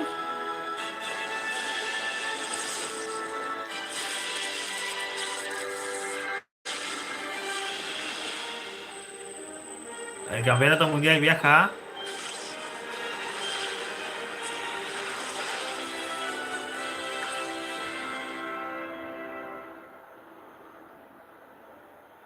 Anaheim. A Anaheim.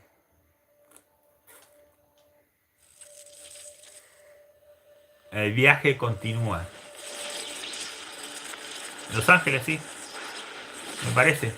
Anaheim. A ver. O a otro lado. No, todavía termina. Espera que todavía no termine.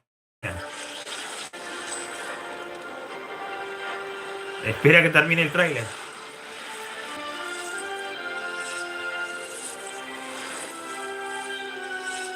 ...2026 San Francisco. Anunciaron 2 campeonatos mundiales de una.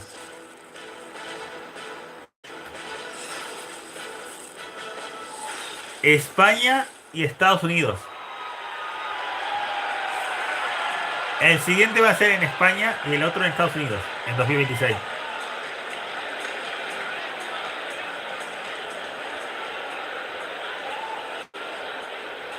Anaheim, España.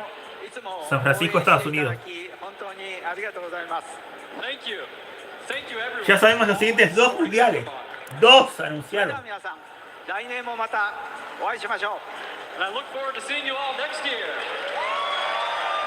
A ver, voy a corroborar. El de 2026 sí. Es en Estados Unidos.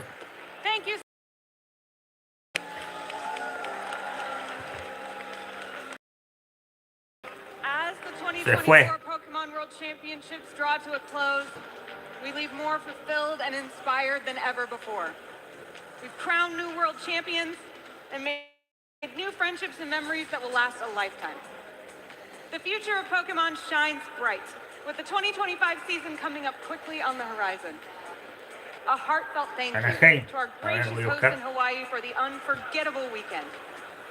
Thank you all for your unwavering support of Pokémon.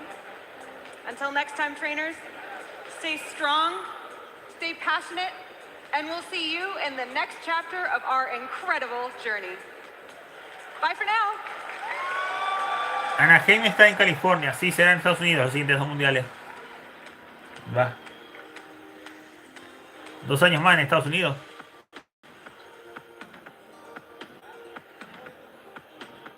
Qué locura.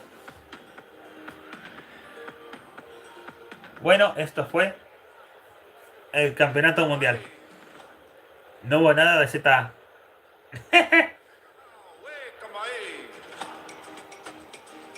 ¿Cómo la pasaron, chicos? La verdad, no sé.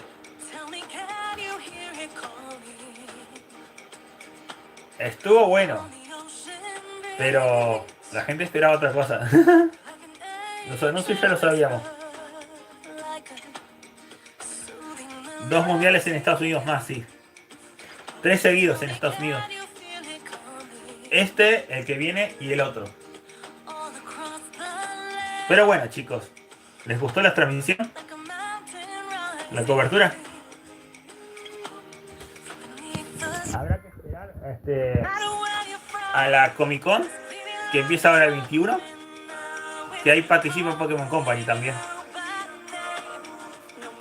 En unos 3 días habrá que... Ya 2 días habrá que ver qué va a pasar en la Comic Con con Pokémon Company. Pero bueno, esto fue la cobertura del Campeonato Mundial de Pokémon 2024. Muchas gracias por el apoyo. Y qué más decir, literal. Fue una gran experiencia. Cubriré el de Latinoamérica cuando sea anunciado para noviembre quizás. Y el siguiente campeonato mundial también lo cubriré. Eso se sabe. Sí, Kevin, al menos el horario no afecta a nosotros. Y se podrá ver, sí. Literalmente sí va a ser nuestro horario. Pero bueno, ahí se despide con las hula hula, con las danzas del campeonato mundial. Literalmente. Que era de madrugada para nosotros, sí. Literalmente. 7 horas de diferencia con Hawái, chicos. 7 horas de diferencia. Normal. ¡Ay, qué bueno! Fue buena la cobertura.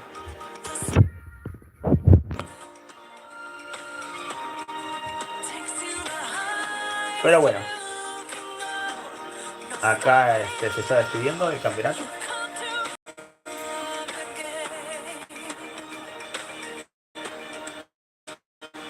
Ay, qué bueno.